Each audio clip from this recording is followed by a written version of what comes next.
حدا سموني أفانوني بلي سقرقر باية مش تبعلني معرزة فاية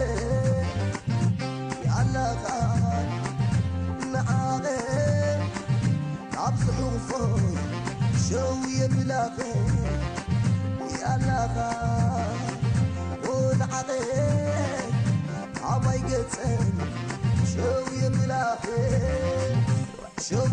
شوف شوف شوف هبكي هبكي هبكي هبكي هبكي هبكي زحمتك زحمتك هبكي هبكي هبكي تو سح بغيت عندي جنا ستالنيني دمبيك ملاكي حدا سموني مغني حابني كراس نرسي دمبيك يدرو على نبيك بحنساينا أنينا غير أنت مع التقلينا تفينكم أتيك بحنساينا أنينا يتفعلنا لغن عم تيترستاتون جماميرنا ينيرنا مالك يرفلكس متينير كابتي يزولو كنتاتي جمرتي انفورميشن مالتي حدا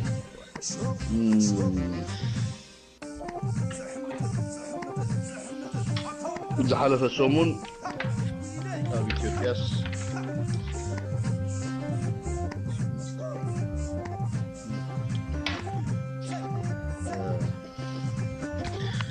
دارقا فولي تغيرون يرابطنا البوليتيكا نايسيبيا مالت بقدام انتاني رزاته منغوت منغستن ثم تقاومت حيلتات نايسيبيا ناوشت زلو بناي دقن ناوشت اندفيت نابزاته خموصو خبزلوم كم دفيت نيرو بو مسارت انويت زاته جميرومو حادتي مكات عنتو انتاي نيرو زخونه يكون بري كونديشن كي قربه بقطتا نابت زاته خطو جويان كل جزء تقاومتي يمرت ينيرو أبهاريات نايتو من قست مالت كل جزء حلفة جزء تقاومتي مريتو مسكلة زارب مسكلة يزاربني قال إذا عينت خفاف له متكبني يروح جيجن أبزي ثم تقاومتي دارجا تيزل على المدرخ بهالا بيتوبيا ببزهيتو يعني عند النت الله مدرخ الله استفل عليه تقاومت حيلتات زي قال بري كونديشن أبزي تخنمتي نايلهم عفناوي زررب جميرهم أبتعفنا والذرب أبزخون يخوننا البوليتيكا أجندا كنمايت قرباتين اللي يودك بتم تقاوم توغنون قربنتهم الرقاقيتهم كالاي كم عابي مكات عزم تقون تاي مالتيو من يدانيو وي من بمونغن الناس لزيزتنا كتينا يمرحيو عبزبل ويان انتاي لهم نيرم بزور نمرحيو لهم بزور مالت انتاي مالتيو منغنيا خيد لينا قدما يزور ذاته نامنت ويانا انت مريحو كالا يزور ذاته تقاومتي مرحو قال ز عينته مغنياتو لكل غيدي ابت مكففال ويانا تقوموا السيستم مخانو ترديوم هو ببتراز بهال نجر اي تقبلون حاده زعابي قال هاني ويانا انت هدبر حاسيو نيرو بجكاتهم ني هودك زقومو سلفتات نامنت هزبا ويانا حرنت تግራይ ናይ ኣምሓራ ህዝብታት ፓርቲ ዝብሎቲ ብኣዴን ከምኡውን ናይ ኦሮሞ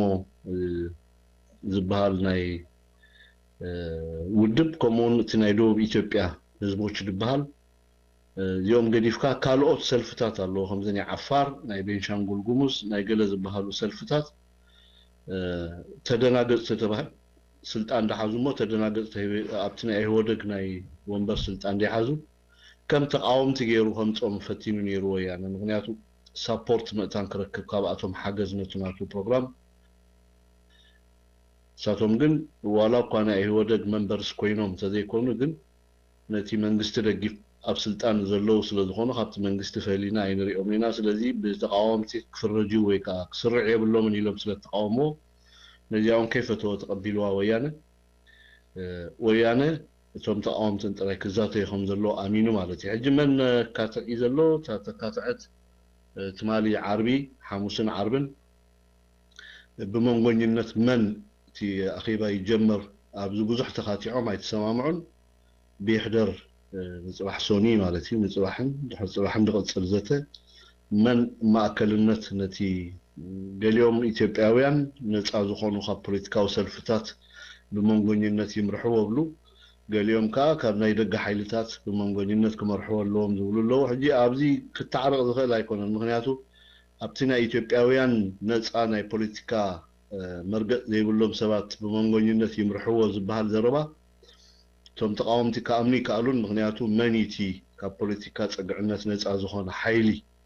ኣብ ምፅራይ ፀገም ክጋጥም ስለ ዝኽእል ኣይንቕበሎን ኢሎም ማለት እዩ ሶ እቲ ዘተ ናይ ኢትዮጵያ ከምዚ ኩነታት ኣሎ ኣይ ቲንክ ወያነ እቲ ዓብዪ ፖለቲካዊ ለውጢ እንታይ እዩ ብዝኾነ ይኹን ፕሪኮንዲሽን ከይተቐበለት ስርዓት ናብ ዘተ ምምፅኡ ንባዕሉ ሓደ ፖለቲካዊ ዓወት እዩ ነቶም ተቃወምትን ንህዝቢ ኢትዮጵያ ብዝኾነ ይኹን መለክዕ ክትሪኦ እንድሕር ፀኒሕካ ኣብ ዝሓለፈ 22 ዓመታት ብፍላይ ድሕሪ ምርጫ 2005 ብናይ ኢትዮጵያ ኣቆፃፅራ 1997 ወያነ ዘተ ክጠልብ ከሎ ኣፐር ሃንድ ስለ ዝነበሮ ላዕለዋይነት ጨቢጡ ስለ ዝነበረ እቲ ሃገር ንገሊኦም ተቃወምቲ ሓይልታት ዘፍርህዎ እንዳሰንበደ ነቶም ኣዝዮም ድኹማት ዝኾኑ ከም በዓል ናይ ኢዴፓ ናይ ልደቱ ኣያሌው ዝምርሑ ሰልፍታት ብዝተፈላለየ ጥቕማጥቕሚ እንዳሃበ ዳርጋ ቲናታቶም ፖለቲካዊ ኣተሓሳስባ ንወያነ ከም ፀላእ ምህራም ዘይኮነስ ኣብቲ ናይ ወያነ ፕሮግራም ኣቲኻ ፅገናዊ ለውጢ ኣብ ምግባር ዝኣምኑ ሓይልታት ሳፖርት ይገብር ነይሩ ሕጂ እዚ ነቲ ዕድመ ንምንዋሕ ዝጥቀመሉ ሜላታት እዩ ነይሩ በቲ ሓደ ወገን ከዓኒ ስርዓት ወያነ ካብ ስልጣን ክእለ ኣለዎ ዝብል ሓይሊ ኣሎ ሕጂ ነዚ ንምትዕራቕ ወያነ ነቶም ወያነ ክእለ ኣለዎ ዝብሉ ባይታ ከይሃበ ነቶም ተቃወምቲ ክንሶም ግን ኣብቲ ናይ ወያነ ፕሮግራም ኣትዮም ኣብ ኢትዮጵያ ንወያነ ምዕላው ወይ ምልጋስ ዘይኮነስ ወያነ ዘለዎ ፅገናዊ ለውጢ ሓድሽ መንግስቲ ክቐውም ኣለዎ ዝብሉ ምስኣቶም ክዳናገፅ ፀኒሑ ሕጂ እዚ እንታይ ማለት እዩ እቲ ዝነበሩ ሓይሊ ተጠቒሙ ኣብ ልዕልቶም ተቃወምቲ ተፅዕኖ ገብር ነይሩ ኣብዚ እዋን እዚ ግን ተሪኢናዮ እሳቶም ብዘቕረብዎ ፕሮፖዛል ብዘይገለ ቅድመ ኩነት ተቐቢሉ ናብ ዘተ ክመፅእ ምባሉ ክሳብ ክንደይ ወያነ ኣብ መዋጥር ኣትዩ ከም ዘሎ ዘርእየካ እዩ እሞ ኣብ ገለገለ ሸነኻቱ ንባዕሉ ውፅኢቱ ብዘየገድስ ክቕፅል ዲ ተኣኺባ ኣይቅፅልን ክዕወት ዲ ኣይዕወትን ብዘየገድስ ወያነ ነዘን ዝበልኮን ሓረጋት ምቕባሉ ግን ወያነ ኣብ ኢትዮጵያ ኣጋጢሙ ዘሎ ፖለቲካዊ ቅልውላ ከኣልዮ ብዘይክእል ደረጃ ስለ ዝበፅሐ ሓደ ነገር ክገብር ምዃኑ ኣሚኑ ግን ተበጊስሎ ማለት እዩ እዚ ዓብ ነገር እዩ ካልእ ኣብዚ ዝሓለፈ ሰሙን ገለ ተሪኦታት ኣሎ ብኢትዮጵያ ወያነ ነዚ ሕጂ ዝኸይድ ዘሎ ፖለቲካዊ ኩነታት ኣብ ኢትዮጵያ እንተደኣ ንሱ ብዝደልዮ መገዲ እንተደኣ ኣብቲ ዝደልዮ መገዲ ዘይበፂሑ ኣብ ትግራይ ነብስኻ ናይ ምድላው መስርሕ የካይድ ኣሎ ንሱ እንታይ ማለት እዩ ገለገለ ሰባት ንኤርትራ ዘቕንዐ ይብሉ ገለገለ ሰባት ግን ኣይኮነን ወያነ ትፅባሕ ካብ ኢትዮጵያ ክመፆ ዝኽእል ተቃውሞን ተፃብኦን ካብቲ ህዝቢ ንዑ ንምምካት ዜጋታቱን ንብረቱን ንሱ ዝውንኖ ንብረት ካብ ኢትዮጵያ ዘመቶ ማለት እዩ ወይ እውን ኣብ ትግራይ ኣቐሚጥዎ ዘሎ ሃብቲ ንምሕላው ክብል ኣብ ምክልኻል ኢትዮጵያ ዝነበረ ሓይልታት ብደቂ ተጋሩ ተመዚኑ ዝነበረ ወይ ደቂ ተጋሩ ኣባላት ዝኾኑ ሓይልታት ምክልኻል ካብ ኩለን ኣሃዱታት ናይ ኢትዮጵያ ተጋሩ ንክሰሓቡን ኣብ ትግራይ ንክኸዱን ኣብ ትግራይ ብክፍለ ሰራዊት ደረጃ ንክቆሙን ይገብር ኣሎ እዚ ሓቂ እዩ እንታይ እዩ ሕጂ ናበይ ክበፅሕ እሱ እንታይ ክገብር ኣብቲ ዳሕራይ ክንሪኦ ኢና ማለት እዩ ግን ነፍሰ ምድላው ዝበሃል ነገር ኣሎ ማለት ኣብ ከምዚ ዓይነት ወጥሪ ናይ ፖለቲካን ናይ ዘይምርግጋእን ደረጃ ክትበፅሕ ከለኻ ገለ ክትገብሮም ዝግባእካ ምድላዋት ኣሎ ሕጂ ሓደ ኣካል ናቱ እዩ ወያነ ዝገብሮ ዘሎ ምድላዋት ማለት እዩ ሳልሳይቲ ብኤርትራ ኣብ ኤርትራ ኣነ ከም ዝርዳእኒ ማለት እዩ ንዓይ ከም ሰብ ከም ዝርዳእኒ ኣብ ከምዚ ዓይነት ወጥሪ ዘሎ ስርዓት ሲ ኣብ ዝተፈላለዩ መግለፅታት ብዙሕ ኣርእስቲ ከይሃብናዮ ግን ሓደ ቁፅሪ ሓደ ክልተ ዓበይቲ ኣጀንዳ ሒዙ መፅኡ ስርዓት ወያነ እቲ ሓደ ኣጀንዳ ብዜጋታቱ ቢሉ በቶም ኣብ ዝተፈላለዩ ከምቲ በቐዳይ ዝበልናዮ ሚድያታት ዝነጥፉ ኣብ ዝተፈላለዩ ዌብሳይታት ዝነጥፉ ከምኡውን ኣዝዮም ፍሉጣት ዝኾኑ ተጋሩ ይኹኑ ካልኦት ምስቶም ተጋሩ ዘዳናገፁ ፖለቲከኛታት ኣብ ንምስራት ሰናይ ዝምድና ሶም ሰናይ ዝምድና ዝብሮ ሰናይ ዲኮነ እንዳሓር ክሬና ግን ኣብ ሰናይ ዝምድና ምስ ኤርትራውያን ኣሕዋትኩም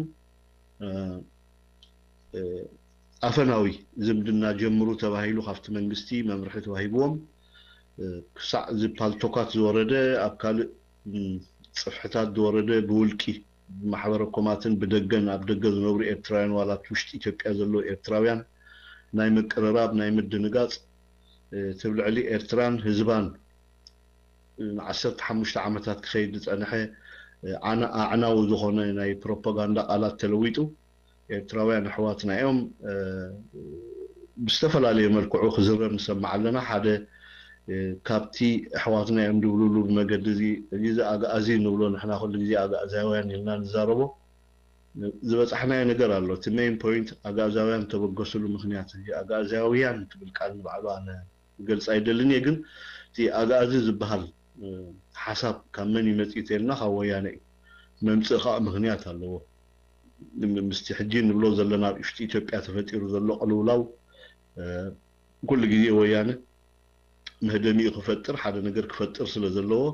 ነዚ ሓድሽ ኣተሓሳስባ መንጎ ተጋሩን ኤርትራውያንን ምስራጽ ኢሉ ድምፁ እዩ ግን ንዓይ ከም ዝርዳእኒ ወላ ኣጋዚ መጺኡ ኣጋዚ ኣይመጸ ኣጋዛውያን መጺኦም ናይ ትግርኛ ሕብረት ይፍጠሩ ኣይፍጠሩ ብትግርኛ ደረጃ ተዛረብቲ ኢና ይበሉ ወይ ኣሕዋት ኢና ይበሉ ካልእ ኣርእስታት እዩ ምክንያቱ ቅድሚዚ ሕጂ ስኻ ትብሎ ዘለኻ ኣብ መንጎ ቶም ትግርኛ ተዛረብቲ ህዝብታት ኣሎ ትብሎ ምሕዝነት ክውንነት ናይዚ ምሕዝነት እዚ ክውንነት ከተረጋግጾ ትኽእል ድሕርቲ ዝኸዓኻየ ማይ ምፍሳስ ዘይኮነስ ቅድሚ ምፍሳሱ ወይ ምኽዓው ክሕሰበሉ እዩ ዝግባእ ነይሩ ሕጂ ናይ ጥፍኣት መለኸት ኣብ ርእስኻ ምስ ተሰጎመ ግን ከምዚ ዓይነት ኣተሓሳስባ ምምጻእ ትርጉም ዝህቦ ኣይኮነን ግን ሓደ ካብቲ ኣካል ንሳቶም ነቶም ዜጋታቶም ምስ ኤርትራውያን ብዝምድና ከምዚ ኢና ኣሕዋትና ገለ ዝዓይነቱ ምቅርራባት ክገብሩ ዓይነት እዩ እቲ መምርሒ ካልኣይ ኩሉ ግዜ ንዛረቦ መናወራ እቲ መናወራ እንታይ እዩ እቲ ሎጂክ ኩሉ ተሓብኦ ኣብቲ ቀርሚ ኣፍሪቃ ወይ ኣብቲ ከባቢና ተፈጢሩ ዘሎ ወታደራዊ ፀብለልነት ፖለቲካዊ ላዕለዋይነት ዲፕሎማስያዊ ፀቕጢ ኩሉ ነዚ በቲ ሚድያታት ዓፊንካ ብሕሶትን ብዓብለኹን ትሽፍኖ ግን እንታይ ኢኻ ትገብር ወያነ ሓያል ከም ዝኾነን ንመንግስቲ ኤርትራ ክወሮ ከም ዝኽእል ንኤርትራ ክወራ ከም ዝኽእል ምፍርራህ ኣብ ገለገለ ተፈላለየ ቦታታት ድማ ንኣሽቱ ስጉምታት ወይ ስጉምትታት እንዳወሰድካ ንመንግስቲ ኤርትራ ናብ ሰፊሕ ውግእ ንምምጻእ ንምጭናቕ ገለ ዝኣመሰሉ ተግባራት ከዓኒ ኤክሰርሳይዝ ምግባር እዩ እዚኦም ከምቲ ኩሉ ግዜ እንብሎ ንምንታይ ከም ዝመጽእ ንኣብነት ኣብ ከምዚ ዓይነት ኩነታት ዝወደቐ ስርዓት ኩሉ ግዜ ሓደ ነገር እዩ ዝገብር ማለሲ ንኣብነት ኣብ ግዜ ደርጊ እንተዳሪእኹም ምኾንኩም ኣብ መጨረሻ ናይ ደርጊ እዚ ዓይነት ፀወታታት ዝፃወት ኣሎ ተፃዊቱ እዩ ደርጊ ሓደ ካብኡ ሓደ ግዜ ልዕልየ ነይረ ሜይባ ልዕልየ እንተዘይኮን ክደግሞ እየ ሕጂ ደርጊ ክወድቕ ከሎ ናይ ቆላማ ዝበሃል ፕሮፖዛል ኣልዒሉ ኣብ መንጎቶም ከበሳን ቆላን ዝነበሩ ዜጋታት ኤርትራውያን ግርጭት ናይ ምፍጣር ኣጀንዳ ልዒሉ ነይሩ ነዚ ከዓኒ ዝሰርሕሉ ኤርትራውያን ኣኻኺቡ ብደም ኤርትራውያን ዋላ ብዜግነት ኤርትራውያን ዝኾኑ ብካልእ ብዘይገድስ ኣኻኺቡ ነዚ ስራሕ እዚ ከፈፅመሉ ኣብቲ ዕርበት ሰዓት ሓሲብዎ ነይሩ ንምንታይ እዩ ከምኡ ገይሩ ደርጊ ኣብታ እዋንቲኣ ሰውራ ኤርትራ ሓይሉ ከተማ ማሳዋ ተቋፂሩ ከምኡ ንደቡብ ከይዱ ገለገለ ዝገብረሉ ዝነበረ እዋን ኣብ መንጎ ህዝብታት ኤርትራ ናይ ሕድሕድ ኩናት ክለዓል እሞ እቲ ሰውራዊ ምንቅስቃስ ብሰንኪ ሕድሕድ ኩናት ናይቲ ህዝቢ ኮላፕስ ዝኾነሉ ወይ ክናዋሕ ዝኽእለሉ ህዝቢ ኤርትራስ ናብ ዕግርግር ዝኣትወሉ ኣብ ክንዲ ኣንጻር ተቐዳማይ ፀላኢኡ ስርዓት ደርጊ ዝቃለስ ኣብ ውሽጢ ሕንፍሽፍሽ ፈጢርካ እቲ ክስታናይ ነስላማይ እስላማይ ከዓ ንክስታናይ ክወቕዓሉ ክሃርመሉ ዝኽእል መገዲ ምፍጣር እዩ ነይሩ እዚኣ ብተግባር እውን ሰሪሕላ ደርጊ ግን ምናልባት ዕምሪ ስለ ዝሓፀረ ከይተተግበረ ከሎ እቲ ሰውራ ዝያዳ ተዓፃፂፉ ፅቡቕ ባይታ ረጊፁ ስለ ዝነበረ ኣብ ሓፂር እዋን ናፅነት ኤርትራ ተረጋጊፁ እቲ ብደርጊ ተሃንዲሱ ዝነበረ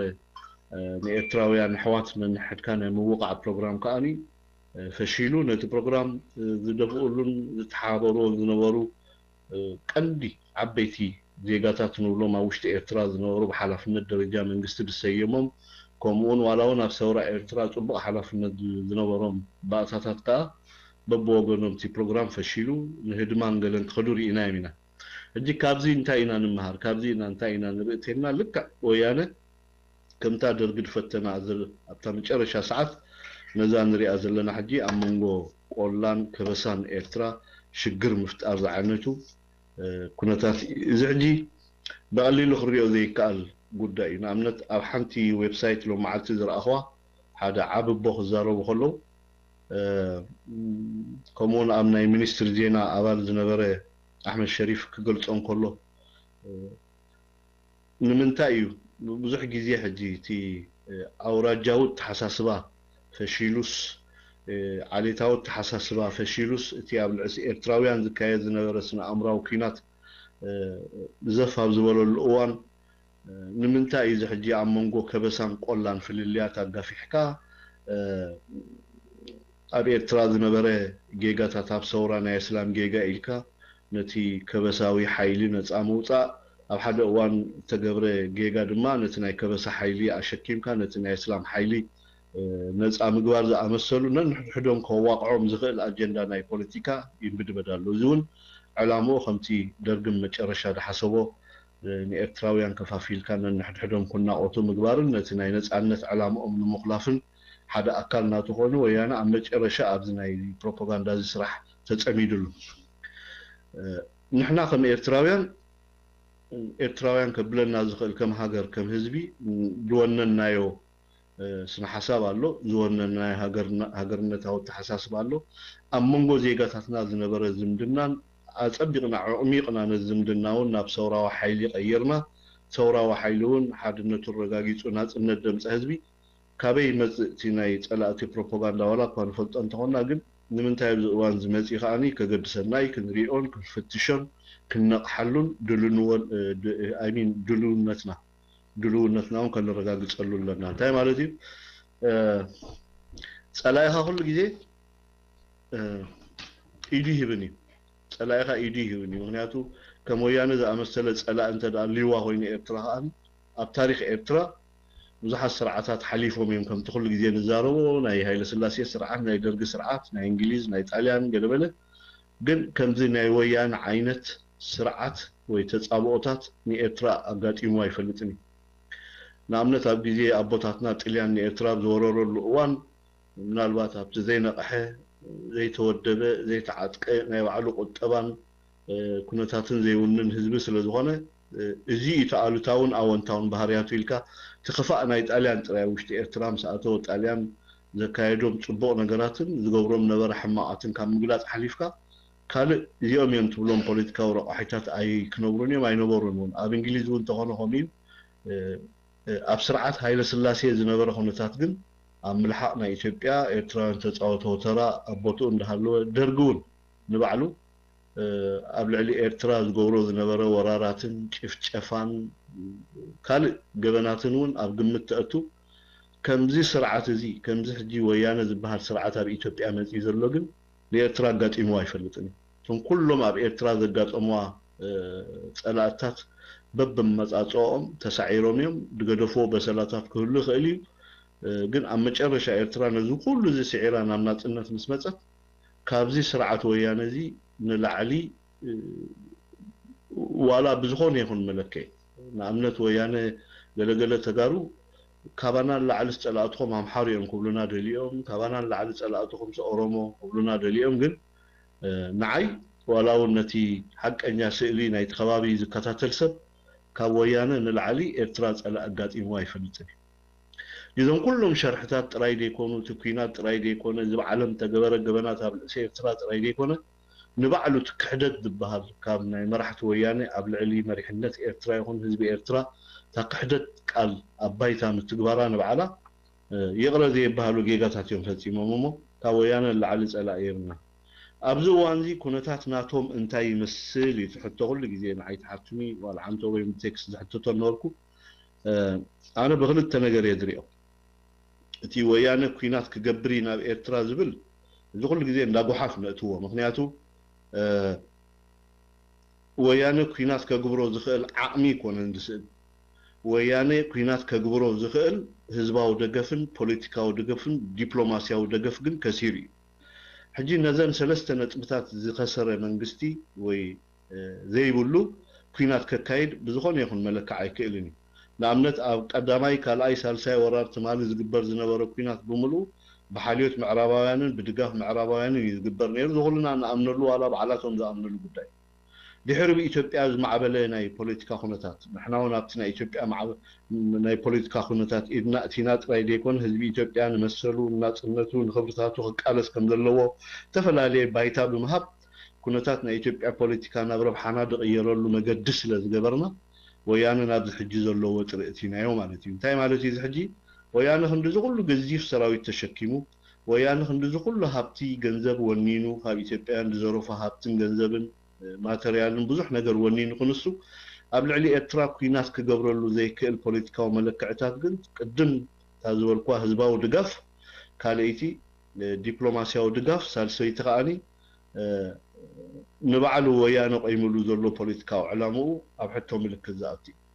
زي اند زي ولو سرعات كاني كينات انت دا اويجو انت كينات نام نقصو كغلبطو وي نبعلو خلبلبوم تدي كوين نيترا كينات غيرو قال بزح زي سبات سلكي دولو نعللنا بأكل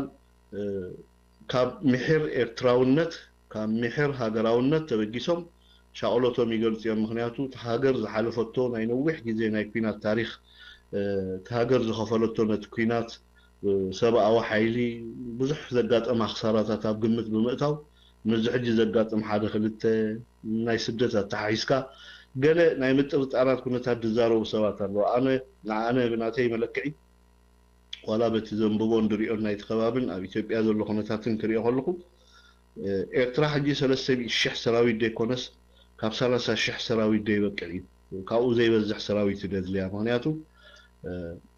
تي زوبانا بس يحوز له بوليتيكا ومعبالة أبقى متكنرنا نصون ترينايو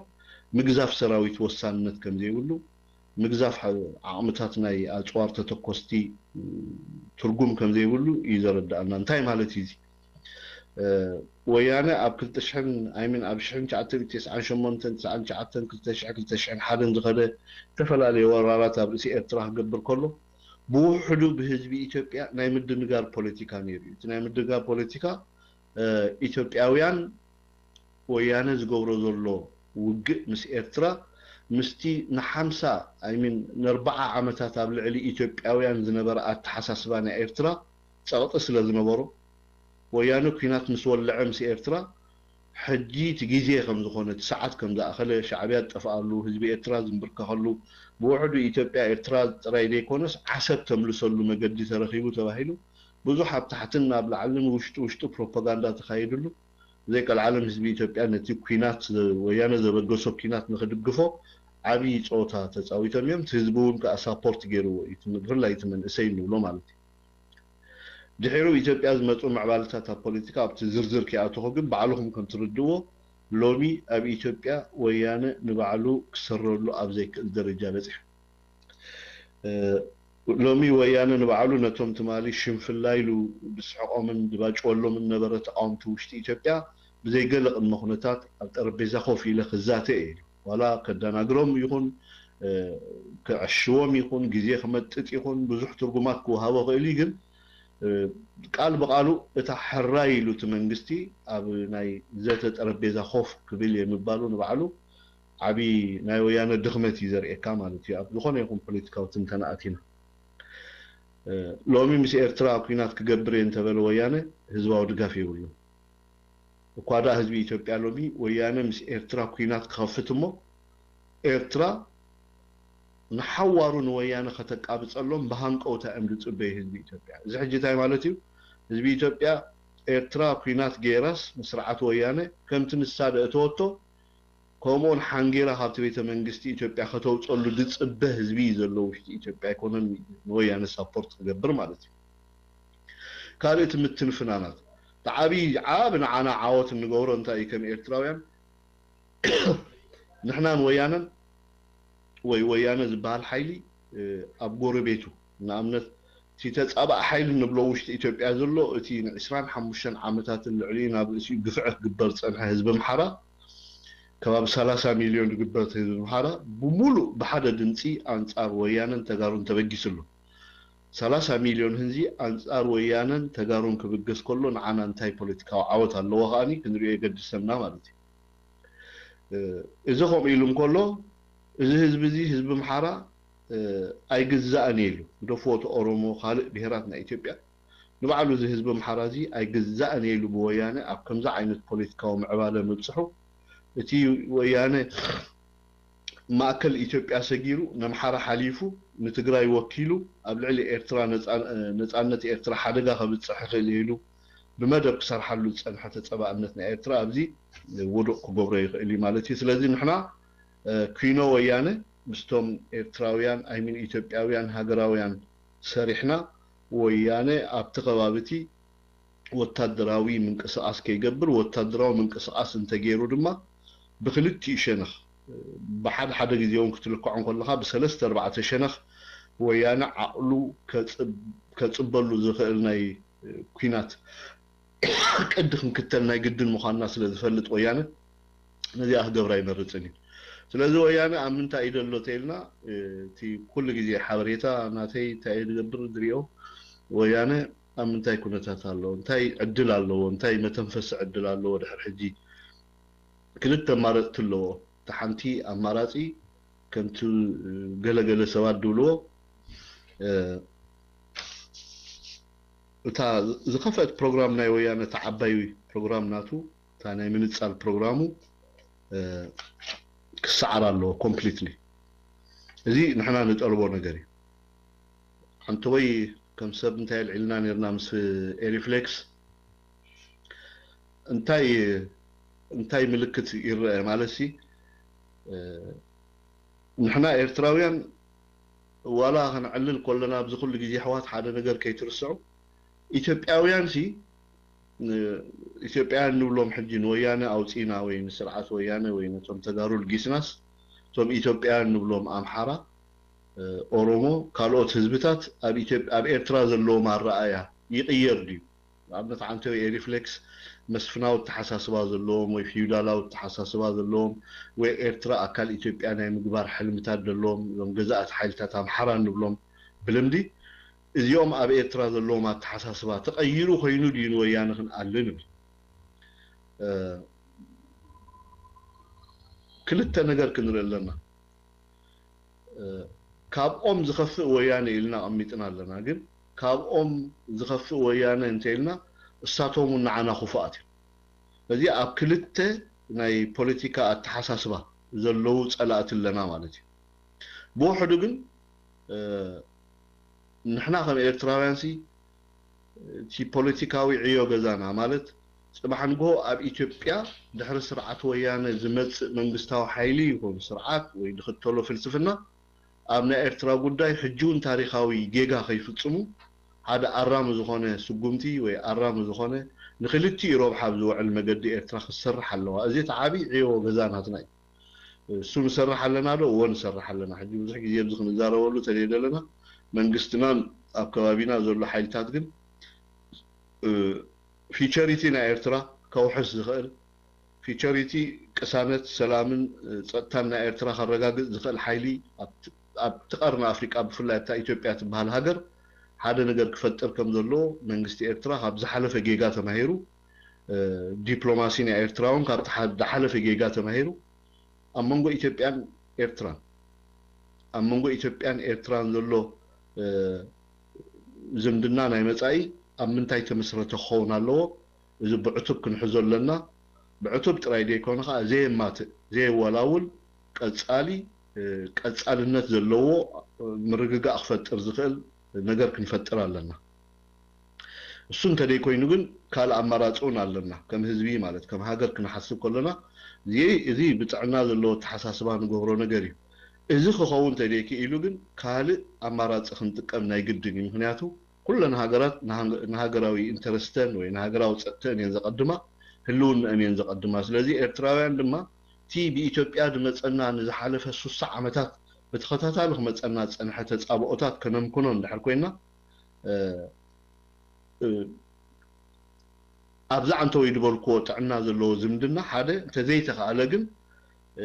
ካለ አማራጭ ካለ ሜካኒዝም ተጠቅመና አቅምና ኢትዮጵያ ዝደኸመሉ ነገር ክንገብር ናይ ግድን እዚ ሰይና ክፋት ኢትዮጵያ ዘይኮነ ወይ ኢትዮጵያ ምብትታን ስለንሐልም ወይ ስለንደል ዘይኮነስ ዝተዳኸመት ኢትዮጵያ ንዓናስ ኣብቲ ዝነበረ ታሪክ ናይ መስፍናዊ ናይ ምግባት ናይ ወራር ናይ ኩናት ህይወት ካብኡ ክንወፀሉ ንኽእል መገድጋ ክንፈጥር ናይ ግድን ሕጂ كل جديد خمسة هيبة يزبلتو مالتي نناتكا طقمتات نناتكا انترست محلاو لعلو لغة هجراوي تخا محلاو تلازق السكا بزين كلتا نغيدا لنا مالتي ثم دسكفو حقهم يمكسكفو انا نبعلي سكفي صباح نجيتها بسلطان مزيوم دحر صباح قال بسلطان مزيوم دحري 40 بسلطان مزيوم انا قدم مزمورهم تدغمواسي حزبي ኤርትራ ኣብ ቀጻሊ ወራር ኣብ ቀጻሊ ኩናት ኣብ መምለስ ዘይብሉ ጥውጥዋይውን ከኣቱ ይኽእል ስለዚ ነዚስ እንታይ ክንገብርና ክብሉ ናይ ግድን እዮም ሕጂ ኣነ ከምዚ ቀዳማይ ካልኣይ ሳልሳይ ጌጋታት ኢልና ክንሰምዮ ዘይግባአና ግን ዝገበርናዮ ጌጋ ኣሎ ነዚ ጌጋ ዝኣሪምና ኣብ መጻኢት ኤርትራ ከነውሕሶ ንኽእል ብፍላይ ኣብቲ ኢትዮጵያ ዝመፅእ ፀገማት ምክንያቱ ንዓና ፀልወና ናይ ካልእ ፀገም ኣይኮነን ናፅነትና ምኹላፍ ጥራይ ዘይኮነ معبالنا مخلاف ترايدي يكون هلاونا وناب حدقا تأتو تا إثيوبيا تبهر هاجر إثيوبيا كم هاجر كم هزبي خوينو جنتم أب إثيوبيا ناي وساني ناي بوليتيكا تراخ تصاوتو تصنحو أكلات أب إتراز اللو مرة آية كومبليت لغير اللو ودر عسب ناتنايو إثيوبيا لاند لوكديا تفترة أخايهم يجيروها نحنا يكوننا ስለዚህ ተፈጥሮ አሁን ስለድገበራ እዚ አሜን ይሎም ተቀቢሎም ምስ ኤርትራ ዘሎም ዝምድና ማይክል ብሽን ሎ ዝኾነ እቶም አድሚን ገዲፍኩምና ተወጽዲኩም አነ መንጎ ከምዚ ኩለፍ አይደለም እንደ ተቆሊትና ጽባ አይኮነን ስለዚህ ላንድ ሎክድ ዝኾነት ሃገር ኩሉ ግዜ ላንድ ሎክድ ኣብ ታሪክ ወላው እንታ ኢትዮጵያ ብዙ እንዲ ዘካትዕናቶም ግን ደሓን ከም ሃገር ከም ኢትዮጵያ እንተሪኢናስ ላንድ ሎክድ ያ ወደብ የብሎምን ባህሪ የብሎምን ነዛ አሚኖም ዝቀበሉ ዜጋታት ክፍጠሩ ከም ዘለዎም ኣብ ኢትዮጵያ እዚ እንድሕር ደጌርና ንሕና ከም ሃገር ከቅፅለና ዝኽእል ኩሉ ግዜ ብሕቶ ምልክት ኢና ንኣቱ ማለት እዩ ከመይ ኢና ንገብሮ እዚ ብወታደራዊ ዓቕሚ ተመኪሕና ወሪርና ንኢትዮጵያ ወይ ሕቁኦም ደሪዕና ከም ዝንብርከኹም ምግባር ኣይኮነን ብዙሕ ክንሰርሖ ዝግባአና ፖለቲካዊ ስራሕ ኣሎ ከባቢና እውን ባዕሉ እዚ ናይ ከባቢና እንብሎ ናይ ፖለቲካ ኩነታት ኣብ ረብሓና ክነምፅእ ክንክእል ኣለና ንሕና ኢትዮጵያ كم عباي هاجر مخانن كم بزح حزبت ونن هاجرن أب كبابينا خا نحنا نيشتي كنسنا خاب إثيوبيا زعبنا خم زخنا وحدات كنسنا خاب زبي إثيوبيا زبزحنا مخانا إتن إحنا تدكينا لوز لنا وين إحنا بتفترة تعدلنا يا أزي استراتيجيك زخنا ناي بحر أفدقن نخبابينا بوليتيكاون وتدراون دبلوماسيون كونات كغير البايتانا إيرترا كنت كملوا لنا مالتي زي حجي أبتي تنسى دبلوماسي نقولنا إيرترا زحجي إيرترا تتصاوتو زلا ترى زحجي إيرترا تقبرو زلا أب جبسي أب يمن أب سعوديان أب تفلالي زنق أي بحري كاب قصنا يخون كاب قال إنه يقبر شبرا سرح حرا خوت زقل إيرترا بتواسع النت زي كونس بتوفاي النت رايدي كونس بمريح النت كتواسع اللهم زلوان تب كوابي أزلو ناي بوليتيكا خونتات أب كوابي أزلو تدرا عندنا دومينيت تقبرو لما قد خسر حلوها إذن دحر جيرا إيرترا حجي ما بتزلع على مدرخ تمتص እቲ ኢትዮጵያ ዘሎ ናይ ትምክሕቲ ፖለቲካ ኣብ ኢትዮጵያ ዘሎ ናይ ኣነነት ወይ ንሕና ኢና ዓቢ ንሕና ኢና ዓበይቲ ንሕና ኢና ብዙሓት ንሕና ኢና ንዝቐርና ኣፍሪቃ ዶሚኔት ጌርና ንሕና ፖለቲካዊ መርሓ ግብሪ ኢና ክንመርሖ ንኽእል ዳት ተሓሳስባው ብኡ መሰረት ስዕሮ ማለት እዩ ስለዚ ነዘን ኩለን እዚአን ፀብፂብና እቲ ፅባሕ ኣብ ኢትዮጵያ ክመፅእ ዝኽእል ስርዓት ኣብ ክንዲ ኣስጋእ ድኾነና ኣብ ክልተ ርብሓ ኣብ ክልተ እንካን ሃባን ዝዓይነቱ ረብሓ ዝምርኮስ ዓይነት ስርዓት ንኽፍጠር ናይ ባዕልና እጃም ክንፃወት ኣለና ጅብታ ወጥሪ ዝበልኳኒ ዓንተ ወይ ገሊኹም ብዙሕ ነገር ተሓስቡ ኢኹም ኣነ ሕጂ ባድመ ብዙሕ ድሓን ከም ትምኒት ባድመስ ንኤርትራ ሂቦምና ምስ ወያነ ዘተ ክንገብር ቅድም ታሂቦምና ትብል ቃል ትገርመኒ ኣና ዓይ ታ ቃል በቃላ ሂቦምና ሲ እንተዝቡና ንብል እንተዝቡና ምጽወታ ይኮነን እንተዝቡና ሰላም ምረኸብና እንተዝቡና ሰራዊትና ከምዝ መኾነ እንተዝቡና መንእስያትና ናብ አገልግሎት ንተመለሱ እንተርቡና ከምዝ መኾና ዝበሃል እንተትቡና ቃል ናይ ባድመ መሬትና እዩ ዋጋ ተኸፊሉ እዩ ባድመ እንተሶኒ እንተ ዓርቢ ወያነ ገድፎ መኻኖም ንፈልጥ ኢና ግን ባድመ መዋገይት ናይቲ ጸገም ኣብ መንጎ ኤርትራን ትግራይን ዘሎ ክትከውን የብላን ብዙሕ ግዜ ናይ ባድመ ጉዳይ ልዕሎም ምሁራት ክዛረቡ ኦር ኣብቲ ናይ ቀርኒ ኣፍሪቃ ተንተን ናይ ፖለቲካ ዛዕባ ናይ ባድመ ጉዳይ ልዕሎም ኣው ጥራይ ከዳኽሩ ክትሰምዕ ከለኻ ነቲ ሓቂ ምጉልባብ ኮይኑ ይስማዓካ ምክንያቱ እሱ ኢኻ እቲ ሓቂ እቲ ጉዳይ ናይ ባድመ ጉዳይ ኣይኮነን ወያነ ናይ ባድመ ጉዳይ ጅሆ ሒዝዎ ዘሎ ነቲ ሓቢእዎ ዝመጽእ ኣጀንዳ ከም መሳርሒ ክጥቀመሉ ስለ ዝደለየ ጥራይ ምክንያቱ ገዚፍ ወታደራዊ ሓይሊ ምጽኡ ኣብቲ ከባቢ ዘይብዳህ ወታደራዊ ሓይሊ ምጽኡ ንሕና ንባድመ ስጉምቲ ክንወስድ ንሱን እግርና ክሰብረና እሞ ኣብ መጨረሻ ናቱ ዕላማ ኣብ መፈጸምቶ ከብፅሕ ደምፆ ፕሮፖዛል ባድመ ሶኒ ትምፅእ ዓርቢ ብዘይገድስ ጉዳይና ናይ ባድመ ኣይኮነን ገለገለ ሰባት ከምዚ ሉዓላዊነትካ ልዋጋ ዕዳጋ ኣቐሚጥካስ ገለ ኢሎም ዝዛረቡ ንዓይ ከምኡ ኮይና ኣይርአን እየ ምክንያቱ ሽግር ባድመ ኣይኮነን ናይ ባድመ ጉዳይ ኤርትራ ድሕሪ ሕጂ ዶላር ድዩ ድሕሪ ሕጂ ዋላ መንግስቲ ኤርትራ ኣነ ከም ሰብ ባድመ ንክመልስ ኢሉ ዝኸፍሎ መስዋዕትነት ተለዎ ጌጋ ይድብሎ ምክንያቱ ባድመ ተመሊሱ ዝተዛዘመ ጉዳይ ስለ ዝኾነ ባድመ ንወያነ ናይ መቐርቀር ቦታ ገይረ እዩ ዝወስዱ ዋላ ኣብቲ ዲፕሎማስያዊ መስርሕ ዋላ ኣብቲ ንወያነ ስጋዕ መጨረሻ ከተእንግዶ እንድሕር ደሊኻ ባድመ ከም ዘለዎ ፀኒሑ ወያነ ኣብ መጨረሻ ክቐርቀረሉ ዝኽእል መገዲ ጥራይ ኢኻ ትፈጥር ማለት እዩ ሓደ ንሱ እንታይ እዩ ብክልተ ነገር ተጠቂሙሉ ባድመ ሓደ ንባድመ ሒዙ መንእስያትና ብሪሱ ስነ ኣምራዊ ኪናት ገይሩ ወታደራዊ ኪናት ገይሩ ኣብ ባይታን ከምኡን ኣብ ዓለምን ሙሉ ኣብ ልዕሊ ኤርትራ ኩሉ ተጻብኦታት ገይሩ ግዜ ክበልዓልኩም ኣይደልኒ እዚ ኩሉ ተጻብኦታት ገይሩ መንግስቲ ኤርትራ ንምፍራስ ነይሩ ስለዚ ኤርትራ ኣይ ሰላም ኣይ ኩናት ጆሆ ሒዝካ ኣብ ዝኸፍአ ባይታ ወዲቕካ ዝወደቐ ስርዓት ፈጢርካ ኤርትራ ፌይልድ ኔሽን ኮይና ኣብ መጨረሻ ፋሕፋሕ ክትብል ነይሩ ሃገር እዚ ባድመ ጆሆ ብምትሓዝ ማለት እዩ ባድመ ጆሆ ብምትሓዝ ከም ትሕጃ ጌርካ ድሓር ኤርትራ ቁሩብ ትርንዕ ምስ በለት ተዛተይ እንተኢሎሞም ቶም ዝለኣኽዎም ሓይልታት ባድመ ክንወፅእ እንተኮይንና እዚኣ ግበሩ ንምባል ከምዚ ንኣብነት 100 ቅርሺ ተለቂሕካ ካብ ሓደ ሰብ ዋጋ 1000 ቅርሺ ወርቂ ትሕጃ ተሂብካዮ ወርቀይ መለሰለይ ተኢሉካሲ 1000 ቅርሺ ክፈል ኢኻ ትብሎ ምክንያቱ 100 ቅርሺ መለሰለይ ትብሎን ኢኻ 100 ቅርሺ ተለቂሕካ ናይ 1000 ቅርሺ ወርቂ እንተደኣ ትሒዝካ ኮይኑ ወርቀይ ክምለሰለይ ክብለካ ከሎ 1000 ቅርሺ ሃበኒ ኢኻ ትብሎ ምክንያቱ ተዋጋ ተወርቂ ዋጋ 1000 ስለ ዝኾነ ተወርቂ ዋጋ 1000 ስለ ዝኾነ ዋጋ 1000 ሒዝካ 100 ቅርሺ መለሰለይ ተልካዮ ዳዝም ማተር ምክንያቱ ኩሎም ዞም ትሕጃ ድሕዙ ሰባት ኮሚዮም ድጥቆሙ ትሕጃ ትሕዘሉ መገደዲ ነቲ ተለቃሒ ከተገድደሉ እምብን ተበለካ ወይ እንተ ደንጎየካ ወይ ክኸፍለካ እንተ ዘይከኣለ ኣብታስኻ ዝበልካዮ እዋን ከም መገደዲ ምእታን ክትጥቀመሉ ትኸፍለኒ ዲኻ ይትኸፍለኒ ትብሎ መይረኸብኩም በጀኻ ተይሉካስ መወርቅኻ ክሸጠ ኢኻ ትብሎ ሕጂ ወርቁ ተሸጥካዮ 1000 ቅርሺ ኢኻ እትወልካ እሱ ዝወሰደን ግን 100 ብር እየን ወርቂ ሸጥካ ግን 100 ብር ኣይኮንካን ትመልሰሉ 1000 ቅርሺ ኢኻ ኣብ ጅባኻ ተእትዎ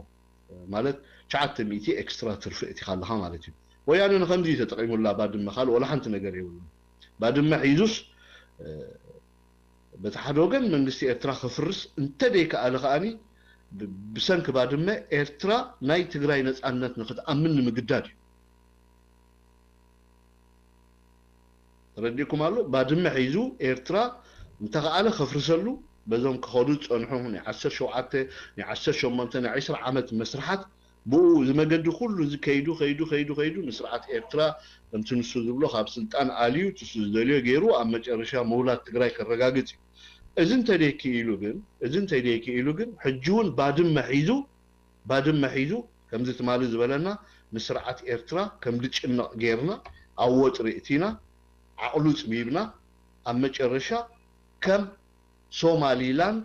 ትግራይ ካብ ማእከላይ ኢትዮጵያ ተገንፂላ ብዓንቀጽ 39 ኣብ አፄ ዮሐንስ ቤተ መንግስትነት ናይ ትግራይ ክቀውም ከሎ መንግስቲ ኤርትራ አፍልጦ ወይ አክሰፕታንስ አፍልጦ ንኽህበና መገደድ ንምጥቃም እዚአን ሕጂ ክልተ ፓራሌል ከዳ ዝኽእላ ኣብ ልዕሊ ኤርትራውያን ዝተወደነ ፕሮግራም ማለት እዩ ተረዲእኩም እንድሕር ኮይኑ ክልተአን ተፈላለየ ሜላ ዝጥቀሙለን ግን ዕላማን ሓደ እዩ ተቀዳመይቲ ዕላማ እታ ናይ ተናውሕ ግዜ ናይ መለስ ዜናዊ ፕሮፖዛል እያ እንታይ ማለት እዩ ተወታደራዊ ዕንደራ በቶም ሓደ ክሊክ ተፈፂሙ ይተዓወተን ግን ናቱ እንታይ ነይሩ ፕሮፖዛል 10 ዓመትም ይሁን 15 ዓመትም ይሁን 20 ዓመትም ይሁን ኤርትራ ናብ ዝተናውሐ ቅልውላው ምእታው ቁጠባ ኤርትራ ከም ዝድሃኽ ምግባር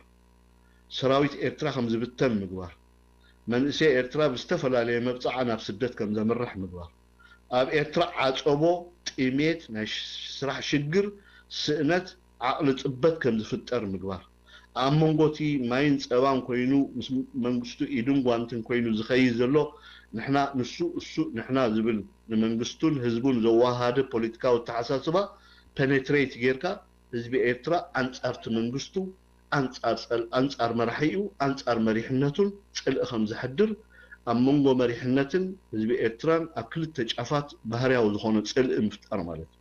እዚኣ ክዕወቱላ ንነዊሕ ዓመታት ክሰርሑላ ፀኒሖም ኣይተዓወቱን ተኻለይቲ ምዕራፍ እንታይ ሕጂ እምበር እዚ እንተደኣ ዘይተዓዊትና በዚ ኸይድና እንተደኣ ዘይሰሊጡና ንመንግስቲ ኤርትራ ከነዕንዋ ኣይከኣልናን ብቐንዱ እንቶም ተቃወምቲ ዝበሃሉ ናይ ኤርትራ ኣተሓሳስቦኦም ባይታ ወሪዶም ነቲ ስርዓት ኣልዮም ከምዚ ክገብሩ ይክእሉን እዮም ስለዚ ኣብኦም ዘለና ኩነታት ተስፋ ቆሪፅና ኢና ንሕና እውን ብዓቕምና ክንገብሮ ንኽእል ነገር የለን ምክንያቱ ምስቲ ዓለም ለኻዊ ሕጊ ብዘይገለ ምክንያት ኣብ ልዕሊ ኤርትራ ወራር ጌርና ስርዓት ክንቅይር ኣይንኽእልን ኢና በቲ ሓደ ወገን ከዓ ላዕሊ ብዝለዓለ ደረጃ ኣብ ኢትዮጵያ መፅኡ ዘሎ ህዝባዊ ዓመፅ ወይ ሪቮሉሽን ተቃውሞ አንጻር ወያነ ከዓ ዕድል ክህበና ኣይክእልን ስለዚ እንታይ ኢና ንገብር እዚ ኩሉ ዓቕምታትና ገዚፍ ሰራዊት ኣብ ዶባት ኤርትራ ኣፀጊዕና ንኤርትራ እንዳተኳተኽና ነቲ መንግስቲ ከም ዝጭነቕን ኣብ ዘየድሊ ነገር ከም ዝኣቱን ጌርና ዓቕሉ ፅቢብና ባድመ ክንበኩም we are ready ክንብሎም ናብ ዘተ መፂና ባድመኹም እንኩም ግን ባድመ ክንበኩም እንድሕር ኮይናስ ጽባሕ ንግሆ ንሕና ኣብ ኢትዮጵያ ደጋጥመና ፖለቲካዊ ምንጻግ ወይ ኣብ ህዝብና ዝመጽእ ፀገማትን መጥቃዕትን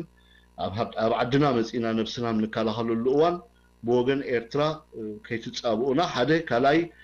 ዋላ ከም ሃገር እውን ተኣዊጅና بمسرة ارتيكل 39 ውሽጢ ኢትዮጵያ ሕገ መንግስቲ ድፈቅደልና ነፃነት እውን ተኣዊጅና ንስኻትኩም ተጻብኡ ከይትገብሩና ሓደ ነገር ሕጂ እዚ ከም መገደዲ ኢኻ ትጥቀመሉ ማለት እዩ ወያነ ነዚኦም ብግቡ ይኽሰርሓለን ፀኒሑ ስቲል ክሳብ ሕጂ እውን ደይተፀንቀቐት ዛንብላ ዘለና ዓቕሊ ፅበት ንኤርትራውያን ፈጢርካ ገለ ወታደራዊ ምትንኻላት ጌርካ ምትንኻፋት እናገበርካ ነቲ መንግስቲ ኣብ ዓጀውጀው ተእትዎ ድሕሪኡ ዘተ ድበሃልካ በት ማሕበረሰብ ዓለም ድፊኢት ጌርካ ብሳልሳይ ኣካል ጌርካ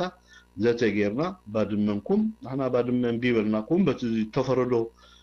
ሓሙሽተ ነጥቢ ይሰርሐን ይርዳእና ኣሎ ጌጋ እዩ ነይሩ ግን በቲ መሰረት ባድመ ውሰዱ ግን እዚኣ ትገብሩ ዶ እዩ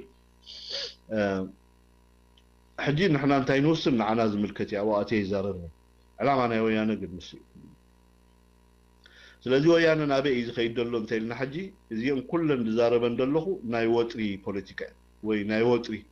ኣብ ወጥሪ ግዜ ኣብ ዓቕሊ ፅበት ግዜ ድመፃ ናይ መተንፈሲ ናይ መጨረሻ ዕድል እየን ማለት እዩ ሳ እዩ ድገብር ምክንያቱ ገሊኦም እንታይ ይብሉሲ ወጣባስ ንዓይ ሕጂ ብዙሕ ግዜ ኢሜይል ድመፀኒ ዋላ እውን ኣብ ፌስቡክ መሰጅ ድመፀኒ ሓደ ክውንነት ዘይብሉ ሓቅታት ኢኻ ማለት ሲ ሓቅታቱ كون كخون ديك الزربات الزرب مرحت ويان عدلهم زحزوا دولارات حيزهم قال لهم ناب قال خمسنا منقصتو خادميهم دبلو خا نغرات الله انا ايتتالو لي ادبلهم معناتو بتمكري ولا كم بحريات نايتهم مرحتنا ويانا ولا بحريات كم نايتغارو كمان ويانا يهدمني ويانا ገንዘብ ሒዚ يهدمني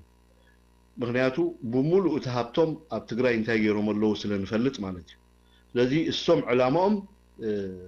ዕላማኦም ሽቶ ክወቅዕ ኣለዎ ምክንያቱ ንነፍሶም እሚኖም ኣለዉ ከምዞም ሱሳይድ ቦምበርስ ንሪኦም ዘለና ፅባሕ ንጎ መፍትሒ ሒዝኩም ጀና ክትኣትዩኹም ኢሎም 34 ህፃናት ቆልዑ ቀልዮ አላሁ አክበር ዝብሉ ጋድ ኢዝ ግሬት ገለ ድብሉ ከምኦም እዮም ወያነ ምክንያቱ እንታይ እዮም ሒዞም መፅኦም ወያነ ትግራይ ክትፍጠር ኣለዋ ትግራይ እንድሕር ዘይተፈጢራ ን3500 ዓመታት ንድሕር ሕጂ ከማን ተጋሩ ኣብ መንግስቲ ኣብ በትረ ስልጣን ናይ ኢትዮጵያ ዓይኒ መፅን ኢና ባሮት ናይ ኣምሓራ ኮይንና ክንነብር ኣይንደልን ኢና ከም ህዝቢ ክንነብር ኣለና ኦር ክንጠፍእ ኣለና እዚ ዕላማ እዚ ሒዙ መፀ ስርዓት ማለት እዩ እዚኣ ከዕውታሲ ደይፍሕራ ነገር የለን እሞ የሃድሚኦም ኢልኩም ተሓስቡ ሰባት ኣይክእሉን እዮም ካሃድሚኦም ናበይ ናብ ትግራይ ድሕሪ እንታይ እዮም መፅኦም ፀገም እዚ ካልእ ፖለቲካዊ ምዕባለ እዩ ካልእ ፖለቲካዊ ምዕባለ እዩ ንትግራይ ካሃድሚኦም ኦፍ ኮርስ ናባና ገጾም ካሃድሚኦም ኣነ ኩሉ ግዜ ደጋጊመ ዝዛረቦ ንሕና ብኸመይ ኢና ንእንግዶ ድሓር ግን እዚ ካልኣይ ምዕራፍ እዩ ከመይ ኢና ንእንግዶ ንባዕሉ ትንታነ ክህልዎ እዩ ናይ ባዕላዊ ትንታና ክህሉ ክእል ኸውን ናይ ውልቀይ ናይ ካልኦት ትንተናታት ግን ናይ መጨረሻ ምዕራፍ ናይ ተጋሩ ግን እንተ ብሰላማዊ መንገዲ እንተ ብሓይሊ እንተ ብዕግርግር እንተ ብሰላም ናብ ትግራይ ዝኸዱ ናብ ትግራይ ክኸዱ ምዃኖም ከዓ ፍንጭታት የርእየና ኣሎ ምክንያቱ እንታይ ኣምፅኦ ኣብዚ እዋን እዚ ሰራዊት ናይ ምክልኻል ኢትዮጵያ ተጋሩ ብምልኦም ብክፍለ ሰራዊትን ብበራጊድን ደረጃ ኣብ ትግራይ ከም ዝዋዳደቡ ምግባር እዚ እንታይ ዝበሃል ከም ብሓድሽ ከም ዝውደብቲ ክፍለ ሰራዊታት ተገይሩ ሓደ ካብኡ ኣነ ሓበሬታ ዘለኒ ኣብ ከባቢ ሸራሮ ኣይሚን حمران عبدو توافير السرح زنبر مبل 14 ክፍለ ሰራዊት بمولو تخفل السراويت تبتينو بتغرينيا دزارو بطراي تاهادو تودي بلو تخفل السراويت قالوا براغيد الله ميكانايزر الله بتغرينيا طراي دزارو ازي كلتا منغست لو دي تهاجر ወይ በቋንቋ ዝቆመ ሰራዊት አሎ ዲብታ ሃገር በቋንቋ ዝቆመ ሰራዊት እንተሎ ኮይኑ ናይ ትግራይ ምክልኻል ናይ ኦሮሞ ምክልኻል ናይ አምሓራ ምክልኻል ናይ ቤንጃ እዚ ስቴት ተፈጢሩሎ ማለት እዩ ናይ ባዕሉ ምክልኻል ፈጢሩሎ እቲ ክልላት ግን ኮሚ ኮነን ወያነ እቲ ስቴት ናይ ምፍጣር ሕልሙ ካብ ሕጂ ኤክሰርሳይዝ የግብረሎ እቲ ብተጋሩ በትግርኛ ዝቆሙ ማሃዱታት እንዳወደበ ማለት እዩ كعوتودي هدي يعوتودي أو بزح تنتانتات نجبر نخلينا بعلاو تنتانة نمسع خمزود خوني خيل أيكون نيلنا خنزار نخلينا جن تبص حوز اللو معبال النسي وزد ما تايدر إيكاتي أب إثيوبيا ذلو بوليتيكا خناتنا ويانا كم بروهم زي كده دحر حجي ويان أب إثيوبيا ولا تمال ذات جمير اللو مزوم مرحتنا إثيوبيا أي من تقامتنا إثيوبيا تازتن بعلا جزء معدة جيتا مهدميتا كلهم قلقل ويب سايتات صحفوا له حجي إثيوبيا المورات قلقل تقارون نبعلو إذا ويانا نستمتع عامتنا إثيوبيا جميرو اللو ذاته فتح يكوني إثيوبيا انتاي مالتي تفتح تعامتز دليو حق منقستي تدنسيسو تي مرجع كوميشن دبلو فريسو ناي ويانا العلوينات كاب سلطان تلعيلو سلطان نهزب خركبو كلهم تقاوم تحيلتاتن أبدجنا وشتن زلو إنكلودد أربعينيش بنبصبات جلمله بمولهم زعتقن دعتقن بالساتفو هر بهراوي سرعة بإثيوبيا ختكل بمدى بشرح زلو إذا هي أنا إسامة معلومي معناته سوسايدي نعو تجراي أكل إثيوبيا زجبرة هذا هو سرعة بإثيوبيا خمسة أي قبلوني تمنجستي معناته تعنك ثلاثة شعتن زبال نبعلو حسنة تقمني توصل زلو إذا عنك زي كابت حق منجستي إثيوبيا أنت تدنسيسو سرعة ويانو صباح نقول بحقق حتتو زغل معات من 25 عامتات زغور جبنا له لعله كله هابتنا إثيوبيا تزميلو أب تجرايد ستو كومون أمني علم أبدج بانكتات زقمت قالوا بشم تجارو زبوم الأماني واجه خوفله يفلت لزغونة سرعة نزوم كركب قربا يكونن لومي بليتي نايت عنت مكاينا بإثيوبيا كاب دبوب كاب مأكلاي كاب معراب إثيوبيا كاب بعل ولقة إلبابور كاب بعل مبرق إثيوبيا بعل هرر انتهي النتو دي تفلته ناي منقست نورات بمولو كاب مأكل كاب دبوب كاب معراب إثيوبيا بتهنداتات اندات تشفن بعبيت مكاين بليت ملو لي مقدي دسيه مقالة زحلفة أحد قطري بلو تهزبي يقرمو يحجي أب كمزا عينت كنتا زوادة أسرعاتي أرغتو تراكترات كي ترفه ملاوت تسعين لن أمناي نازريت أبشاش مني أبتفل على بوتاتات نحرشان أي منقست الزنورة ننوع عمتات تراكترات سن كي ترفا أبت حاتن أبقلن دات عنهم تقراي وسيلو مني معت نبرتنا ኢትዮጵያውያን دوسد زلو ازي ንምንታይ ይተልና صباح نغو ትግራይ ዘድሊ ሃብቲ ንምድላል ስለዚህ ኩነታት ናይ ወያነ አምናይ ቀቢጸ ተስፋ ይዘሎ ማለት ይሕጂ ዳስካ ሒስካ ህደሚ ምስ ኤርትራ maybe بمتكل بأسنا نايبادم ما يكونن يلناكم علينا حزب إيرترا أيمين مرحنة إيرترا ويسورة إيرترا ويمنجستي إيرترا حزب إيرترا دما أبتقراي نتقراي نختم عبل زقاوم يلن تقراي هنصاب هنصاخ تكون زقاوم يلن تقراي ترجع بترجع ويخوينو نعنا طبق أبتقراي صرجع عين عرات تزغبرو زغل هنصاتات ناي تدخا حرستاي وي ناي تدخا زلمن دلو حزب تግራይ ንብረት ተዝገብርዎ ዝሁሉ ኩባንያታት ካምፓኒታት ናይ ኢትዮጵያ ዘረፍዎ ገንዘብ ትውጽእ حرستاي ትግራዋይ ክለምዓሉ ዝኽእል ገይሮሞን ተትኾኑ ንዓና ጽቡቕ ሕማ ኣይኮነን ኣነ ንዓና ጽቡቕ ይደሎ ተጋሩ ክስልጥኑ ንሕናውን ሰላም ኢና ንረክብ ሕማ ኣይኮነን ተጋሩ ክለምዑ ተጋሩ ጽቡቕ ክረኽቡ ጽቡቕ ሕማ ኣይኮነን ግን تعلمها خالي ناي نحنا متكلنا ناي إثيوبيا مفرراس ناي إثيوبيا أب 3-4 ستيت مقررات تግራይ ካብ ኢትዮጵያ ምግንጻል በቃው ማህበረሰብ ነሃና ጥራይ ዘይኮነ ንምግንጽጻል ናይ ካልኦት ሃገራት ዘተባብዕ ስለ ዝኾነ ኣጥቢቅና ኢና ንሆንኖ ብመትከል ካኒ ኢትዮጵያውያን ተጋሩ ተጨቂኖም ተኾይኖም መሰሎም ኩሕሉ ኣለዎም ኣምሓራ ተጨቂኖም ተኾይኖም مسلون تقاليسون كرجاجت اللهم نخلهم تخون هاجر كفتر خاي اليوم ذبل إمنة علينا دي خابزة تبجيسنا أزحجي ناي متكل قداي ناي متكل المتكل غير هيكلني ويانا ميسايل سلزبلو بالاسوس للسرحو ترجع سلسرحو دغير متكل هيكونن أكل إثيوبيا هوينم كنزارم نخيلنا قال أي تعبت أجمع ناي ويانا نسوم تجراي كم ستيت كترعي لهم ኢትዮጵያ ሪኮነ ድውክሉስ ትግራይ ከም ስቴት ክትራኣየሎም እሞ ምሳና ዝግበር ዘተኻኒ ኣብ መንጎ ኢትዮጵያውያን ደይኮነስ ኣብ መንጎ ኢትዮጵያውያንን ኤርትራውያንን ደይኮነስ ኣብ መንጎ ተጋሩን ኤርትራውያንን ደሎ ገይሮም ርእይዎ ንሕና ክንዛተ ንኽእል ንመንግስቲ ወይ ንህዝቢ ኢትዮጵያ ድውክል ኣካል ኢና ክንዛረብ ንኽእል ኣብ ኢትዮጵያ ኣብ መንጎ ኤርትራን ኢትዮጵያን ዝግበር ዘተ እንተዳኣሎ ኮይኑ أمانغو إثيوبيان إيرتران خون اللهم بر أمانغو تجراين إيرتران خون يقولون سلامتاي as a nation نحنا مسحمت nation نحن زارم نقل مسحد منجستي نحن زارم نقل بر مسحد ناي كل توكالي إليت كن زارم عين نقلنا لذي ويانا أكل نايتي منجستي 4 كيلو زلنا إثيوبيا منجستو خينو ذاته نقل otherwise جن أمانغو تجراين إيرتران أصليب كاتسجم كتريو أيجباني مو ويانا كل جزء أنت أمزح ليو قمت ناي إيرتران ناي تجراين تأجم جيرون كري يودليو السجن أيقونا نحنا مستجارو تأجم يبلنا نحنا تأجمنا مستي أبسلت أنزل مريحنتنا إثيوبيا قدماي كلاي سالساي راوعي تاريخ أو صحة دفت أنزل مريحنتنا إثيوبيا مسيت تأجمنا لذا نحنا أمنتاي مدرخ لنا أنت لكم نحجي نحنسان نحوارن زيد داقم مردات على إثيوبيان كنصعنا لنا اور كنرغاغص لنا انت مالتي ندحر حجي إيرترا تبهال هاجر بزوم بإثيوبيان دمصو مرحتي قلولاو كتاتيبلا بزح خبقع خلالو نور زمدنا خفطر خلالو ازروايس ግን ካልእ ሜካኒዝም ክንጥቀም ኣለና ትናሳቶም ዓቅሞም ሚኒማይዝ ክንገብር ወይ ክንከፋፍሎም ተኾይና ኣክንዲ ምስቲ ኢትዮጵያ ኢምፓየር ኢትዮጵያ ንብል ምስተፈላለያ ከም ናይ ሶማሊያ ከም ናይ ጅቡቲ ወይ ከም ኮሉ ክንጥምተን ንኽእል ካልኦት ሃገራት ክፍጠራ ክእል ኣለዎ ተዓዲ ማለት እዩ ስለዚ እዚ እንተደይ ኮይኑ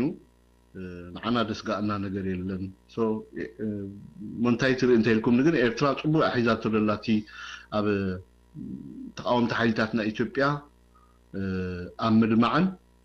تتحسس باب قرن أفريقيا زنبرة مقيارن صوتو ترى إيرترا أبزي بتوفين نصبط خير الله كال في كوابينا زلوا خناتاتي ناي بوليتيكا الصبح حتى المرسل تو maybe أنا وزع جزء نعو نحنا بزحش بوليتيكا ومدرخ لنا زولوا مغنيات لنا مالتي قال عدل كهب نقل سبات أب كل التنتبي تتكورنا تبوي تعاده هلاونتنا نحناسي انتي قدسنا بعد ما هيبناس سلام زي نقبر تريليت حزب قلبتهم اي قلبتهم ولا من قسن تمسرتنا يوعلم نحن او انتي تتصاوقوا لنا بعد ما تقبلنا سراويتنا سفيرنا مستقارو دونا عطينا زي نبر زولو سبات اللو هجي كل جدي تتسألنا ولقاونة هاي نقبره بزعبها هاجرن بوليتيكان نعلل نتلنا خوينا كان نعلل كل ناسي بزعبها ولقنا تجارو نحنا نغيرنا ينرأيه مغنياتو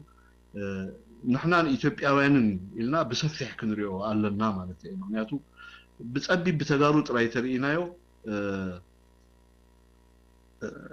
كاين الجاجة مالتي كل جزء بترأي أنا نحنا إثيوبيا بوليتيكال لوط متصالو ناي تحساسوا لوط متصالو ناي أمنت لوط متصالو توم نوع عمتات لإثيوبيا مرحوات صنحو تنكحتنياتات تنكحتهم كسبر كخلالو إرترا as a nation كما هاجر ونانيت كلت ودب ونانيت تفل عليه مرساتات ناي بعلا هابتن دخلنتن ذلو هاجر مهانا خامن كخلالو إذا زي آمن حيلقن مسي إرترا زمدنا خم قبر كم زي كل تديجيروم كأني نحنا خنجورو النخل عقمنا زفقنا كلهم قبر مهانا خا خنجروم كن كلالنا مالتي الذي أصيبنا أبتي ناي بولك إذا تجارون تجرينيان زملكة قداي غيرنا إن رأيه كان دي بروبوزال زمت زناي عن توبيت تنكفكوناي سالسيتنا بزل عالكوا بزعبانا يا أزيان قليلنا بعداي تنكفكف قبلنا أنا بزح جزء بزح جزء أبو أتينا بارسبيت تزي قبرنا له حيشي مخنياتو ولا حنت مخنياتي يقولون حزب تاسي ناي أمتصاصا تاريخ اللوم أبقل عدي خبقل عد متيوم أبقل عد خبز متيوم أبقل عدي خبز متيوم جرمناويان كاب إيران متيوم نرويجاويان كاب شودن تسديدهم نرويجاويان دنماركاويان إنجليزاويانون كاب جرمن أيمن كاب شودن أيمن كاب نرويج تسديدهم إذا حجي أب تاريخ مصحفتنا نبوهم بزحت تاريخ اللوم جن أبز حجي لنا له مبل 20 حدن كفل زمن ترايد يكون قدامي وقع علم دحر خلاء وقع علم أبز هاجرات تفلت بوليتيكاوي وحدت وي هاجراونت حبر السب كم حبر السب حاده مللين ملكتن حسكا كم هاجرنا مقام كنتات ابز علمنا ان معبل مزيو اذا حجي نري انزلنا ابز علمنا زلوا نيشنز نبلن هاجرات ناي بعلم بانديرا ناي بعلم حكي ناي بعلم منغستي ناي بعلم مننت زعزل حزب زلون هاجرات كوينن تفطيرن احنا هون اكلنا تينا مالتي بفولي ملكعنا هنا ايرتراو إرتراويان كم إرترا كم هاجر كأمنا زخاله يتبع علم مثلا تحت مجازات زنبر هاجرات أفريقيا هم أن كلوا يقومنا له نيلا إنا قيمنا هجي بخومون تدارينا إذا كلهم نبلهم زلنا دبي كله عد كلمات يوم كلمات يوم تاريخ تراهم لهم تاريخ هيستوري التاريخ اللي يقولوا نجار كإلا نبز علم ننشله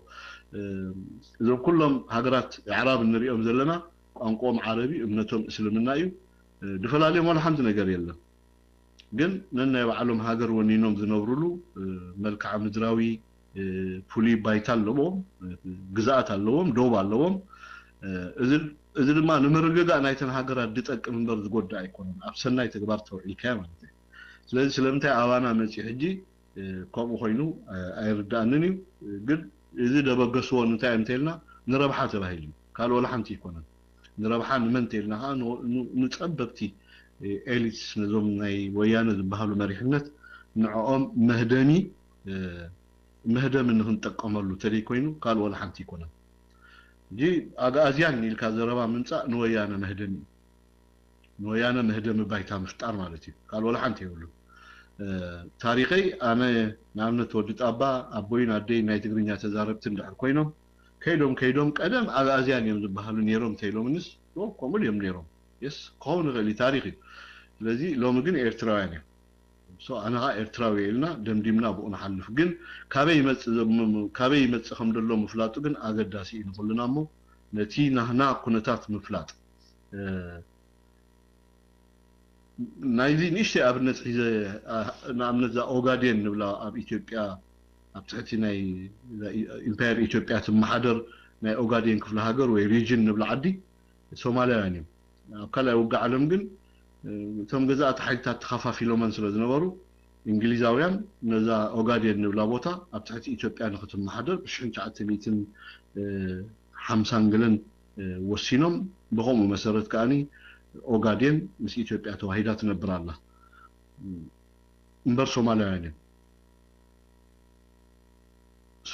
እዮም ወላ ሓንቲ ለውጢ የብሎምን ስለዚ እዚ ከም ታሪኻዊ መጻጻ ናይቶም ህዝቢ ዳይ መግለጺ ክኸውን ይኽእል እምበር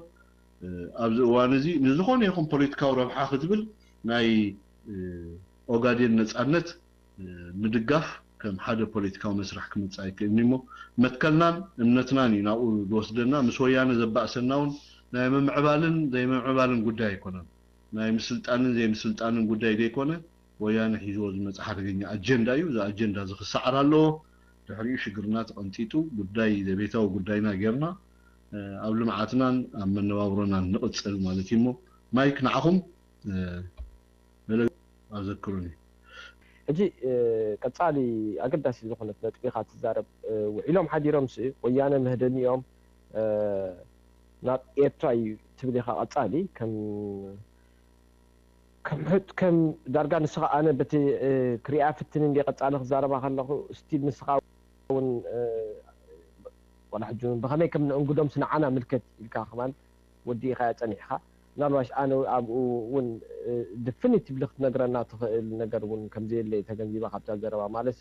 ኣብ ነዊሕ ዝረአ እዩ ግን ሓፈሻዊ መውፅኢቶም በኣ ጥራያ ኢልካ ተዛሪብካ ነርካ እዚ ሕጂ ነቲ ስርዓት ወያኔኻ ከፊልካ ትዛረብ ፀኒሕኻ ድሓር ከዓ መወዳእታ ዛሃረምካ ኣለኻ እንታይ ነይሩ ንስርዓት ወያነን ህዝቢ ትግራይ ፈላሊና ክንሪኦም ኣለና ትብልካ ኣገዳሲ ነጥብኻ ኣንፂኻ ነርካ ሕጂ ኣነ እንታይ ድብል መብዛሕትኡ ግዜ ምስ ታሪኻዊ ማዕባብላ ህዝቢ ኤርትራ ቅርሒ እንትኽህሉ ክእል ኸውን እቲ ፅልኢ እውን ቁሩብ ግዜ ስለ ድመጠጠት ኩነታት ኣብቲ ስርዓት ዝነበረና ፅልኢ ጥራይ ዘይኮነስ ዳርጋ ፈኸም እንዳበለ እውን ናብቲ ህዝብታት ማዕቢሉ ክብል ክእል በቲ ናተይ ፐርሰናል ኦፒኒየን ምናልባሽ ጌጋ ክኸውን ክእል እየ ብኡ ክትዕርበኒ ትኽእል ኢኻ ግን ከምኡ ዝብል ንእሽተይ ኣመላኻኽታ ኣለኒ ሕጂ ሓፈሻዊ ስርዓት ወያነ ናብ ኤርትራ መህደሚ እዩ ኢልና ክንዛረብ ከለና ምጥፍኡ ማለት ኢሉ ኣነ ይዛረብ መወዳእታ ህዝቢ ትግራይ ግን እንታይ እዩ በይናይ ምህደብ እዩ ብኻልእ ኣዘራርባ እቲ ህዝቢ ትግራይ ንስርዓት ወያነ ንነዊሕ እዋን ተኸቲልዎ ስለ ዝኸደ ዳርጋ ኣብቲ ስርዓት ወያነ ክገብሮ ዝፀንሐ ገበናት ይኹን ፅልኢ ምስ ህዝቢ ኤርትራ ይኹን ዓገብ ክብል ኣይተረኣየን ኣብዚ ብፍላይ ዝሓለፈ 20 ዓመት ዝሓለፈ ዓመት እውን ርኢና ኣብ ልዕሊ ህዝቢ ኢትዮጵያ ዝወርድ ዝነበረ ግፍዒ ነዚ ክልቲኡ ኣረኣያኻ እቲ ህዝቢ ትግራይ እቲ ስቕታ ናቱ ገሊኡ ሰብ ምስቲ እንታይ እዩ ጊልቲ ባይ ኣሶሲዬሽን ዝበሃል ዳርጋ ዋላ ምስኡ ኮንካ ይትግበር ዳ እምበር ስቕ ኢልካ ንዓኻ ወኪሉ ዝመፀ ስርዓት ስቕ ኢልካ ምርኣይካ እውን ዳርጋ ገበነኛ ኢኻ ዘብል ነገራት ኣለዎ እሞ ህዝቢ ትግራይ መህደሚ እዩ ናብ መወዳእታ ከብኸመይ ክኾን ንስርዓት ወያነ መህደሚ እዩስ ሓንቲ መውፅኢ ዘላቶ ናብ ኤርትራ ካበና ንጥፍኣቱ እንተ ተመኸሻኺኑ እንተ ናብ ንቡር ተመሊሱ እንተ ናብ ሕጊት ስርዓትን ተመሪሱ ወይ ድማ እንተ ንውጋእ ሓሲቡ ንጥፍኣቱ እዚአን ክልተ ካብ ኮና ምርጩ እቲ ህዝቢ ወያነ እቲ ህዝቢ ትግራይ እንታይ መወዳእትኡ በይናያ መውፅኢቱ ካብዚ ስርዓት ወያነ እትይዎ ዘሎ ዳርጋ ዓዘቕቲ እየ ዝብሎ ኣነ ንነዊሕ ዓመታት ዝቐፀለ ዓዘቕቲ ስርዓት እቲ ህዝቢ ትግራይ ብኸመይ እዩ ዲኣሶሽየት ክገብር ካብ ስርዓት እዚ እዚኣ ምናልባሽ ተዘይተረዲኣትካ ከነፀረልካ ክእል ወጣና ግን ምናልባሽ ተረዲእካ ንክትኮን ተስፋ ገብር ማይክ መብዛሕትኡ ኣብዚ ናይ ሃገራት ኣፍሪቃ ብፍላይ ከዓ ኣብዚ ናህና ናይ ኢትዮጵያ ታሪክ ህዝቢ ይኮነን ተሓታቲ እቶም ካብኡ ዝወፁ መራሕቲ እዮም ብታሪክ ርኢናዮ ብልምዲ ማለት እዩ ንኣብነት ኣብ ናይ ሃይለ ስላሴ ዝነበሩ መራሕቲ እቶም መራሕቲኦም ተሓቲቶም እቶም መራሕቲኦም ኣብ ልዕሊኦም ስጉምቲ ተወሲዱ እቶም መራሕቲ ድመፅሎም ኣህዛብ ግን ወላ ሓንቲ ኣብ ደርጉ እውን ከምኡ ኣብ ናይ እዚኦም ፍሉይ ዘብሎ ነገር ግን ንነዊሕ ዓመታት ኣብ ትግራይ ዝኸደ ጭቆና ነይሩ ማዕረቶም ካልኦት ህዝብታት ናይ ኢትዮጵያ ማለት እዩ ህዝቢ ትግራይ ተጨቂኑ እዩ ነይሩ ብዘይካል ዓለም ብግልፂ እሱ ስለ ዝኾነ እዩ ናብ ጎኒ ህዝቢ ትግራይ ተሰሊፍና كم ذا حجة حدا خلته الزبال فيسبوك لصحفوه زي كونس توم لبا ما تجارو دفلتوه حزب تግራይ سورة أي من حزب إيرتران سورة إيرتران من حزب تግራይ أم بقاس نمثلو أم كلاس لخوفلو مسوعتنت زرنا أسو تجارو يلون يوم حجيتهم لبا ما تجاريهم بنيد هنا تساتفون زعوزهم مسخم زي كل فلت ينبلا بقداماي ويانه كولابس خويني يتقالسوم أو كل أي ويانه جن ببارسبيت نهنا ترايدي كنا بدقاف نهنا يبتسحو دردوم نجري كم مقبرنا جن خفلنا دلنا نجر هالينا ديكونس وتي نانا فلسفنا أبي إثيوبيا زلنا الرأية بقنع منفس السوس للنوري سالساي نحبار سألا أنيرنا حوار سألاي أكن دي بتناس الكوين كاتقالسو بحوار كوين كاتقالس كايو وتي تاو خونس لدخل بو مسارة سريحنا له حجي تمتلا ما ينرأيه بتحادث سيدكا تحق دفلت حزب الله حجي حزب تግራይ سي تشوقيني تشقونو خا ملكعي نبرون مالتي ملكعي نبرون مد نغارات كاخفترنا يقدني دحري ويانه ادسام اتاوم اب تግራይ تفطر خنتات مد نغارات كفتر بوحدو اتي بغزاتي حيلتات مسافنتي نا ايثيوبيا دوردو زنبره غفعي اتليستوم دقوب سلطان مسمصوسي اتي ጸጥታው خنتاتو خمان ترغاغيو وطباو عقم عابيو رخيبو بليعو قالت ليبلنا تفلما ابت ጸጥታው خنتاتو مشالله كازي ابر هاند مركباب ايثيوبيا تግራዋይ ናብ ስልጣን መጽዩ تي بوليتيكا تقاطيرو تي ጸጥታ تقاطيرو እጂ ተጋሩ አፍልቦን ነፊሖም ዝኽድሉ ከም ተቀደም አምሓርኛ ሰሚዕካ ትፈርሃሉ ዝነበርካ ሎቢ ትግርኛ ሰሚዕካ ትፈርሃሉ ዘመን ስለድመፀ ቁሩብ ኣብቲ ናይ ፖለቲካ ላዕለዋይነት هو أمبال تعاوت وندسكره حزب نيرو قال لو تتاتونا تግራይ نيرو دي بوحد يكون بقاله بزيك العالم سابورترز يقولوا من مالتها يكونوا ويانا معناتها سابورت له هو ما تግራይ ناتاتهم تطقمت له بناتاتهم تقم زخدو له نت ፖለቲካ دنقساسو نت نيصتا محاورات كله بملو كنترول نغبرو حيلتات አለው اليوم حجي كابتنا ويانا هونتات فليخاي تريوم نقا ግን ماجوريتي كتقلص كله كابتي اقلال صناي بوليتيكا نحزب 5 لا يتقمطني ها مالتي حجي اب تግራይ انت 5 مليون حزب له خوينسي 5 مليون حزبي ويانا وتحساسب له وقت بلا يتقمنها ግን ድግፎ ደን ወያነ ተልካ 4 ሚሊዮን ክድግፎ 4 ሚሊዮን ፈራን ክድግፎ ልዕሊውን ክድግፎ ብደገፍ ናይ ህዝቢ ትግራይውን ደው ኢሉኹም ዘሎ ስርዓት ትፈልጥ ኢኻ ግን አደጋግፋ ናይ ትግራዋይ ክልተ ነገር ሓደ እቲ ዝነበሮ ጭቆና ናይ ቀደም ኩሉ ግዜ ስለ ዝዝክሮ ይጠቀም አይጠቀም አትሊስታ ጸጥታዊ ፖለቲካዊ ላዕለዋይነት ጨቢጥካ መኻን ትግራዋይ ክሳብ መቅናዕት በሃል ነገር እዚኣ ስለ ድወነና እዚኣ ትጽለሉ ደለ ትግራዋይ እንተ ትጥቅሚ ናይ ፖለቲካ ናይ ረብሓን መጽና ግን ሓላፍ ዘላፍ ማዓት ይደሉ ሕጂ ብዙሓት ተጋሩ ነዝቃወሙሉ ማለት እዩ ሕጂ እንታይ ይከፍል ተከፋል እንብሎ ነገር ኮሎ ናምነት በህዝቢ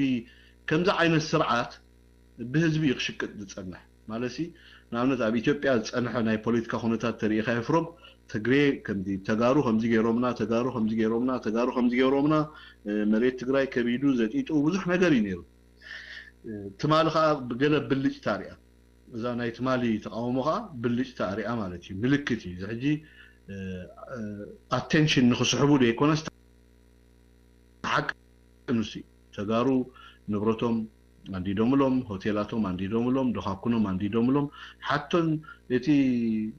ወያነ ድቋጨሮ ከም መንግስት ድመርሖ ሃገር ጎንደር ከማን ነቶም ዜጋታቱስ ከድሕኖም አይከኣለን ሕጂ ኣና ኣው ብጣዕሚ ይድገርመኒ ዝክሩት ኾንኩም ኣብ ቀረብ ናይ ሎሚ 4-5 ወርሒ ተጋሩ ካብ ጎንደር ተሰዲዶም ንሱዳን ኣትዮም ካብ ሱዳን ከኣ በመገድዶም ገይሮም ተኻሊሎም ታኒ ትግራይ መሳገር ከማን ዕድል ተሳኢኑ በመገድ ሱዳን ገይሮም ዓዶም ኣትዮም ሪኢና ቴሌቪዥን ሪኢና ጋዜጣ ሪኢና ንብረቶም ተዘሚቱ ሃብቶም ተዘሚቱ ዋጫዋጭሎም ዝምልክት እዩ ቀዳማይ ምልክት እዩ ህዝብ ዝሓተኩም ዘሎ ሕቶን ተዘይ መሊስኩሞ እዚ ክቅጽል ጥራይ ደይኮነ ካል ሓደገኛ ሳዕቤን ከምጽ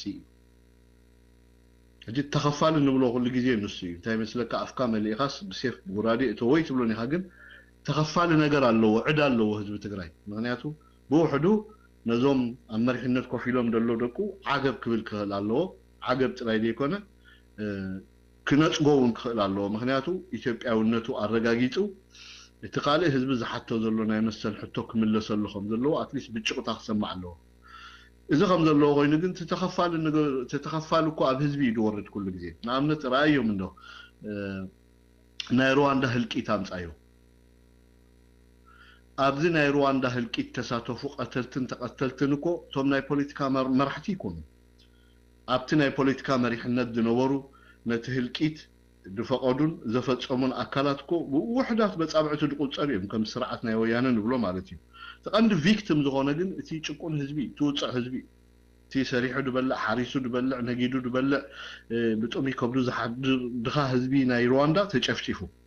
أجيب بسن كتساتهم تم مريحنا تاي تهاجر زختلو جيجا يو أبز كل درجة لزي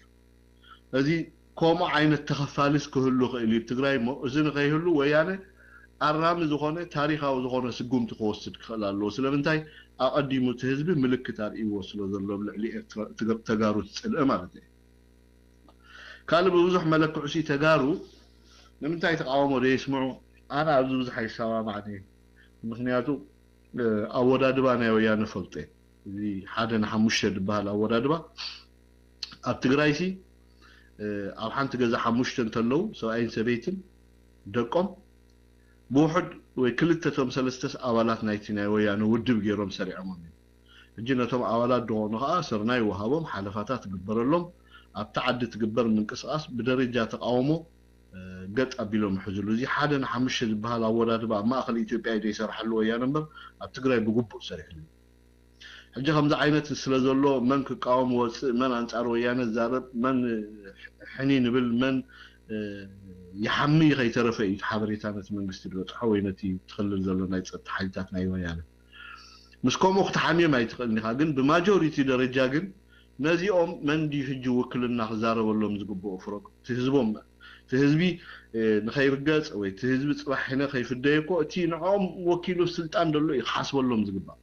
توم هزبي يكوننكو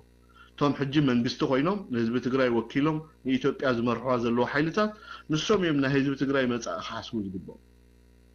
أي تحسوي نبلو ميناكو تقراي نتسيلهم كمستيت كقوموا عدلهم بزح أجنداتات جيرهم بزح برنامجات جيرهم بزح عقم فتيسهم بزح جنزب فتيسهم ولعهم بزح نجار جيرهم بزح زي تقدنا تاريخه وصحته تفتيمهم قل أبرسي جيجا ندا جبركا بجيجا تعوض له نجار يلا الحد أوان دويلكا مؤذن تري صراحة شعبي أيودقنا هيك قالنا هذا شعبي نحن يودقت إن تقراي نتأنت already collapse هوينا تسعرنا لنا مالتي حجبك المينات قتيرو زلو ناي منبارن زي منبارن حتى نملس كنكلا لنا اتليست مزم اكل اثيوبيا زلو حزبي اثيوبيان كوينا قريبنا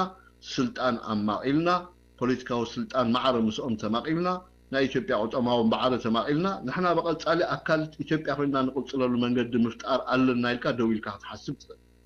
اجي اذا كغورور زي كل بزح ነገር አለ እንሳት ዝገበሩ ወገበናት ቀሊል አይኮንም ተخفالي نبلو كل ጊዜ ማለት حجي سلطان كنركب ولا انت ولو ديلي نامنت سلطان كنركب تولوس تزغفل عداقه من يدخفلو بزح حساب تقتلله بزح حساب هالواتو تطفله بزحات مهوراتن بروفيسوراتن اثيوبيا هلونهم زي تفلطلو تاثيرهم ديم دلو ترشينهم ديم وي اب تግራይ ወሲዶም ديم انديدوم حنيقومم زي فلطو معات اثيوبيان አሉ እዚ ህዝቢ ኢትዮጵያ ደይ ኤንድ ናይት ዝሓተሉ እዩ ኣብ መጨረሻ ተኸፋል ንብሎሲ ክኸፈልና ይግድን እዩ ምክንያቱ በሊዓኻ ኮይ ከይድን ክትከፍል ኣለካ ተገልጊልካ ኮስኢልካ ይከይድን ክትከፍል ኣለካ ኣብ ፖለቲካ ኸኹም ኣብ ዲሞክራሲያዊ ህይወት ዘይብሉ ሃገር ህዝብታት ጨቁኢንካ ረጊጽካ እንዳቀተልካን ክትገዝእ ጸኒሕካ ኣብ መጨረሻ እኩብ ድምር ናይቲ ዝገበርካ ገበን ክትከፍል ምዃንካ ክትፈልጥ ክትክእል ኣለካ ዝተኸፋል ንብሎ ንሲ ተኸፋል ንብል ንሲ ኤርትራ محزنة كنجبر نحنا تسألي يبلنا تأجم يبلنا محزنة كنجبر مسويان جن دخفل عدال لهم ويانا لعلو خلو فعنك سلاسة جعتن قدي فموديو ما يقدرون كنا رجال تسألون نخل الميكانيزم كنا رجال تسألنا كالاي نساتهم ساتفو أي ساتفو تبي في السرعة نيترا حتى ملكتي إتوان ده حجي إذا كنا رجال كنكلا لنا برباد ما بيت فردت وهيبنا جنزبنا كوي ወያነ ሕጂ ፈትዩ ኣይፈቶ ክምጡን ክልክለና ዝኽእል ዝኾነ ይኹን ሞራላዊ ሕጋዊ ብቕዓት የብሉ ብሕጊ ኣይንሃናን ያባድመ ክብለና ይክእልኒ ኣሚን እዩ ብሕጊ እውን ዝዛረብ ዘሎ ንዛተይ እምበር ባድመ ናይ ኤርትራ ይኮነትን ኣይበለን ብመትከል ደረጃ ማለት እዩ ስለዚ ኣብ ከምዚ ዓይነት ቅድመ ኩነት እንተልኣ ኮይኑ ድከራኸር ወያነ ንሕና ኻ ቅድመ ኩነት ከነቐብል እቲ አንጃስቲስ ዝኾነ ናይ ትግራይ ምንጻል ኣይንቕበሎን ኢና ትግራይ ኣካል ኤርትራ ኢልና ኢና ኣካል ኢትዮጵያ ኢልና ኢና ንኣምን ብኡ መሰረት ናይ ትግራይ ናይ ፖለቲካ ፀገም ኣብቲ ናይ ኢትዮጵያ ኣጀንዳ ክመሓደር ኣለዎ ኣብኡ ክርአ ኣለዎ ኢና ንብል እዚኣ ኸ ብመትከል ኣይድግፍዋን እዮም ግደፎቲ ካብ መሬት ኤርትራ ካብታ ወሲዶም ቀይሕ ባሕሪ ኣብ ትግራይ የእትዮም ንብሎ ንኤርትራ ሓደጋ ከውድቕዋ ዝኽእሉ ኣጀንዳ ተሳዒሮምሉ ዘለዉ ድበልናዮ እዚ ክገብርዎ ደይከኣሉ እሞ ንሕና ብስዕረት ስዒርና ድወፀናዮ እዚ ከም ዘለዎ ኮይኑ ግን ዋላ ሕጂ ብሓድሽ ምዕራፍ ተመፂኦምና ኦኬ ባድመ ክበኩም ተቃወምቲ ሓይልታት ናይ ኢትዮጵያ ረክቡና ብውሕዱ ካብ ዓድኹም ኣውፅዎም ድሒሩ ናይ ህዝቢ ትግራይ ጋራንቲ ዝኾነ ናይ ባዕልና ፌደራላዊ ስርዓት ኣብ ትግራይ ክንፈጥር ኢና ህዝቢ ኢትዮጵያ ድላይ ይግበር ንስኹም ግን ከይትፃብኡና ዝዓይነቱ ቅድመ ኩነት ከቕርቡልና ናይ ግድን እዩ ምክንያቱ ንህላዎም እዮም ዝፅዕሩ ዘለዉ ባድመ ክቡኻ ከለዉ ወይ ኣብ ዘተኾፍ ክትብል ከለኻ ገለ ፕሪኮንዲሽን ከቕርቡልካ ምሰን እንተ ንዛተ ዘበሎ ንመለስ ዜናዊ እኮ ኸይድና ሲ ምስ ኤርትራ ብኸመይ ኢና ንነብር ምክንያቱ ኣሎ ዝተገበረ ጌጋ ኣሎ እዚ ጌጋ እዚ ፍጹም ከይተሰረዘ ከሎ ብሰላም ከንብረና ዝኽእል ፖለቲካዊ ሃዋህው የለን ስለዚ ወይ የጥፍኣዮ ወይ ነጥፍኣዮም ወይ የጥፍኡና ኢሉ እዩ ተበጊሱ መለስ ምክንያቱ ትዝገበሮ ነገር ከቢድ ምዃኑ ስለ ድፈልጥ እዚ ዝገበሮ ከቢድ ነገር ክዕወተሉ እንተዘይክኢሉ በቃ ወይ የጥፍኡና ወይ ነጥፍኣዮም ንሕና እንኮም ሒዝና ኢና ዘለና እኮ ከጥፍኡና ድዮም መፅኦም ወይ ከነጥፍኦም ኢና መፂና ሕጂ ኣነ ህዝቢ ይኮንኩን ድብል ዘለኹ ህዝቢ ኤርትራ ከነጥፍእ ወይ ህዝቢ ትግራይ ከነጥፍእ ኣይኮንኩን ድብል ዘለኹ እቲ መንግስቲ ከጥፍኣና ድዩ ተበጊሱ ወይ ከነጥፍኦ ወይ ከጥፍኣና ኣብ ከምዚ ዓይነት ናይ ድሎ ከይትዕሎ ናይ ፖለቲካ ምጭብባጥ ኢና ዘለና ማለት እዩ ሕጂ እቲ ምዝታይሲ ምዝታይ ባድመ ምሃብ ገለስ ምምጣው ኣይኮነን ወይ ምሻሎ ከምዚ ሓለፋ ኣይኮነን ወላ ሓንቲ ባድመ ሂቦምና ገዲፎሞ ኣይከድሞ ዝኽፈል ነገር ስለዝትኻልእ ዝኽፈሉ ግን ክዳለውሉ ኣለዎም ባህላ እንታይ ማለት እዩ ስዒቡ ድመፅእ ኮንሲኩዌንስስ ንብሎም እቲ ዝበልዕዎ ሰልድ ዝሰርቕዎ ናይ ኤርትራውያን እዚ ተደሚሩ ካብ ባንክ ንባንክ ድመሓላለፍ ነገር ገንዘብ ኤርትራውያን ክንዲዚ ሚልዮን ወሲድኩም ኣለኹም መለሱልና ክትብሎም ትኽእል ይመርሱልካ ወያነ ሳላ ህዝቢ ኢትዮጵያ ተሰኣነ ሰልዲ የለን ባንክታት ናይ ኢትዮጵያ ዘሪፎም ዕድኦም ክመልሱ ክእል እዮም እንተዳ ኤርትራ ብኡ ኮይና ትቐስል ማለት እዩ ግን ኤርትራ ብኾነ ትቐስል እዞም 20,000 ሰማዕታት ኣብ ዶብ ኤርትራ ወዲቖም ዘለው ብመትከል ብዛዕባ ፖለቲካ ኢና ንዛረብ ዘለና ወያነ ሒዝዎ ዝመፀ ሓደገኛ ፕሮግራም ንኸይዕወት እዮም ወዲቖም ትርጉሙ ባዕልኩም ተርጉምዎ ወያነ ሒዝዎ ዝመፀ ሓደገኛ ፕሮግራም ንኸይዕወት እዮም ወዲቖም እምበር ንኻልእ ኣይኮነን ስለዚ ናይዞም 20,000 ሰማዕታት ወያነ ይእወድ እዮም ምእዋድ ክንብል ከለና ኸ ውድቀት ናይ ወያነ እዩ ምእዋድ ንብሎ ማለት እዩ ስርዓት ኣተሓሳስቡን ኣይዲዮሎጂኡን معمق كقبر كخلالو شعو زم 20,000 سماعات تدبيسوم نبلوم دوبنا بسلام مس إثيوبيا كم كلت هاجر كم كلت حزب خوينا أنا نبر بر بعدما بمهابن بمخلكالن ناي نبور زمدنا زملا سولو مخنيات يلن دحر حجي تودي يتمدرخ مالتي بعدما بيت فردت أبكيرين من تاي نزاتي يلو حكيدو نزاتي يلو ولا حرت نجار يلن بعدما نزاتي يلو مخنيات يبلنا which means تودي يبحقي الذين احنا تخفال الله استخفال ذو خفلو اللهم بوحدو إثيوبيا زي بقانقات مسريتات اللو زلا نعانا كل جزي أبسقم زئتونا بوليتيكاوي أو أقرأ ولا زي structure بمول أخفر رسالو إنا نقول عنك سلاسان شعتن حادقة نقرنا أفريقيا إنا نقول عنك سلاسان شعتن نتقرأ يتبو حما يكون نقول لنا نقرنا أفريقيا حادقة إنا نقول لنا عنك سلاسان شعتن نخبابينا خام نبور نابزي نبور زيرا مامسي السيد أجمع كوينو نادر لمبر بعد ما يكونن بعد ما انتهي بعد ما تزاته تبل عد خستو ناتكم كارتات سئل تبل كلتا شماغلتات امصيخا تودو تسمرو ነገር እዩ ሲ ኮመንት ጸገም ኣብ አይዲዮሎጂ ዘሎ ጸገም ያ በተሐሳስባ ዘሎ ጸገም ያ አምናይ ወያኔ ሸብዳዕዳዕ ዘሎ ጸገም ወያኔ ኤርትራ ክልተ ከፊልካ ክልተ ሀገር ክትገብር ንኢትዮጵያ ኣብ ኣርባዕተ ከፊልካ ኣርባዕተ ድኹማት ኢትዮጵያ ክትፈጥር ድሕሪ ወያኔ ኣብ ተቀርነ ኣፍሪቃ ጎብለል ኮይኑ ክቅጽል ከምኡ ይትዕላማ ኣርባዕተ ናይ አምሓራ መንግስቲ ናይ ኦሮሞ መንግስቲ ናይ ደቡብ መንግስቲ ናይ ዓፋር መንግስቲ እዚ ተሳኢሉ ተወዲ ኣሕዋት ወያነ እዚ ውብ ስርዓት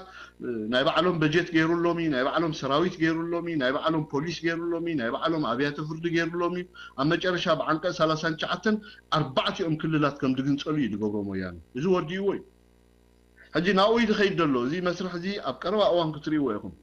ሓደገኛ ከይመስለኩም ክሰርሖ ይባዕሉን እዚ ሕጂ ወያነ ቀሪብ ጽባሕ ንጎ ድሕር ጽባሕ ትዝግበር ዘተ ከቢድ ፕሮፖዛል ይኸቅርብ ኣይቅበልዎን እዮም ቶም ተቃወምቲ አንድነት ናይ ኢትዮጵያ እዮም ዝብሉ ነዞም በክልላት ደረጃ ከም መንግስትን ከም ህዝብን አቆይሞም ዘሎ ሀገራት ከዓ በብ ዘለና ክልል ይወደግ ተዘይመሪሕና ክንግንጸሊና ሁሉ እዚ መፈራርሕ እዚ ሰሪሑ ወዲ ሓዲሩ ወያነ ዚያብ አንቀጽ 39 ናይ ኦሮሞ ኦፒዲኦ ክንግንጸል እንተይሉ ናይ አማራ ባዕድን ክንግንጸል እንተይሉ ደቡብ ኢትዮጵያ ክንግንጸል እንተይሉ ተሓደ ክንግንጸል እንተይሉ ዋይኖ ትግራይ በአንቀጽ 39 ደይ ትግንጸል ሽዑ ምስ ኤርትራ ዘለዎም ዕዮ ገዛ ግን ኣይወድእዎን ጸገም ኣውይ ዘሎ እዚ በኸመይ ኢና እንግዶ ኣብ መጻኢ ንራእዮ ግን አይ ቲንክ ናይ ኤርትራ ጉዳይ ዝህልዎ ይመስለንን እዛ ናይ ምፍርራሕ ናይ ምጭናቅ ፕሮግራም ዘምጻ ሃይለ ማርያም በል ድበልዎ ናኡን ምኻዲ ይመስለኒ ሞ ማይክ ገርፈልኩም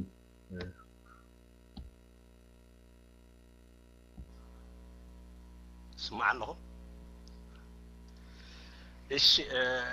تفكير كالي كاتار اسوصا انت هنا دحان ديسمس غبرا جن اسخا الكياج كونكس تنكس لزبلكا يا جن نعاق ما بقس يري بزحلف غزي ابزا غزا غاشا ناي بومبت شوعات نسيوم تزاروا مسنقات اسيرنات كاريتي حتت اسخا اجر مقدخا ابلوا يا خيلكا ابا مسخا سامعي حنجيروم نويانه اتيموم ني اديس ابا تبل بزح غزيات عركانيا نعي كابتن ايلاندن دحري تمليسنا خبتي اخي باز نبرت ايلاندن اخي با يهدن نيروم ملا ايثيوبيا نكناكي اور ناي اورمو ببعال لنچز مرحون نيروم حزب عمر has never ever ويانه طرح زبلنا بن ايثيوبيا متبات ينورون حدا خفت فيلم نستجن دد حريتينا عواسا زنبره ناي متقعتي بدحري وايثيوبيا ابتيك سياسي اتسمع بزرباسي طالبهم دانبري اب اديس اباسي نويانه راح زبل مدبات اي نبر دحرجن ان حدهم تطالبهم درس تاريخي ناي بعد تمرات لاي نه قلمتات هجي سق الى صنيحهم جن افتفالي اوان كم جراجرهم افهم مليهم اسخال كاكم فركا زلو ابلو يا خالكا مغنا بزا غزا بامو سلتبالت حدا غاشا مسنيرو ابكا راي انتايو حزبا غمبار منغس يرتان حينا احنا خلص نديو نويانه طرح دي حنجنا احنا نابتين منغس قاون زنبره مو دحنا راي ازنبرم ويانو ولو اهدنا ولو قصلهم بيقدس دحر او كيبصحو انت طالمو مسناي اورومو نعو بطولو ينيرو تي ناي مرغص ناي منغس ايرترا جن ابزا غزا بتفعل مهات حتكون مهات تي فريم ابتي اقاربا حدا اسلا تفعل جنات كاري تطرحم فلات ناتي غمغامي انا ابن عم يطلط لك بز غزا انت يرى لك حزبا غمبار نويانه طرح دي حنجراتي ويس مسنايلند انا تاع كان تخاس ويس ويانن كالوتن ምናልባት ካል ጊዜን ተልካ ጸገመ ይብለኝ ስለስተን ከፍካያ ካምቦኒ انتاير يتلكن الزجاجة تقال إثيوبيان ولا أبزناي بعدهم كلهم جنبت بلاي بلين جنب أبي أبزنا سيد بروجم خالد جاها زبالون على زي عملوا ما أبزي أنتاير يتلك خالد جمال باش خالد جاها تكا اسكي أتصبي كاكلي مرة يا تا أتصبي كاكلي نويانة سي حنجرنا خمدتنا يوم أنا خا نويانة راح يكون حنجرنا في أمتى حب حنجر ده هنقبل أو إهدى النيرما في سمعتي كابتن لندن يتبقس لحن درت ملسن ابو ناي بعلن شو نديرهم قلنا ناي بعلن شو خياتو تعليمهم قلنا ابعد سبع خياتو خلوسي اهدنوا نديرهم بلا امحاره حجي نساتهم من عاد خصنا زلو تمام دولو نويانا حنجيركم اتيهم نحن اني انت لاين اهدنونا اونيرم يوم جم ستعلموا كنات مسرعهم قن نحن تينيامو حاس عفا ما وصيهم جيغا دغبرو حزباو غمبار نويانا حنجيركم اتيهم انا ايفالكم اهدنونا اونيرم يوم قن هجم ستعلمكم قن دخمتكم نابنا من شفاني دون ترى انت تسفى قبل حطوا زياده بحياتكم هيدن كتبل كان اينوت هيدن نبعل تمرات ما تمرات لاينه ملا ኢትዮጵያ ዲሞክራሲ እንቅስቃሴ ትባል ናይ بعد بجمدر ዝነበሮም ክስቲያት ሓደ ክፋል ናይ መበገሲኦም ሓደ ክፋል ናይ ፒአር እዮም ተሓርግን ተምራት ላይነ ዝመርሖም ግሩፕ ያ ተዴካ هجسي نوياني حدا خفتي نوياني فلي قبلنا حنجرنا كمان قصي نطوم نيتو نحاسلا درجيز قاموز نورو كاب حدا لعلي بتزمادو ازاربا قسقاسي اتحاسواز نورو مداين اختاقر نمبري نوياني ترى حنجرنا اعتناني ناتي مرقسي مدالبات كافتارس سلستن كفكايخا انت يلقن ديسمس دورات قلات راح I think انا انت توسد انا كمتي دفولت تصبيغه في تاريخ هنا نورنا نايت مال ፍጻመታት ይግን እዚ ይሄደን ወይ ሕጂ ባዕዴን ተባሂል ዘሎ ናይ ብሔረ አምሓራ ዝውክል ውድብ ፈርስት ኦፍ ኦል እዚኦም ናይ ኢፒአርፒ ተጋደልቲ ዝነበሩ ዳሃር ኢፒአርፒ ምስተሃረነ ይሄደን ኢሎም የኢትዮጵያ ህዝቦች ዲሞክራሲያዊ ንቅናቄ ዝብሉ ናይ ህብረ ብሔራዊ አይነት አሰላልፋ ዝነበሮም ውድብ እዮም حيلهم بزي قدس أبكابي ناي أجو أبي جمدر أبحرا قلنا ناي جندر انقصوا سنيرة ويانا نحيي المسمته أوتو لتفترة حجين تاي تجيرو أبتا وانتيا ويانا وكلنا أنا إثيوبيا خوست دايك لني first of all كنفلت ويانا نحدث أبيب بهر زوكل ناي تجري كل هاجر تراي زوكل حيلي سلزي هبرة بهراو خمس لوس لزلوهم مستنى أورومو من قصاص وات إيفر قال مستنى أمحارا نايدو إثيوبيان قال من قصاصات كم سلوس لزلوهم أتو وانتي نايوان أتو يهودك زبال ودب نخفتر ولو انتم ناي أوبيديون كالوت ودبات أولات يهودك كوينهم شو كم جنبار زوتو مروحات ناي شعبية مروحات ناي تقالوا أيمين ناي زوايان حرنا تقرأي زنوري نعملت كم بعد متعلق كوما دم نقصا زي ناي إثيوبيا أفقوا بقى خوي نزلوا حجي بريغادير جنرال عبد الله جمدا قال ماذا زعم السولو سبات حجي تقاومهم بزي ملك عن رأيهم حجي أنا أبتا ياتا تا جيجا زبلا وياني يروت بوتا زل على أبرهند زنورو وتدروا حيل نقولوا قال وياني ينيرو تون قالوت من الوقت حجي تي إهدان تباهيلو نوع عمتات دحري بي آر بي خنق أساس أنها حيلنا يبعل أديش لقسة تامرات لاين واتو اليوم دياتهم immediately مش ويانا زيتا تغيرو already حجي سرعة درقو الدق سلازلو ناساتكم عم ميدا مصنحون ترقون كروغو سلازيكل تعاقمو من سلادفلتوه لذي نبهيرا أمحارا وكيلكم أبزي أبالنا يقنبار يهودا كونو تباهيلو بو مسارات تامرات لاينة أديش لقسة برخصمون هلاو يسيف قالوا ملا مسنا ويانا مريحنا التزاتيوم بناي قويا يهودك زبهال ودب قوم سمكا بحانت ليتي كابتين هبرة بهراونت لوكل زنبرا بوليتيكا والرأي أنا هابا وطيوم ننا أمحارا بهر توكلتي نايلوم أبناي يهودك أبالات كوينوم حدا قنبار فتير نايلوم مسارات نجيتي ألوتاوي ولا تزحاشي أقاوما زنبرانتهم إبيديوم دك أورومو مروحات هونو قلب زي قدس قلنتهم بعدين نبلوم ويتون إهدان تبلوم زلخا أبدم بعدين كوينوم زموتو تيهودك قن ما بقولهم تولدهم تدارينا كابتفل عليه فلتاتنا إثيوبيا دموتيا مخنياتو تحت تسألال إي بي آر بي زنبرون دحيرون أبي هيدان زنبرو سباس لزخونو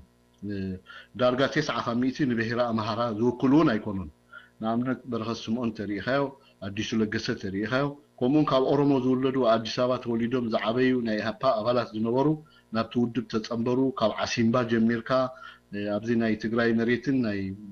ኣገው ናይ ኣገዋዊ ናይ ኣገው ምድር ዞንን ድንቀሳቀሱ ዝነበሩ ሓይልታት ናይ ኤፒአርፒ ኣባላት ናታቶም እዮም ሕጂ ብዝኾነ ይኹን መለክዒ ንህዝቢ መሓራ ዝውክል ሓይሊ እውን ኣይኮነን ንሱ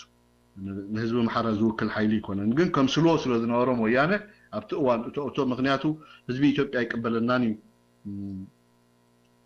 ካልኣይት ማሕበረሰብ ዓለም ናይ ማሕበረሰብ ዓለሙን ገለ ዓይነት እዚ ውድብ እዚ ሕብረ ብሔራዊ ክመስል ኣለዎ ተባሂሉ ኣብቲ እዋንቲ ብዝግበር ዝነበረ ዘተ ተፅዕኖ ስለ ዝተገበረሎም እዮም ናብ ኢህወደግ ዝብል ግንባር መፅኦም እዚኣ ከም ሓቂ ክንሪኣ ክንክእል ኣለና ካልእ ኣብቲ ሳፖርት ናይ ምግባር ሰውራ ኤርትራስ እንታይ ግደ ተፃዊቱ እቲ ናይ ህዝባዊ ወያነ ሓርነት ትግራይ ናብዚ ሕጂ ደረጃ በፂሕዎ ዘሎ እዚ ዘይካሕድ ሓቂ ኩን ምናልባት ተጋሩ ሕጂ ናይ ታሪክ ምንጣል ዓይነት ዘረባ ንሰምዕ ንኽእል ተሓቂ ግን ካልእ ንሕና እንታይ ጌርና ክንገብር ስለ ዝግባአና ጥራይ ጌርና ክንገብር ስለ ዘለና ጥራይ ኣነ በቲ ዋላ ብመትከል ደረጃ ተፈልስፍና ናህና ናይ ትግራይ ጉዳይ ኣብቲ ናይ ኣጀንዳ ኢትዮጵያ ይድርኦ ዝብል እምነት ከም ዘለዎ ኮይኑ ልዕሊ ኩሉ ህዝቢ ትግራይ ከም ጎረቤት ኤርትራ ኣብ ርእሲኡ ማዕረ ነቲ ኤርትራዊ ማለት እዩ ማዕረ ኤርትራዊ ኣብ ልዕሊ ህዝቢ ትግራይ ዝወረደ ግፍዕታት ኣሎ ህዝቢ ትግራይ ጨናው ተባሂሉ ቆማል ተባሂሉ ደንቆሮ ተባሂሉ ቤት ትምህርቲ ከይስራሓሉ ከይንግድ ከየብል ከም ኢትዮጵያዊ ዜጋ ዘይኮነስ ከም ሓደ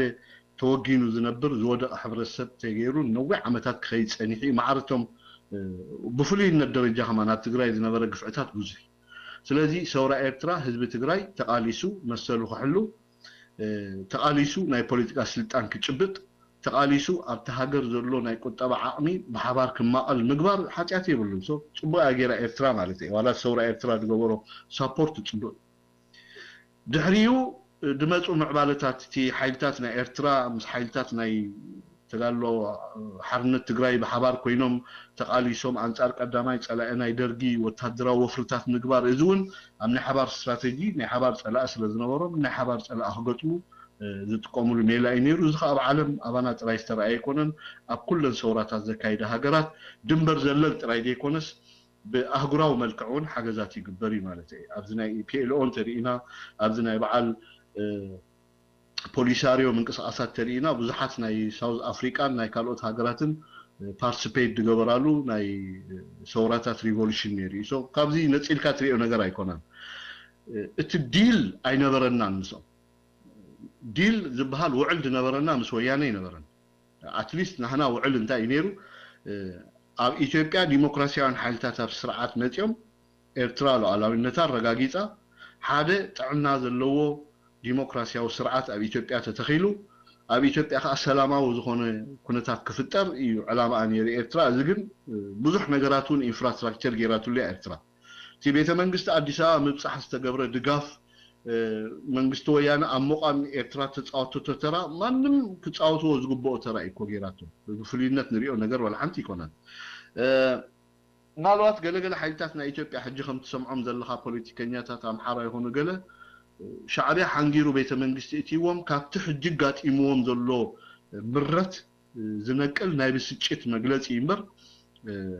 ኣብቲ ሰዓቲ ዋላ እውን ስርዓት ናይ ደርጊ ዝበሃል ኣብቂዑ ብሓደ ዝተዓጥቃ ሓይሊ ክትካእ ከም ዘለዎ ዓለም ዝኣመነትሉ መድረክ እዩ ነይሩ እዋንቲ ማለት እዩ ስለዚ እቲ ሰውራ ኤርትራ ክዕወት ኤርትራ ነፃ ክትወፅእ ምዃና ዝተረጋገፀሉ ስርዓት ደርጊ እውን ይወድቕ ስለ ዘሎ ኣብ ኢትዮጵያ ስርዓተ ኣልቦነት ከይክተል ህዝብና ንሕድሕዱ ከይዋቃዕ ምክንያቱ ኣብ ኢትዮጵያ ዘይተፈትሐ ናይ ብሄራት ፀገም ስለ ዘሎ እዚ እንዝን ወዲ ከምዚ ኳልኩሌት ጌርካ ኤርትራ ኣብቲ እዋንቲ ዝነበራ ወታደራዊ ዓብላልነት ተጠቂማ ኣብ ኢትዮጵያ ሰላምን ምርግጋእን ንክቅፅል ምግባራ ፅቡቅ እምበር ሕማቅ ኣይኮነን ሶ ኣነ እቲ ጥራይ ብክስታይ ምርኣዩ ሳይሪኦን እየ ማለት ሓንጊርኩም ኣብፅሕኩም ንስኹም ብኣኹም ኢና ከምዚ ኮይንና ንስኹም ኢኹም ከምዚ ጌርኩምና ዝበሃል ናይ መርገም ፖለቲካ ካብዚ ሕጂ ጋጢሞም ዘሎ ኢትዮጵያውያን ብስጭት ምረት ዝለዓለ ዝዛረብዎ እዩ እምበር ኣብቲ ሓቂ ትንታነ መፂኻ ሕጂ እውን እኮ ናይ ሓባር ፀላኢ ወያነ ዝበሃል ኣለና ነዚ ናይ ሓባር ፀላኢና ክንገጥሞ ንኽእል ወታደራዊን ፖለቲካውን ሜላታት እንዳሓንፀፅና ምስቶም ዲሞክራሲያውን ሓይልታት እውን ንሰርሕ ኣለና ولا حنت لو تيبولون حجزهم ديمقراطياون حالتات نبلو بدلنا صراحه ኢትዮጵያ እንታ ክገብሪኦም እንታይኦም ከምፁ እንታይኦም ኤርትራ ሕቶ ምልክት ከእትዋድዮ ማእትዋን ሁኖስ አይንፈልጥን ግን ሓደ ነገር ክንገብር ኣለና ካብቲ ዝሓለፈ ጌጋታት ተማሂርና ሓደ ነገር ክንገብር ኣለና ፊቸሪቲ ናይ ኤርትራ ነፃነት ናይ ኤርትራ ፀጥታ ከረጋግጥ ዝኽእል ከውሕዝ ዝኽእል ሓይሊ ኣብ ምፍጣር ኣብ ቀርኒ ኣፍሪቃ ግን ዝለዓለ ግደ ክንፃወት ኣለና ዝብል እምነት ኣለኒ ብኸምኡ ከዓ ንኸይድ ዘለና ይመስለኒ ያታ ብዝተረፈ ግን ብዙሕ ኣብኡ ኮንሰንትሬት ኣይትግበር ምክንያቱ ኣነ እዚ ናይ ታሪክ ምምንጣል ከይከውን ወይ እዚ ጌርናልኩም ኢና ደይኮነ እምበር ተጋሩ ፀቢቆም ፈልጡ እዮም እንታይ ነይሮም ኣበይ በፂሖም መን ከይብኡ ከምዚ ዓይነት ተዋስኦ እዚ ናይ ምውሳዕ እንታይ ዕድል ግደ ተፃዊትና ፀቢቆም ፈልጡ እዮም እዚ ንታሪክ ገዲፍና ክብለካ ንኽእል ኣነ ሕጂ ከም ሕቶ ግን ክንፃወቶ ዝግባአና እጃም ተፃዊትና ኢና ማለት ክንፃወቶ ዝግባአና እጃም ተፃዊትና ኢና ንምንታይ ኢና ጌርና ከኣኒ ሓደ ንረብሓናን ንረብሓ ከባቢናን እዩ ቀዳምነት ፕራዮሪቲ ንዓና ረብሓ እዩ ምክንያቱ ናይ ፀላእ ሓይሊ ክከፋፈል እንተዳ ደሊኻዮ ብዙሕ መካኒዝም ኢኻ ትጥቀም ኣብ ዓወት ናይ ዓወት እቲ መንገዲ ከተሕፅሮ እንተኾንካ ከዓ እቲ ክግበር ዝግብኦ ነገር ኢኻ ትገብር እሞ ዘይግበር ነገር ኣይገበረን ሰውራ ኤርትራ ወላ መንግስቲ ኤርትራ ስቲል ሕጂ እውን እኮ መልክዑ ቀይሩ ያታ ከምኡ እዩ ዝኸይድ ዘሎ ኣሚን ያታ መልክዑ ቀይሩ እምበር ንሱ እዩ ዝኸይድ ዘሎ ኢትዮጵያውያን ቀደም ጠሊሞምና እዮም ተጋሩ እሞ ሕጂ ምስ ኢትዮጵያውያን ሕርሚ ንብሎ ነገር የለን ምክንያቱ ዝፀልወና ነገር ስለ ዘሎ ማለት እዩ ይፀልወና ኣሎ ፀልወና ጥራይ ዘይኮነ ኣብዚ ኩሉ ሕጂ ክራይሲስ ላዕሊ ታሕትን ሓርጎጥጎጥ ዘእተወና እቲ ናይ ወያነ ካይዳ እዩ ሕጂ ንወያነ ብኸመይ ኢና ንምክቶ ብኸመይ ኢና ንወያነ ዘይመስል ስርዓት ኣብ ኢትዮጵያ ክንፈጥር ንኽእል ብኸመይ ኢና ፅባሕ ንግሆ ኢትዮጵያ ንኸባቢና ሰላም እምበር ሕማቕ ከምዘይ ትኸውን ክንገብር ንኽእል ግደ ኣለና ድለና ስቲል ሕጂ እውን ግደ ኣለና ላዕለዋይ ኢድ ኣለና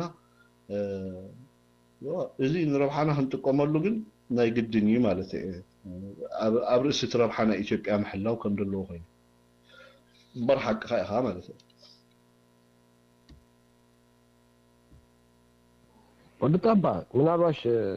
ኣነኳ ሆም ኣባንታይ ሕቶ እኳ ኣይኮነት እንዳርጋ መቐፃታ ናይቲ ዓንተ ይሓትርላ ነበርክያ ግን ምስኣ ቁርብ ትተኣሳሰር ኮይና ትስማዓኒ ቅድሚ ክልተ መዓልቲ ገለ ዝኸውን ስኒ ኣሜሪካ ሰነት ብዛዕባ ወያነ ቶፒክ ሒዞም ተዛሪቦም ነይሮም ምናልባሽ ገና እኳ ይተዓዘብናዮን ቁሩብ ኣይተንተናያን ዘለና እንታይ እንታይ ከም ዝበሉ ግን እንተሰሚዕካ እያ ግን ያታ ኦኬ ከደይ እዚኣ ክሓተሞ ምስኣ ዋላ ካልአይቲ ገይሩ ክሓታይ እንድሕር ትፃጥሲ ዋላ ካብቶም መሓዙቱ ይመፅእ ኣሎ እቲ ስርዓት ወያነ ክንብል ከለናስ ቀደም ይከላኸልሉ ብዙሕ እውን ኣብቲ ሜድያ እውን ኣይንሰምዑና ነርና ስርዓት ወያነ ዝገብሮ ገበናት ይኹን ኣብቲ ከባቢ ዘይምርግጋዕ ዳርጋ ኣብቲ ሜድያ እውን ኣይንሰምዕን ኢና ነርና እቲ ብፍላይ ኣብ ምምሕዳር ናይ ዋሽንግተንስ ብዙሕ ኣይስማዕን ነይሩ ሕጂ ግን ትፃቕጢ ስኒ ከቢድ ብቐዳማይ ክሰምዖ ከለኹ እቲ ናይ ሰነት ናቶም ዛረቦ ነበሩስ ክብድ ዝበለ እዩ ነይሩ በቃ እቲ ዘረባሲ ቁሩብ ከምኡ ዓይነት ቃናስ ኣውፅኦም ኣይፈልጡን እዮም ሕጂ እንታይ ክብል ደልየ ምናልባሽ ሃይለማርያም እውን ብዛዕባ ምስ ኤርትራ ኢትዮጵያ ሒዛቶ ክትቀይድ ፀንሐት ፖሊሲ ክትቅይር ኣለዋ ገለ ዝብል እውን ዘረባታት ኣውፅኡ ነይሩ ድሓር ስርዓት ወያነ ዘለዎ እቲ ባይታ ወሪድና ተሪእናስ ኣብ ሶማልያ ንሪኦ ኣለና ካብ ሶማልያ ወፂኡ ኣብቲ ውሽጢ ሃገሩ ርግኣት የብሉን ብደገ እውን እቶም መሓዝቱ ዝበሃሉ ፀቕጥታት ፈጥሩ ኣለዉ ብጎኒ ኤርትራ እንድሕር መፂኻ ኤርትራውን ዳርጋት እሳቶም ክገብሩ ዝፈተኑ ሸረኻ ፈንጢሳቶ ወፅያ ሕጂ ትፀቕጥስኒ ክትግምቶ እውን ኣይከኣልኒ ትፃቕጢ ንዖም ኣጋጢሞም ዘሎ እቲ ኩሉ ዘዳለውዎ ንነዊሕ ርሕቐት ሒዞሞ ዝኸዱ ፕላን ዳርጋ ሃደሽደሽ ኢሉ እንዳወደቐ ካብ ኢዶም ዳርጋ ከምዚ እንታይ ይበሃል ኮይኑ ኖ ኩሉስ ፈሪሱ ዳርጋ እንዳፈረሰ መፅኡ በቢግዜ እንዳበልዐ ማለት እዩ ሕጂ ኣነ እንታይ ክብል ምስ ፀቕጢ ማለት እዩ ወያነ ስኒ ፕሬዲክት ክንገብሮ ዘይንኽእል ስጉምቲ ክወስድ ይኽእል እዩ ካልኦት ግምግም ሕጂ እንታይ ሓደ ግዜ ሰብሲ ከምዚ ምሻሎ ኣብ ሰብሲ ክቋፃፀሮ ዝኽእል ነገር ጥራይ እዩ ዝጭነቐሉ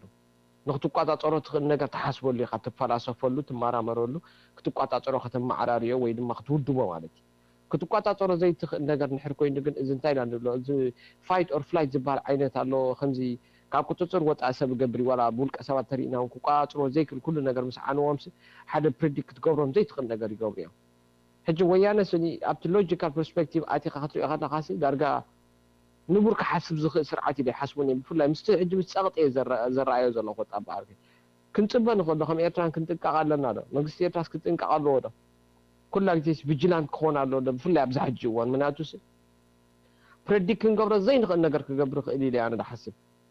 ኣብ ዋድቑ ኣብ ማውትኡ ዳርጋ እንዳቐረበ ስለ ዝመፀሲ ኣጣፍኡኒ ወይ ድማ እንተሰርሓለ ኢሉ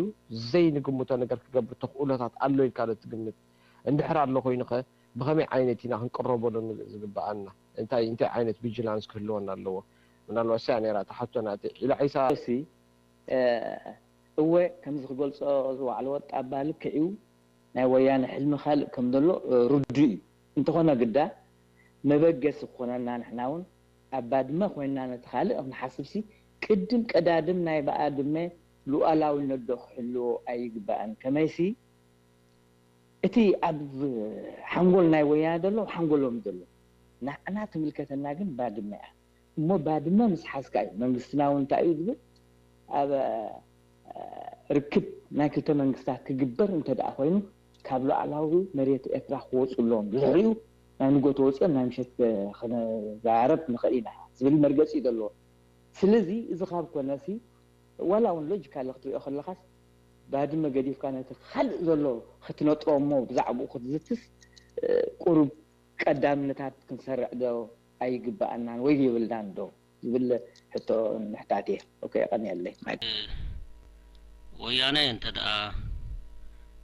ኣብ ዞባና ሰላም ክሰፍን ደልዩ እቲ ናይ ዓንቀጽ 39 ኣነ ብዙሕ ስትራቴጂካሊ ንኢትዮጵያ ጥራይ ደይኮነን ንኩሉ ተኸባቢው ንድህውኽ ከም ተወታ ባኽብሎ ዝፀንሐ ሜካኒዝም ጌርካ ክትቆፃፀሮ እውን ኣይትኽእል ኒኻ ኣብዚ ዞባ እዚ ወያነ ካብ ባድመ ስለ ዝወፀ ምሳና ዝርብ ስለ ዝገበረ ወያነ ብስልጣን ክፀንሕ ክእል እዩ ዝብል ኣነ እምነት የብለኒ እቲ ምንታይ the damage is already done እቲ ክግበር ዝከኣል ዕንወት ተፈፂሙ እዩ ካብኡ ንላዕሊ ዕንወት ክፍፅም ኣይክእልኒ እቲ ዕንወት ዝበሃል ፈፂሙ እዩ ወያነ እጂ ኣብ ዞባ ቀርኒ ኣፍሪቃ ወያነ ካብ ባድመ ይውፃእ ኣይውፃእ ዓንቀጽ 39 የቃፅሎ ኣየቃፅሎ ይጠቀመሉ ኣይጠቀመሉ ንኢትዮጵያ ገንፂሎ ክምበል ኣይበል እቲ ክበሃል ዝከኣል ክግበር ዝከኣል ፖለቲካዊ ሱሳይድ ኣብ ውሽጢ ኢትዮጵያ ፈጢርዎ ዘሎ ኸቦክ ኖማተር ወላ ነቲ 39 ኣውፅኡ ገዲፍናያ ኢና ኢሉ እንተዝዛረብ ክዕረስ ስለ ዘይክእል ኣብ ኢትዮጵያ ይኹን ኣብ ዞባና ሰላም ከምፅእ ዝኽእል ሕጂ ናይ ባድመ ሕቶ ናይ ምቕባልን ናይ ዶብ ምሕንፃፅን ዘይምሕንፃፅን ኣይኮነን ናተይ ርእቶ ወያነ ከም ወያነ ክእለ ጥራሕ እዩ ዘለዎ እዚ ቬሪ ምክንያቱ እቲ ዳመጅ ክዕረ ኣብ ዘይክእል ደረጃ በፂሕ እዩ እቲ ወያነ ፈጢርዎ ዘሎ ሽግር ወይ ድማ ቅልውላው ክዕረ ኣብ ዘይክእል ደረጃ በፂሕ እዩ ምናልባሽ ክዕረ ኢልካ ወያነ ብስልጣን ከሎ ክዕረ ክኣል እዩ ዝብል ድሕር ሃልዩ ብመሰረቱ እቲ ኣብ ውሽጢ ተፈፂሙ ዘሎ ጉድለት ዘይርኢ ጥራሕ እዩ ስለዚ ናይ ባድመ ሕቶ ናይ ዶብ ሕቶ ተወዲ እዩ ንምንታይ ወያነ ላው መሬትና ሒዝዎ ኣሎ እዚ ወራር እዩ ኣነ ወራር እዩ ዝብሎ ወራር ስለ ዝኾነ ካብ መሬትና ክወፅእ ድዩ ብኸመይ ክወፅእ ፈቲዩ ዲ ክወፅእ ብሓይሊ ዲ ክወፅእ ግዜ ባዕሉ ክነግረና እዩ ካብ መሬትና ስለ ዝወፅእ መንግስቲ ኤርትራ ናይ ምሸት ክንዘራረብ ኢና ስለ ዘለ መንግስቲ ኤርትራ ናይ ምሸት ዝርብ ክጅምር ኢልካ ምሕሳብ ዝትሚልካ ኣለዎ ሃነ ጥራሕ ግን ብሓፈሻ ኣብ ዞባ ቀርኒ ኣፍሪቃ ፈጢርዎ ዘሎ ፀገም እንታይ እዩ ወያነ እንድሕር ኢልና ርኢናዮ ዓሌታዊ ግጭት ኣብ ኢትዮጵያ ጥራይ ኮነ ፈጢርዎ ዘሎ ኣብ ደቡብ ሱዳን ጥንቂ ናይ እዚ ኩሉ ዓሌታዊ ግጭት ናይ ወያነ ፀቕጢ ብናይ ወያነ ምትእታው ዝተሃንደሰ ልክዕ ዓንቀጽ 39 ዝዓይነቱ ስነ ሓሳብ ዘለዎ ናይ ኢትዮጵያ ኮንስቲቱሽን ንደቡብ ሱዳናውያን ከም ዝርከብዎ ተገይሩ ኣብ ሶማል ነዚ ንምትግባር ኩሉ ዓይነት ፃዕር ኣሎ ኣብ ኬንያ ከምኡ ዓይነት ንምእታው ይድፈኣሉ ኣሎ ምስ ዝፀንሖም ቅልውላው ኣብ ጅቡቲ እዛ ጅቡቲ ከይተረፈ ከምኡ ዓይነት ሕማም እቲ ሓንቲ ናብዚ ከባቢ ንከምዚ ዓይነት ሕማም ዘይተቐበለት ኤርትራ ጥራሕ ንዑ ንምግባር ኣብ ማዓስከራት ናይ ትግራይ ብኸመይ ነቲ ኤርትራዊ ዜጋ ይሕዞ ንሪኦ ኣለና ስለዚ ወያነ ዓንቀጽ 39 ገዲፈ كابدو بوتي سلازبله نتزري وزلو سنا حساب كي الليل كم حساب جيجاي أبزوبانا سلامكم مستوقعين أبو إثيوبيا نزت فتشمو زلو عبخة تجنيا زغون غنتات بوليتيكاو متعرف قبرل تغينو نايدوب مقبالن دي مقبالن مسناويان مسنا إرتاد أساسوري يقولني وياني كم وياني كلا راح يزلو معاسي خوصد جزية تعينت جزية خوصديو تعينت واقع حاتتيو إثيوبيا عند ملكتي ويانا جن كخيدل ولا ناتنا بوليتيكاو رئيتهم بوليتيكاو سنة حساب ويانا خبدوبنا سلدوت سمس ويانا دبلوماسيور كبات مسريتنا دوبط راي حلول نمبر زبخل سنة حساب لومو بوتا يبلون أعطي رئيتيز بوتا يبلون هلواني already halfway ترايدي كونه سلسة ربعنا يتقعزو ناي ويانا ناي مبقع بتصحيو نزي حجي نحنا ويانا كم حد أجندا أو تشي وزولو نا إيرترا قداي تقبلك مس منقس إيرترا زر مقبار دولي زي قدام نت priority حجي حيزو والله كسر حلوخ قواي الله تي نحزبخ قول شيء زول دلوخ نزيو تعيش كوينات أي سلام أبكيعيو إتم مجرش سناتهم كونينتك أم مدندام سند بتصح زلو سلازا أنا انت عدبن مقبالنا يدوب كم مريت لو مريت إيرترا موسان دي موسان نوياني أفسلطان نمسنح كحجزو يزبل تهاليو كمريتو أنا مثلنا قلنا حنتي أبزو بقرنا أفريقيا أنا نوت تبع زبلو هلاو نويان خيط عليه سلام كسفني الكام حساب جوجي كويني سمع نمو انتهي مسلكا أنا نسنح نويانا نايدوب نيرترا سلستقبله ويدي ماني نيرترا دوب سلد وسدس سلد قدفل ناس أبعدهم دلا يكبروا أو أسمحوا الكا ويمسز بإثيوبيا زقبر زتبع على مكبور الكا مفناوسني أنا نعنا مليشنا بوليتيكاو جيجا حيكون يسمع نمني ويانا كم ويانا كخيط راح يزلوا يزبل مو أنت أبزار إيتو توراك الله تمسك لك قبل ما يكفري حواتي أغني لي أمي تعبي بوينت تزاريب كاكواها عايزين حجي إلى عيساقن دي تردو نقر دلو مثلنا مالت نحنا برايوريتي انتايو ناي بادم حتى قوة ولا بادم ناي بادم حتى يبلو من ويانا جيتا تي لوجيك نقدفور لنا كوت حكي مو ناي بادم يبقسنا ناي بادم بقسنا تخينو مس ويانا مس منقستي إثيوبيا مستقاري يكونن مستقاري يبقسنا نحنا مس منقستي إثيوبيا يكونن وي مس حزب إثيوبيا يكونن فلالي نرأيه ناي بادم مصقم تخينو ناي بادم مصقم بخوينا ديكونه بزته يتفتح ايش نورمال كو ناي دوب غريچت كغاطم خلي كل هاغرات الله اب كاميرون نيجيريا الله اب قللو اب تاريخ عالم ناي هاغرات جن هاغرات بناي دوب ناي مريت يغبان غداي تواغين تقاتيلن ايفلطانين قلم التخوخاسات كفتر الخون اب كمزا عين ديزاستر كتو زخل كوينات جن كيدن ايفلطانين اب تاريخ عالم مالتي زي اب تاريخ عالم لمجمريا غزي بزدنق تأمراتاوي نو ببادم غداي عالم ميتين قلن شحسب وديقو زبهال ابدوب ايرتران ايثيوبيان مالتي مسوعات غفيلو بغلط يوغل لوك حجي ناي بادم غداي يكون كينو بادم زتحابه اجندا له اذا استحابه اجندا اني تግራይ ናይ مفتار حلمي اذا حلم زخا نحنا ببوليسي كونكون دبلكا له بوليسي قايري بوليسي ናይ ሓደ መንግስቲ لو غير خل صباح كذا مدو زخل ነገር ተተፈጢሩ خير خل بمتكل አይنقبلونينا ምክንያቱ ተጋሩ ናይ ኢትዮጵያ መበቆልዮም ትግራይ ክበሃል ኢትዮጵያ ክበሃል ትግራይ ስለዚህ ትግራይ መሰረት ናይ ኢትዮጵያ እንበር ትግራይ ተፈንጪሉ ካብ ኢትዮጵያ ከነብር ኣይክእልኒ ዝብል መትከላው እምነት ኣለና እዚኣ ተባእሰና ምስወያን ስለዚህ ናይ አይዲዮሎጂ ፍልሊ ኣይኮነን ናይ አይዲዮሎጂ ንኣምነት ሰባት ካፒታላዊ ስርዓት ክኽተሉ ይኽእሉ ሶሻሊስታዊ ስርዓት ክኽተሉ ይኽእሉ አልባናዊ ኮሙኒዝም ክኽተሉ ይኽእሉ ሶቪየታዊ ኮሙኒዝም ክኽተሉ ይኽእሉ እዚ ናታቶም ፍልስፍናን አይዲዮሎጂን ኣብቲ ማሕበረሰብ ኣቃውማ ናይ ዓዶም كمبروم دي امبروم نعوم زملكت ጉዳይ ኣብዚ ኢንተርፈር አይንገብርኒና ነፃ ናይ ፖለቲካ መስመር ንختل ማለት ንሲ ኤርትራ ሓንቲ ካብቶም ነፃ ናይ ፖለቲካ መስመር እትختل ኣብ ከባቢና ዘላ ሃገር ያ ኣብ ሱዳን ዘሎ ስርዓት ኮሚኒስት ይኹን ሶሻሊስት ይኹን ናይ ኣሜሪካ ሓፃብ ገለ ይኹን ደጋፊኦም ይኹን ንዓና ዝምልከት ኣይኮነን ምስ ሱዳን ከዛምደና ዝኽእል ካልኦት ማሕበራውን ቁጠባውን ጎረቤታውን ዝምድናታት ጥራይ ንርኢ ኣብ ፖለቲካዊ ሱዳን ኣቲና ኣብቲ ጉዳይ ናይ ሱዳን ከምዚ ዓይነት ስርዓት ከምዚ ዓይነት ፍልስፍና ይሃልኩም ኢልና ከነገድድ ኣይንኽእል ኢና እዚ ነፃ ሕርያናትና እዩ ኣብ ዓድና ኣትዮም ከዓ ከምዚ ክትገብሩ ኣለኩም ድብሉና ኣይንቕበልኒና ዛስዋይ ምስ ምዕራባውያን ዓለም መንግስቲ ኤርትራ ኣብ ደጊዕ ዓፂዩ ኤምባሲታት ዓፂዩ ውፁ ንሕና ዝምድና ምሳኻትኩም ኣብ እንካን ሃባን እምበር እንታይ ዓይነት ፖለቲካዊ ስርዓት ንተክል ንዓና ንኤርትራውያን ዝግደፍ ኢሉ ዝዓፀው እዚ ነፃነት ማለት ንሱ እዩ ካልእ ወላ ሓንቲ እኮ ይብሉን እንታይ ዓይነት ስርዓተ ምሕደራ ህልወካ ንዓኻ ዝግደፍ ነገር እምበር ብናይ ቅዳ ኣሜሪካ ብቅዳ ዓዲ እንግሊዝ ክትመሓደር ሶም ድቡኻ ድምልጥውልካ እንዳበልዓኻ ክትነብር ኣይተቐበልናዮም ዘጋራጮና ንሱ ምስዓለን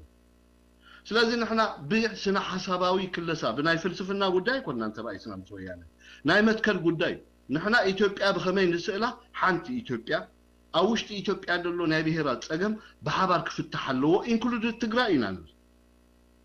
ዋላ ኣብ ሜዳ ኤርትራ ከሎ ሰውራ ኤርትራ ዘጋራጭዎ ነበረ ምስ ሕወሓት ንሱ እዩ ድሕር ነፃነት ከም መንግስቲ ምስ ቆመውን ደጋራጭዎ ንሱ እዩ ካልእ ሚስጥር የብሉን ወያነ ግን ነቲ ሓሊምዎ ድመፀ ኣጀንዳ ትግራይ ናይ ምፍጣር ኣጀንዳ ክዕውቶ እንድሕር ኮይኑ ቀዳማይ ፀላኢ ሻዕብያ ዝበሃል ስርዓት ብመትከል ንናይ ትግራይ ከም ሃገር መቋም ዝቃወም ክጠፍእ ኣለዎ ኢሉ ወሲኑ ሻዕብያ ክጠፍእ እንተኮይኑ ከዓኒ ኤርትራውያን ብምልኦም ክካፈልለዎም ክጠፍኡ ኣለዎም ሃገር ኤርትራ ትበሃል ብውሕዱ ኣብ ክልተ ክትክፈል ኣለዋ እዩ እዚ ብመትከል ክሰርሓሉ ፀኒሑ መንግስቲ ማለት እዩ ኪኖ እቲ ኣጀንዳ ናይ ባድመ እንደረሳዕ እዩ ናይ ባድመ ረሲዕኩም ኪኖ ኣጀንዳ ዝመፅእ ታርጌት ዕላማ ናይ ወያነ ግን እሱ እዩ ኣዊ ኣትዩ ወያነ ሕጂ ክዕወት ተኮይኑ ኣብ መቐለ ሃፀይ ቤተ መንግስቲ ኣብቲ ናይ ሃፀይ ዮሃንስ ቤተ መንግስቲ ሪፓብሊክ ትግራይ ክፈጥር እንተኮይኑ تا ريبابليك إيرترا تبهال كتفق كتقل الله as a nation ወይ ከም ኤርትራውያን ክንጠፍእ ክንክእላልና ክድምሰስ ክኽእል ኣለዎ ማለት ሕጂ ሕቶና ንሕና ከምዛ first of all ነገራት እንዳ ግዜ እናበልዑ ኸዱ ከሉ ኣብዚ ፖለቲካ ዓለም ተዳን ዘረባ ኣለና ኣሕዋት እዚ ቃል ኪዳን ኣይኮነን ወሊድኩም ይኹም ቆልዑሞ ንዑም እንተ ቆልዑኹም ኢልኩም ተንበርከኹ ጥመይ ትብሎ ነገር ኣይኮነን ብዛዕባ ሃገር ኢና ንዛረብ ዘለና ናይ ባድመ ጉዳይ ካብ ናይ ኤርትራን ኢትዮጵያን ጉዳይ ምዃኑ ሓሊፉ ኣህጉራዊ መልክዕ ሒዙ ከምዚ ሕጂ ሓውና ክገልጾ ፀንሐ ሆሚብ ናይ ባድመ ጉዳይ ኣህጉራዊ መልክዕ ዞባዊ መልክዕ ሒዙ ኤርትራ እቲ ብባድመ ጉዳይ ዝተወሰነ መሬት ዘይምርካባ ንዓለም ለኸ ሓላፍነታ ኣረኪባ መዓስ ክትግብሮ ኣይትግብሮ ንዑ ዝምልከት ጉዳይ ትናቱ ኤቫሉዌሽን ወዲኡ ግን ኣብ መጨረሻ ባድመ ናብ ኤርትራ ምምፃእ ኣይተርፍኒ ድሕሪ ውድቀት ወያነ ድዩ ቅድሚ ውድቀት ወያነ እዚ ትናቱ ኤቫሉዌሽን ክውዳእ ኣለዎ ግን ኤርትራ ሕጅ ባድመ ናይ ሰላም መዛተይ ክትገብሮ ምስ ኢትዮጵያ ኣይትኽእልን ያ ዋላ ኤርትራ ምክንያቱ መልክዑ ቀይሩ ዞባዊ መልክዕ ሒዙ ኣብዚ ጉዳይ እዚ ኢንተርፈር ዝገበረ ሃገራት ኣለዋ ናይ ከባቢና ኤርትራ ዘላተን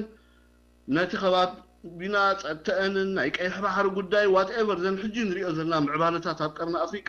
ኢንክሉድድ ባድመ እኮ እዩ ናይ ባድመ ግርጭት ዘለዓሎም ካልኦት ፖለቲካዊ ተሓሳስባ ዘጠቃለለ እዩ ስለዚ ምስ ኩሉ ምርኣይቲ ዝበለፀ ኮይኑ ይስምዓኒ እታ ሄውሚ ዝበልካ ሓቂ እያ ምክንያቱ ፅባሕ ንጎሲ እንኩም ባድመ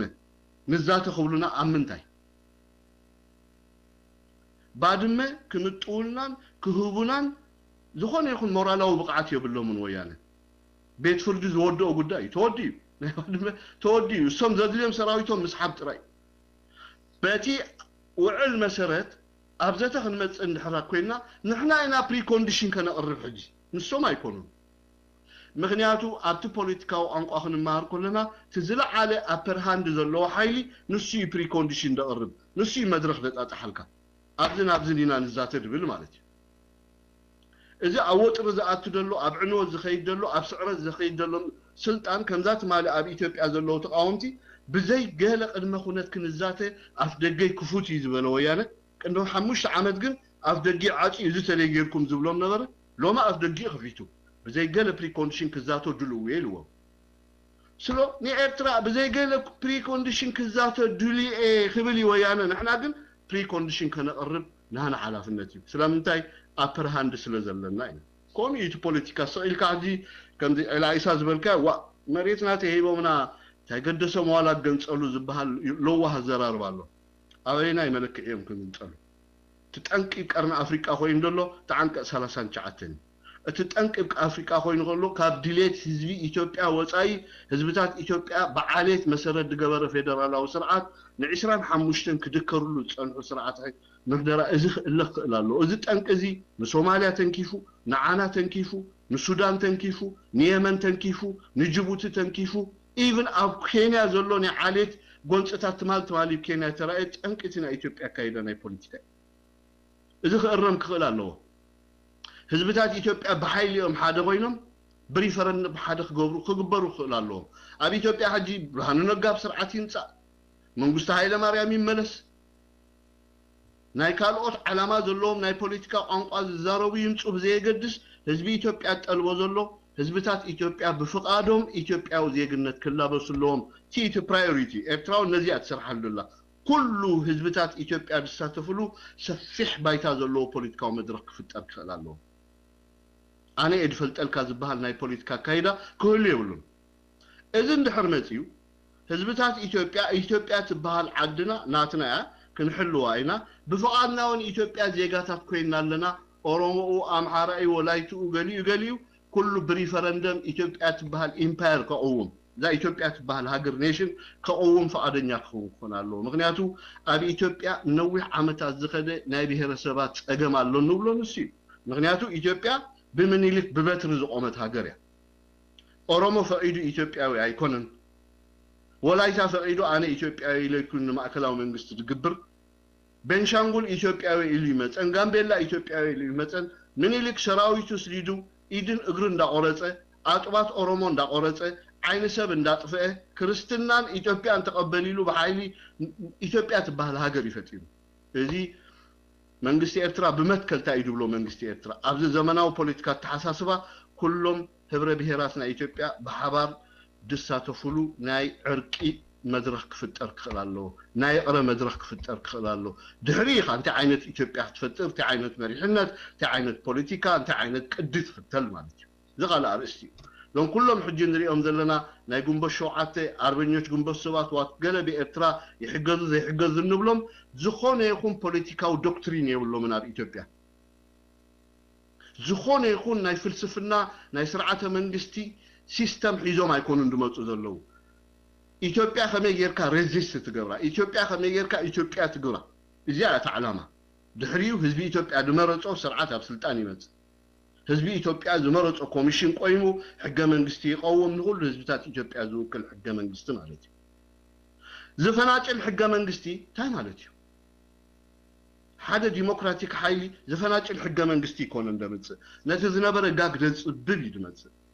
امونغو اورومون امحران زنبر فللي بهاجراو عرقي بعبيت شماغلتات يخاطفتحو قتلكمنا قدم وريركمنا قدم زبال بتزنبر التحساسباي جيجا يسور نبلالنا إرترا أيمن إثيوبيا هاجرنا أجن بحبرنا المعيا بحبرنا نبرلا أغتو ويا مجن الذي أمز بيجي خلت يوم كل كم تتفانون يرون حجيت أخو بالدلزي ويا أنت أيد متقولنا معنا ما تدرخوا غيروا كوي زعابة دم حجنك يقول له مغنيات يلا بزعابة زلام بساب زعابة دوب بزعابة صورنا قال نقاي يقول له من عينت ناي مورال تعشم يبلنا نحنا نقاي بزعابة هلونا ناي ويانا ترعينا نزارب معناته نقربو بري كونديشن صار ويانا خفلو ازغبو عداتات كالو تعدا منالبات بعينه يكون بمورال يكون بتحساسب يكون بستفلالي ملكه اذا سرعات دي كعلو خلالو اذا سرعات زي خلالو معناته نصح يزوز مصحبو اجندا ان 25 عامات مولو نزل تخباب زلو حزبي ابقلولاو اتيو ديقو زلو معناتي simply to proposal نحنا دقربنا يكو عشان قايد إثيوبيا إرترا كلنا بقرنا أفريقيا زركب هاجرات بكونفدريشن ذو هدالو من قدينا دلينا بريزيدنت إسياس نزي سريحه حسود يا بتاريخنا تمزجيب الله أبتفل عليه أبي يوتيوب ترخبوه أم صحفتي أب سندات أمنا إرترا ترخبوه يكون أتي منفساو أن عنا زبهالنا حزب من قستن إرترا نزي إيجاد زبهال محبر ببوليتيكا ودب وديبا كلنا بهاجرات أفريقيا زلوا هاجرات دوب ألبو خد قبري أحسيبا إرترا نزيقن تسابي أمو أهدلن يلوم እዚ ሕጂ ንግደፎ ንሕና ኣብኡ ኸኺደና ዝኽእል ኣለና ዲ ዓቕሚ የብልናን ዝኻለ ኣብ እስቲብ ካልእ መድረኽ ንኺዱ ኣብዚ እዋን እዚ ግን ኣሕዋት ከይትጋገዩ ናይ ባድመ ጉዳይ መልክዑ ቀይሩ ኣህጉራዊ መልክዕ ሒዙ ነዚ ኣህጉራዊ ፀገማት ዝብድህ ዘሎ ወይ ሽግር ዝፈጥር ዘሎ ሓይሊ ክእለ ክእል ኣለዎ ንሕና ምስ ወያነ ዘለና ፅልኢ ብመትከል እምበር ብናይ ባድመ ጉዳይ ኣይኮነን ባድመ ወያነ ፕሪኮንዲሽን ከቀብለና አንቀጽ 39 ተጠቂመ ኣብ ትግራይ ተመጽኹ ሪኮግናይዝ ትገብሩኒ ደሞ ባድመ ክበኩም ዲክብለና ስኮይ ትዘተ ዝባል ወይስ ካላ ኣይኮነን ካሉ እንታይ ዘተሎ ወያነ መለስ ዜናዊ ከዳናግር ኢሉ ቴሌቪዥን ተዛረቦ እንዳገር ህላሰ ገዛ ክልተ ክትቆረጽያ እንዳ ወይዘሮ እንዳ ሃለቃ ገለ ገዛ ክትቆረጽያ ህድሞ እዚ ናይ መደናገር ቃላት ዝቆረጽ ገዛ የለ ዝቆረጽ ህድሞ የለ حنت هدمون خلته خيت قرص إلك من البات هاب تدوب تسريحات خونكاس حزب إتران حزب تجراين جن أبدمن أبكيناتن كنبري الكاموسان كحلنا دي حوات أيكونا نكو قلت حق إنه شيء كونن ويانا بعد ما خنبكم ريكوغنايز جبورناي قالوا أنا حنتي بعد ما خال ويانا خال حتى يبلون تاني حمش بروبوزال دو انتايدو قال ما زبلوا ناويهم كاتو الدليل ريكوغنايز جبرنا هلونا نفلتنا نحنا صراحة نقوم يشي إثيوبيان كوينا نقتل نقلنا أمحارة أورومو قتلتنا أم شفلقتنا أم حنا غافدينا إنا الإسلام حمدنا حمد قتلنا يمينا حريدنا يمينا سريقنا يمينا زميتنا يمينا تغراب كم زرجات إحنا هنا سلازي إثيوبيان كوينا نقتل نخل عدل تأبيب سلازونا عدلنا خاباكم كاب إرتراوياني سو بعد ما خنبكم تقولنا هلونا نفلتنا يم كبلونا ስለዚህ እዚ ናይ መትከል ሕቶ እሞ እንታይ ንምልስ ኢላ ኢሳ احنا መትከልና ኣለና ባድመ ኻናትና ቲዮሪቲካሊ ባድመ ወኒናዮ ኢና ፕራክቲካሊ ምሕዳር ሰራዊት ናይ ምስፋር ጉዳይ ይተርፈና እዚ ነኻለ ኣው መድረኽ ይብና ያለና ስለዚህ ኣብ መትከልና ጸኒዕና ነቲ ታሪኻዊ በደል ድፍጽም ዘሎ ከባቢና ናብ ዘይንቡር ዝቕይር ዘሎ ሓይሊ ኣብ ምውጋድ ብሓባር ምስቶም ናይ ሰላም ሓይልታት ዲና ክንሰርሕ ድግባአናስ or amnay badme tezatina okay badme khnubakum mo badme khnubakum tkhina di akha agboru khbluna yam haqom yam ምክንያቱ ኣብዘተን ተመጽና ፕሪኮንዲሽን ከቅርቡና ይግድን ይሰል ካይ ኮን ካን ድውሃ ባድመን 15 ዓመት ልዕሊን ሒዞማ ደሎ ወያነ መዛተይ ክገብሩዋ ስለደለይ መንግስቲ ኤርትራ ባድመ መዛተይ ይኸውንን እዩ ቆሪጥኩም ንሃረራይ ተወስድዋ ንጎንደራይ ተወስድዋ ባድመ ቆሪጥኩም ንዓድዋ ከተእትዋ ይትኽእሉን ኢኹም ኣብኡ ክትጸንሓ ክንራባረብና at the end of time ግን ተዓዊትና ክንወጽኢና ኢልዎም ትዕግስቲ ጽንዓት ዓቕሊ ኣብ መጨረሻ ንወያነ ኣብ መዋጥር እትይወሎ ማለት እዩ መሳርሕና ንሱ ተዓዊትና ኣሉ ኻይና ስለዚ ተዓቕሊ ንብሎ ትግዜ መጢጥና ብተጸባይነት በቲ ወያነ ዝርዶ ቋንቋ ክንእንግዶ ጸኒሕና ኣብ መጨረሻ ወያነ ዋዋጥር ምስኣተወ حمشة ناي سلام نتبع أي سرحن مس إرترا زلنا بوليس خيره منجستي إرترا حراي تبلن تبوت ديبله خفراره هي خش النقطة تخفراره هي خش النقطة زبهر مناورة بروباغندا كله بعالم بسرح لي يجي متى يتهابوه أقدمنا ترد أنا يقول داي تخزاتي إتبلجن بعد ما خنباكم ريكوغنايز جبرونا نبر بعدما يبأسنا نحنا نعم جن بعدما خم تحجح يزوم اللو نحنا بعدما خم تحجح نحزين خلينا يرى الوالا خبط بوليتكا وإيه أنا خنقركا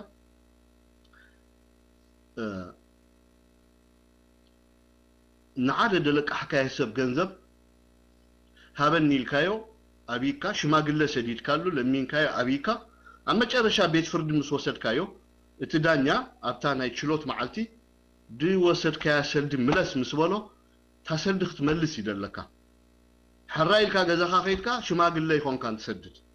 ناي شماغله غيزي ناي لمنا غيزي حليفوس بيت فرد بصيحو فايل كفيتو فايل كفيلو طبقه كفيلو غيزي يسوي اذ كله تدمامير خميتي نابشح قرش بصحا تعدا ناي فايل دو ناي طبقه دو ناي غيزي دو ناي غله ناي قطرات دو كله ناي ترانسبورت تدماميرو كميت قرشس نابشح قرش بصحا تعدا اجت كفل ጥራ አይደለም ስለዚህ ናይ ባድመ ጉዳይ ካብ ናይ ባድመ ሓጹር ወጽያ ኣህጉራዊ መልክዕ ሒዛ ከም ዝሕጂ ናይ ቤት ፍርድ ዕዳን ነግረካ ኣለኹ ስትንተና ንሱ ንሕና ብዛዕባ ባድመ ሕጂ እንካን ሃባን ኢልና ንማጎተሉ ምክንያት የብልና ምስ ወያነ نايوي بعد ما قداي تودي ورقتنا توهيبنا أيو معاسنا نسافرو قل نجيزين هو قداي معاس نسافرو بعد ما يكون ندشق لنا حجي بعد ما معاس نسافرو يكون ندشق لنا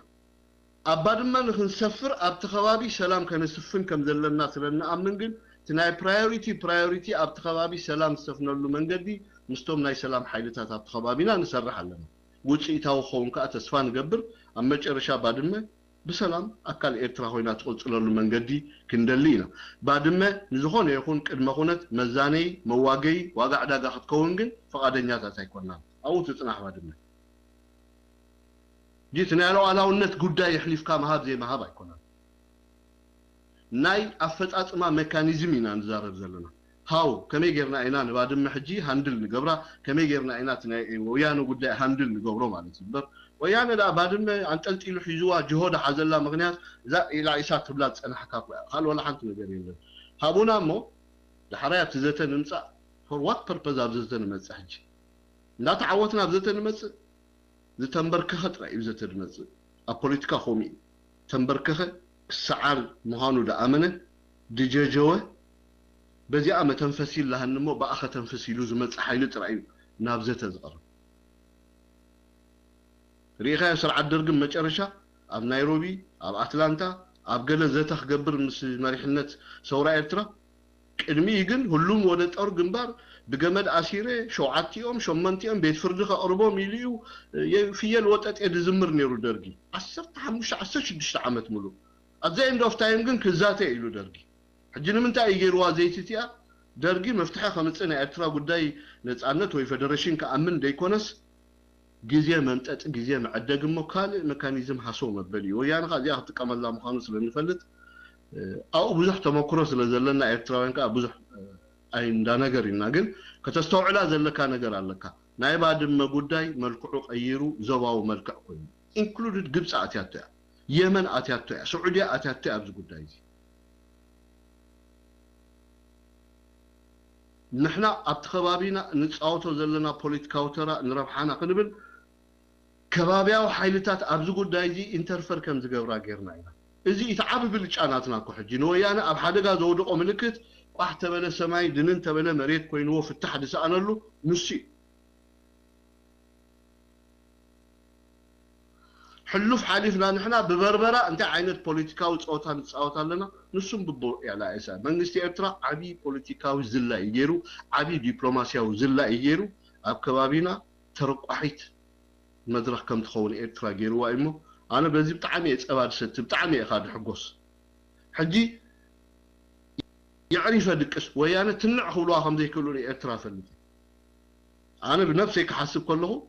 ارترا 10,000 وتهدر يدلي يعني ستيل حجي يدلك ستيل عزي ابزاهم متي ابزاد لنا الله هنتات نالوات بن اسي موصا مخدع نابت مخاد قلت سراوي ذو خمس خوني قليلهم اسمعهمنا يا مويانا انا بناتي تنتنا اخري اخلو كن مسو كله كنسو سوالا مستمن اسي مخاد دي مخاد اب حيل ميزاننا ارترا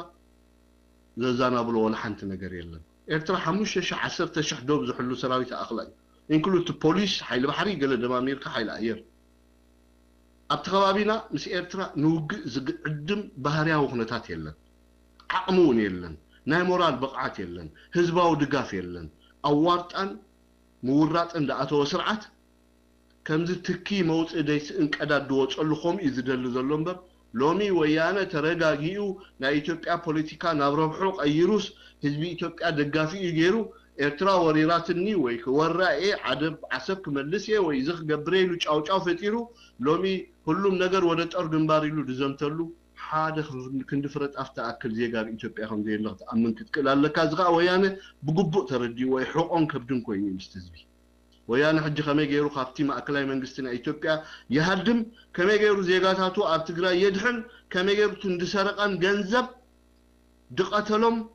دقفهم هزبتاتنا إثيوبيا كم مستر تدفينو هاو كما يقول كات تقراي ريبابليك تفتر رايح حلمو خالو ولا حنت يلن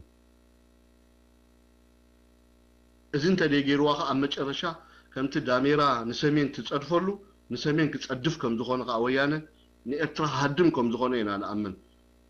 زي تاريخاوي في تسامي إحوات تجارو مهدمي يبلومن تحنت مهدميتهم إرتراء أنت بتسألي أنت بفقري إرتراء يوم زهاد مولا سي أتحكي سي تلوجيك كلا مهدمي يبلومن بخمين أنقدهم كلا أرستيو كمين حزوم كلا أرستيو مهدمي أمكن أنكو حنت إرتراء مخنياتو تاريخاو زندنهم تاريخاو تفقاتهم إرتراء فتاريتهم إرتراء كباريتهم إرتراء زود حنكم نو سلازي هومي thank you very much تا main point نساء نايباد ما قداي بزو حسابات concentrate هيتقوروا منقستي إرتراء أوي لن حج منقستي إرتراء علماء ومدرخ يدلو بعد ما بوتو الله بنايباد ما تحجاز قبر زتيل بنايباد ما حجا ناي تقراي مفتار ناي تقارو تنفاس مسقع زبهان كنتات يلا تاقمت تشنقق اي تشنقق عبدبت حتى بصحقن كنسحبا اينا at the same time ግን تنفاس كنسؤلو مخانم كأن نفلطينا شينا نقبر እሺኦም ክገብሩና ጸኒሖም ምክንያቱ ንዓና ንምሕረትህም መድረኽ ኣይገደፉልና ትንፋስትህም መድረኽ ኣይገደፉልና በውራጃ መጽዮምና በዓሌት መጽዮምና بزرع متيومنا ننحلنا خبالعنا متيوم من النتنا خسوسو متيوم تاريخنا خطفو متيوم جغننتا زين برق قلم قبيومنا ازت رايدي كونه ورار غيرومنا 10 شي حبركم زتنفسو 10 شي حبركم زتنفسو ህፃናት صباح نغو تمريعم تدريعم ولدتات كتكو زغولو بلصات زيغاتات كواغا خفيلنا زيت حسبه ديت حلمه اب ግምት ዘይነበረ كمز أمينكا عند خدك بتأكا بدحريت بخارة وجي زمتكا كومو غيننا نزيهم بخمين انقدوم إلى عيسى التربيزة خوفيلنا نزار مزيهم زأمن بقعات كلهم ديو تاريخهم زأمن ديو يأمن دو مسلكا تاريخهم عاني يزي جيجا جيروم نزي أكو أريمو ما زبل نايستحيا ناي محرت وي دحل ما انتو موقوقو تحنف عن جوات تبل هواهو مس مريحنة وياني يلا كاب كحدت دسجاجر تاريخهم إن أمنلو ملكي بلنا ندحره جي بزي أمين ناس مسؤوم أبزته خوف كنبل عين خلينا كمي قلنا إن أمنهم إلى عيسى أفسحل بعنا سلتنا قوما هبنا مريحنة يوم يلنا حنجيرو كابس مرا كاب عدروسو تحيزو حنجيرو تقادا لا حنجيرو سحل وسيدي وتدراو تمرتم يروم نبع الملز زيناون على سيم مسفنن بعلهم مسكروا على التلفزيون إثيوبيا ريدي تقادلتي عدروسو كفلفل سلومنا اقرون قصيلو بعل الملز زيناوي تشكيمهم حزيلهم يم تقادلتي او حسبوتا وسيدهم وتدراوي تمرتي الذي يوم وجه لهم ولا إرتران تتورم يا دولكا نحلنا عندي خاطر زاريبك عنتوي حجي بزعبه بوليتيكا بزعبه ربحه بزعبه هجره وقال قديف ناس اسكب حلنا نزارب نزي يوم توقهم نزي يوم بابا يلوم حازيلهم بدورفو غيرهم برخاو يوم عليمهم نا تግራይ حرابوتا زي بوتاكم تقالو سجوكم كل حاجه كنقبرلكم تقادا لاي كابتا طني تخبدو ابليعو كابتا طني تخدانهم هيبهم ابي زبصحوم ارتراويان يوقو توقع إرترا ولا نجاجكو ولا نورر زي قديش ولا سكي وريرنا بعد ما نحزو وريرنا عدو من دي حواتنا عندهم تمالك زين ديهم نيرهم تا يتقبر له يبهالو كوي عشان كوي كي ورر كامانتي اذا حجيتنا حلنا زرباينا نزارب قلنا الصوم منقستن ديهم كوينهم دحار منقستو كوينهم زرايات غيرهم بقات غيزي حجي لهم مريصمو نحنا تدهللنا خلنا غنادو قسلنا خيحونا سنكولات تقادلتنا مش قسلهم مش سكيجوهم قنا فجعجع مقلهم من داغله قبح حكمنا خيروبو زي حسب الكوينات قبل علنا واللي عمنا قن هذي بيترا حفرنا تعويتنا جم زيومنا ابزته خوف كنبل مو بري كونديشن كقربلنا لا لا لا انا انتهي بالمسلك حما اخاوت ابا خيتبلني كاب سمعيت اتي يكون كل زارب زلخو كمزا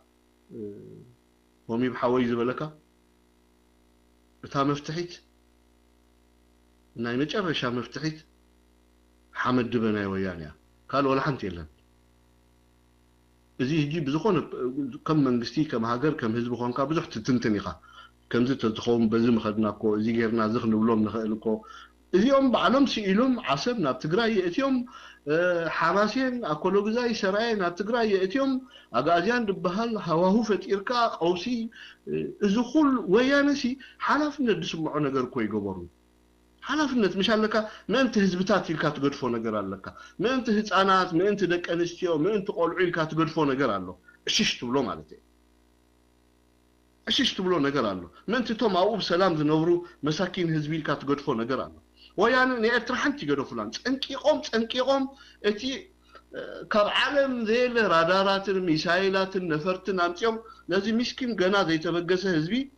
ክርምሶ እዮም ተበጊሶም እሞ ነቲ ትማሊ ዋላ ብር ኢሉስ ተጋሩ ይወርኒ እዮም ኢሉ ዝሓስብ ህዝቢ ኤርትራ ንዕዮም ተሳሂሎም እዚ ነዚኦም ሕጂ ነዚኦም ታፈትል ክትብትኽ ኣለዎ ሓውና ናበይ ናኻ ንኸይድ ኣብ መጨረሻ ክንርኢ ኣለና እምበር ነዚኦም ተዛቲና ክንፈጥሮ ንኽእል ሰላማዊ ፖለቲካዊ ዝምድና ደሎ ይመስለኒ ንኸምዚ ከዓ ንኸምዚ ተፈጠሩ ይኮኑን ንሳቶም ፈርስት ኦፍ ኦል ንሳቶም ንኸምዚ ተፈጠሩ ይኮኑን ንሶም ኣብ ቅልውላው ናይ ደቂ ሰባት ኣብ ቅልውላው ናይ ኣህዛብ ክነብሩ ዝደልዩ ሰባት እዮም ምክንያቱ ናይ መንነት ፀገም ዘለዎም ኢንፌሪዮሪቲ ዘጋጠሞም ሽግር ዘለዎም ሰባት እዮም እዚኦም ኮምፕሊትሊ እቲ ህዝቢ ከም ህዝቢ ትግራይ ኣካል ኢትዮጵያ ኮይኑ ኣብ ኢትዮጵያ ጽባሕካ ታሪኻዊ ስሕተት ዘይፍጽም ሓይሊ ኣብ ስልጣን መጽዩ ህዝብታት ኢትዮጵያ ብሰላም ዝነብሩላ ኢትዮጵያ ናይ ምፍጣር ግደል ለናዶ ተልካን ግን ዓበ ዕማሚ ዓበ ስራሕዩ ግዜ ደሊ መስዋዕትነት ደሊ እወ ኣው ክንሰርሕ ኣለና ምክንያቱ ንረብሓናን ረብሓ ከባቢናን ክንብል ማለት እዩ ምስቲ ህዝቢ ኢትዮጵያ ከዓ ብሰላም ጎረባብቲ ኮይና እንካን ሃባን ኢልና ካብኡ ዝሓለፈውን ንተቐርና ኣፍሪቃ ዝምልከት ጽቡቕ ናይ ፖለቲካ كثيرنا إن أحوات أبعد مزوم مراحتنا إيرترا زوم نبلوم زلنا نايكرنا أفريقيا بوليتيكا بروجرام أنت عوض نيروزنا إيجاد قداي لومي سدت ورا سدت متودع نيرو سدت بحال أبي إيرترا أبي إثيوبيا أبي يمن أبي السودان أيم ترعين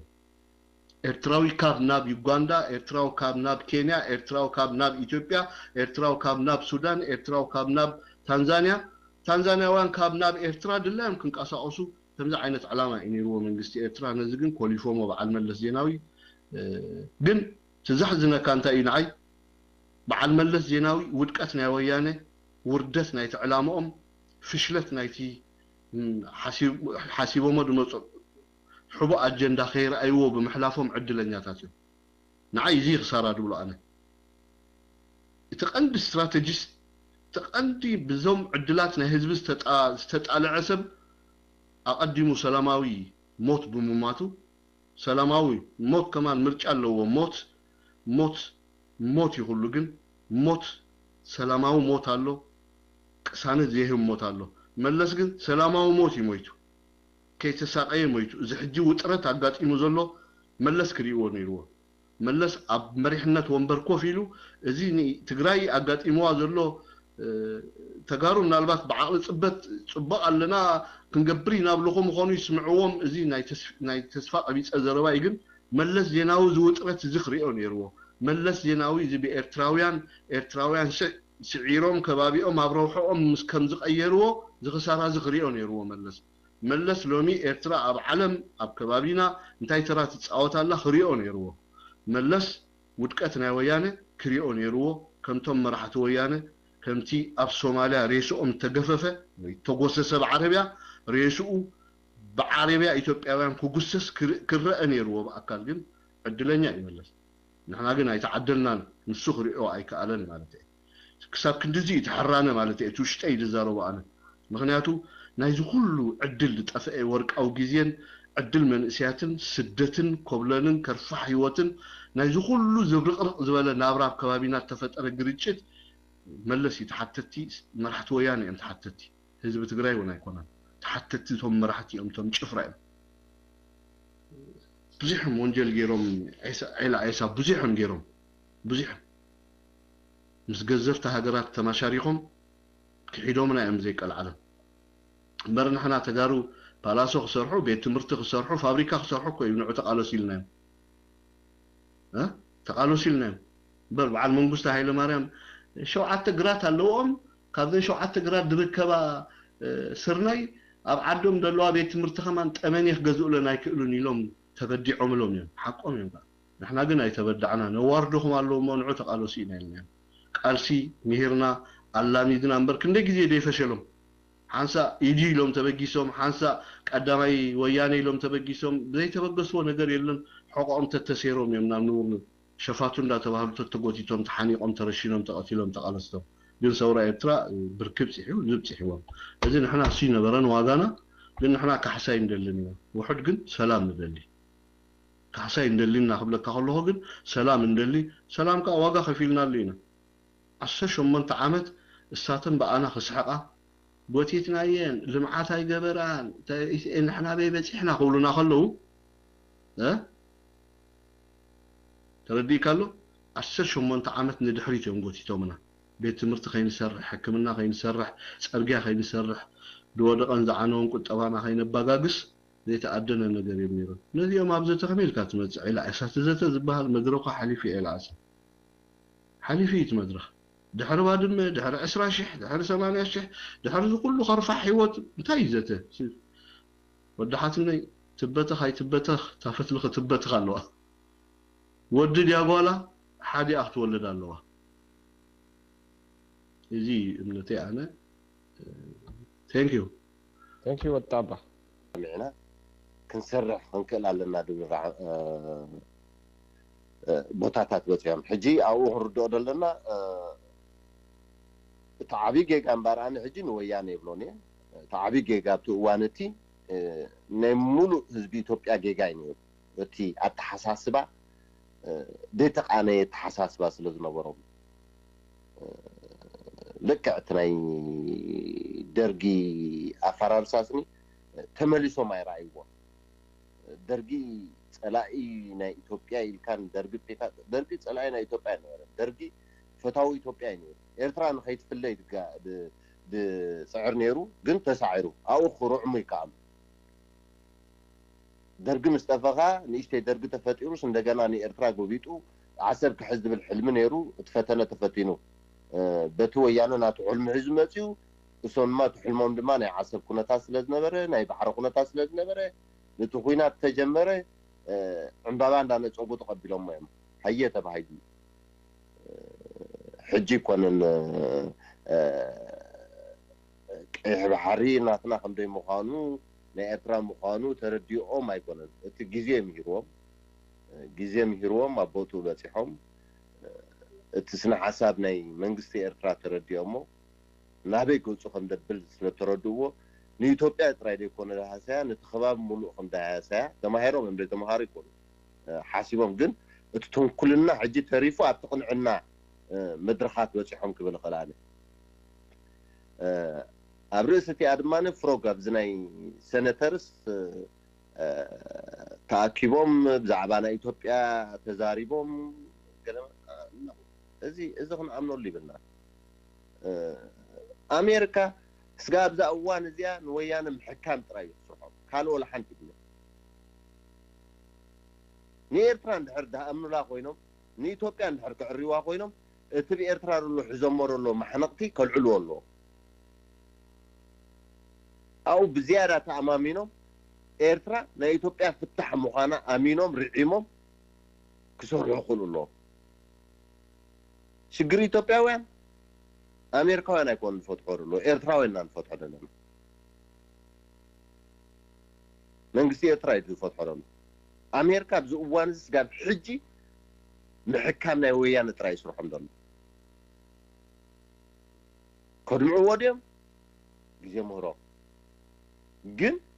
نيتوبيا ندحر حويوان ندحر كوينهم نيتوبيا سلام كوينا كتنبر ندحر دليوا كوينهم قدم قدادم نا إثيوبيا فتحنا إيرترا فتح فتح له تحزمر له تمسوم كوينهم حاليقهم حزمر له نسو تساماميعهم مستي إز بحثوا سنة حسابنا منقسي إيرترا أتحساسبنا ويانا ترى يكون ندفرس له أتحساسبنا عالم يدفرس له كم زوات أباهم لو تنهي بسانك ديتك بعدما بمولو خبابت عليوه كلن كان تنفاس ديبلن منقستاتين دلو أبتخابينا سوق كات تحت جوبه هون كات تسجيها لو مخموتون صباح موتون دي فلوتو دخلوا له منقستاتي حزب عالم حجي ندا سلطنه يدخدل حزب عالم حجي ندا معبل يدخدل له خناتات كفتحوا كلوا له እሱ ከይፈትሑ ምስ ሓደ ተጸጊዖ ምስ ሓደ ተጸጊዖ ንኢትዮጵያ ሕዋ እንደይክእሉ ክፈልጡ ኣለዉ ፈውስ ናይ ኢትዮጵያ ኤርትራ ምዃና ኣሚኖም ርዒሞም ክጓዓዙ ክእሉ ኣለዉ ሜድብል ሞን ማይክ ፍሪ ታንክ ዩ ገብራ ዝደለኹ ናልባሽ ኢልዓሳ ከምዚ ኢሉ ዳያሎግ ገይሩ ተስምዕ ፀኒሓ ኣነ ምስ ደቂ ማይ ጠላምት ዲያሎግ ክንገብር እውን ድሌት ሃልዩኒ ይኮነን ግን ዝብል ዘለኹ ኣስተውዕሉ ቀርኒ ኣፍሪቃ ብሰንኪ ባድመ ነቕነቕ ተይላ ፋሕፋሕ ትበል ኣነ መጀመርያ መሬተይ ልዕላውነተይ እዩ ዘገድስ እየ ብዝበሃላ እየ ንምሳሌ ባድመ ኢንተርናሽናላይዝድ ዝኾነቶ ንቤት ፍርዲ ኢንተርናሽናል ቤት ፍርዲ ክትከይድ ከላ ጀሚሩ 5 ጋራንተርስ ምስ መጻ ጀሚሩ ኢንተርናሽናላይዝድ ኮይና እያ ብድሕሪኡ እቶም ንባዕሎም ቶም 5 ጋራንተርስ ዝበሃሉ እውን ጠሊሞም ከምቶም ደቂ ማይ ጠላሜት ኣብ ስርሖም ኣይተረኽቡ ጉዳዮም ኣይገበሩን እዚ ምስ ኮነ ድሕሪ ፍርዲ ፈጽሚ እዩ ድሕሪ ፍርዲ ኩሉ ግዜ ቦታትና ውልዎ ፈጽሚ ናብ ፈጽሚ ኢኻ ትኸይድ እምበር ናብ ዲያሎግ ክትድልጊግ ናብ ዲያሎግ ናብ ገለ ዝበሃል ነገር የልቦን እዩ ሕጂ ወያነ ምውፃእ እዮም ሕጂ እውን ባድመ ሃውና ኖ ሃውና ዝብል ቃል የልቦን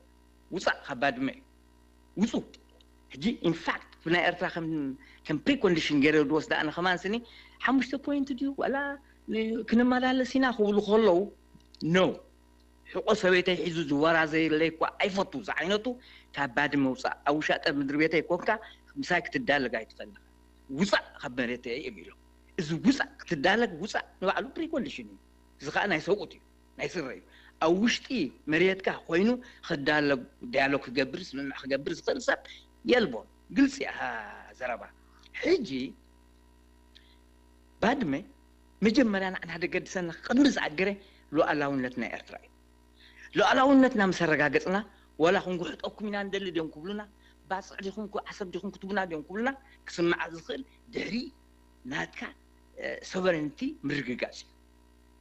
اوكي ازي كنا نحنا خاني نسوفرينتي ناتنا لنا لاونات كنبل بزح قلساتا كايدنا مثالي نزل ኢትዮጵያ ክንምህር በኦሮሞ ደሎ በመሐርኛ ደሎ ካብ ኤሪቲቭና ተመሓለፈ ኤርትራ በሐርኛ ኦሮሞኛ ዝሰምዕ ሰብ ይብልናን ግን ንኢትዮጵያ ዝዓለመ መልእኽትታት ይኸይድ ነይሩ ንዕኡ እውን ከይተረፈ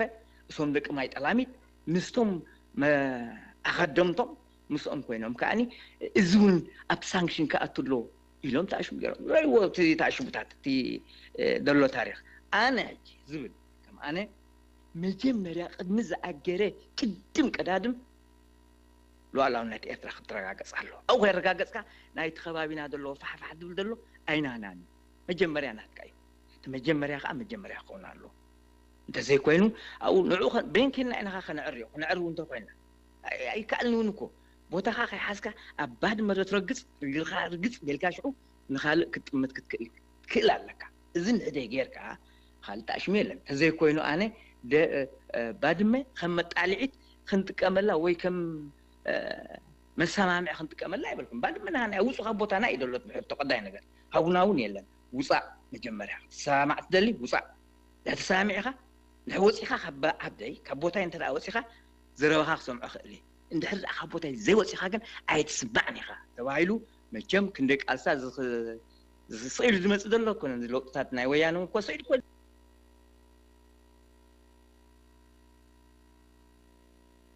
ቅድም ቀዳድም ኤርትራዊ ሉዓላውነት ይተሓሎ ምስተሓለወ ኢና ናብ ካልእ ንኸይድ ኣነ ሕጂ ባድመ ሒዞሞ ከለዉ ተጋሩ ኣርቲክል 39 እንተኢልኩምና ቡልሽት ኢና ዓይ ለሓንቲ ረብሓ ይብሉ ሶሪ ፎር ማይ ወርድ ወዲ ኣለኹ ማይክ ፍሪ ቅድም ኣድኖ ኣብቲ ናይ ኢትዮጵያ ሞ ንመለስ ኣየኖትዮም ቶም ተቃወምቲ ንዛረበሎም ገለ ዘለና ሙሉኣቱን ኣይኮኑን እኮ ቶም ቀርኖም ተሰብረ ተቃወምቲ ኢና ገለ ዝብሉ ውሽጢኦም ዘለዉ ቶም ኣገደስቲ ነቲ ናይ ኢትዮጵያ መፃኢ ከብልዎ ዝኽእሉ ኣይ ቲንክ ካብ ወያነ ደንበ ወፃኢ ደለዎ እዮም ስለዚ መን እዮም ምዚኦም ድዩ ሕራይ ክሃድም ከሎኸ ከምቲ ዓንቶይ ትብሎ ነበርካ ናብ ሶማሌላንድ ክምለስ ከሎኸ እቲ መሬት ገቢትዎ ዘሎ ናይ ኢትዮጵያ እንኮላ ሒዙ ድዩ ዋላስ ንዑ ረኪቡ ክምለስ እንተ ተመልሰኸ ኣብ ክልተ ሓይሊ ተጨፍልቕካ ናይ ምንባር ዓቕሚ ኣሎ ዶ የለን ይቐኒልና ዓይሳ ዶወሪ ሓውዒ ዓይሳ ኣነ ብኸም ይኹን ክሪአዮ ኣብቲ ኮንሰፕት ጥራይ ተዛሪበ ማለት እዩ ሪኢቶኻ እንዲሁ ግን ኣነ ከዓ ውፅእ ኢለ ከመይ ይሓስብ መስለካ ናይ ባድመ ጉዳይ ተወዲኡ ዝሓደረ ጉዳይ እዩ ሕጂ ምስቲ ናይ ወያነ ተሓሳስባ እየ ድኸይድ ኣነ ናይ ወያነ ዕላማ ባድመ መዛተይ ጥራይ እዮም ዝገብርዎ እቲ ናይ ሰላም ዘተኢሎም ዘቕረብዎ እውን በዛ ስኻ ትብላ ዘለካ ኮንሰፕት ባድመ ኣረኪቦምና ከልግሱ በቲ ውዕል መሰረት ከዓኒ ኣብቲ ዘተ ክንመፅእ ኣብ ሰናይ ዝምድና ማለሲ ኣብ ኖርማላይዜሽን ክንምለስ እዚ ፅቡቅ እዩ ኣብዛ ይንካትዓልና ኮ ለሓንቲ ፅቡቅ እዩ ግን እዚ ኮነንቲ ፕሮፖዛል ትሕቡ ኣጀንዳ ናይ ወያነ ካሊእ እዚኣ ደልይዋ ነይሮ እንተዝኾኑ እኮ ድሕሪ ውሳኔ ቤት ፍርዲ ምገበርዋ እታ ኮይኖም ዳኣ ደይገብርዋ ማለሲ እታ ኖርማላይዜሽን ትበሃል ንዖም ካይዶም እንድሕር ኮይናሲ ምስ ኢትዮጵያ ኤርትራን ኣብ ኖርማላይዜሽን ዘተገብራ ኤምባሲታት ተኸፍታ ህዝባዊ ርክባት ይጅመር ንግዳዊ ርክብ ይጅመር እዚ ፅቡቅ ድሕሪ ባድመ ምውሳን መሬትና ገዲፎም ወፂና ናብ ኖርማላይዜሽን ክመፁ ነይሮም እዚ ከም ሓደ ናይ ኢትዮጵያ መንግስቲ ተወከልቲ እሞ እቲ ተጋጢሙ ዝነበረ ፀገም ናይ መፍትሒ መካኒዝም እዩ ፅቡቅ ኮ እቲ መካኒዝም ዋላ አልጀርስ ከይና ድሕሪ ቤት ፍርዲ ከይና ተፈሪዱ መሬትና ወሲድና ድሓር ኣብ ኖርማላይዜሽን ኮፍ ኢልና ተሓሳዲዩ ገለ ተዋሂብና የቅሬታ ተባሂልና ኤምባሲታት ከፊትና ህዝባዊ ዝምድና ንግዳዊ ርክባት ዋትኤቨር ገለ ክንገብር እዚ ፅቡቅ መካኒዝም ነይሩ ሕማቅ እውን ኣይኮነን ግን ንሱ ይኮነን ተሓቂ እዚ ፌክ እዩ እዚ ፌክ እዩ ድብለካ ዘለኹ በቲ ናይ ወያነ ኣእምሮ ኮይኑ እዛረበካ ኣለኹ ወያነ ነዚ ከም ጅሆኦም ክሕዝዎ ደልዮም እምበር ተፈሪዱ እንዲላ እታ ትብላ ዘለካ እኮ 15 ዓመት ደውስድ የብላ ወርሒ ዘውስድ የብላ ኢቭን ሸዓኣ ነው ዓለም ለኸ ሕጊ ፈሪድዎ እዩ መሬትና ምዃኑ እንዳፈለጥና ኮንና ሕጊ ዓለም ከንኽብር ተቐቢልና ያለና እዮም ክብሉ ነይሩዎም እዚ ጥዕና ዘለዎ ሓደ መንግስቲ ክውስኖ ዝኽእል ግን ንሱ ስለዘይኮነ እቲ ፀገም ወያነ 5 ነጥቢ ናይ ሰላም መዛተይ ኢሎም ናብ ፕሪኮንዲሽን ከምፁና ደልዮም መንግስትና እዚኣ ስለ ድበፅቃ ፈፅሚ ኢሉ ሕጂ ኣነ ኣብቲ ፈፅሚ ፀገም የብለይን ኣብኡ ሰማማዕ ምስኻ መሬትና ክገድፉ ኣለዎም ገለመለ ኣለዎም እዚ ፀገም የብሉን ክንዛረብ ግን ብወያነ ደምፅዎ ፀገም ኣብቲ ከባቢና ተርጉምና ክንሪኦ ከለና ግን ተዕላማ ካሊእ እየ ድብለካ ዘለኹ ምክንያቱ እታ ናይ ባድመ ጉዳይ ንመዛተይ እዮም ጅሆ ሒዞማ ጅሆ ክሕዝዋ ከለዉ እምበኣር ኮፍ ንበል መሬት ተረከቡና ገዛኹም ዓድኹም ውሰዱ በቲ ኖርማላይዜሽን መፂና ከዓኒ እዛ ፕሪኮንዲሽን ከቕርቡ እዮም ወያነ ኣነ እመነኒ ኣብዛ ናይ ዘተ ምስ ኤርትራ ጥራይ ትከፈት ኣብኣ እንተ ደኣ በቂዖም ፕሪኮንዲሽን ኣቕሪቦም እዮም እተን 5 ነጥቢ ዋላ ይግደፍዎን ካልእ ከምፅኦም ካልእ ኣምፅኦም ኣትሊስት ሶም ከህድሞም ዝኽእል መድረክ ምፍጣር ናይ ግድን እዩ ንዖም በርከ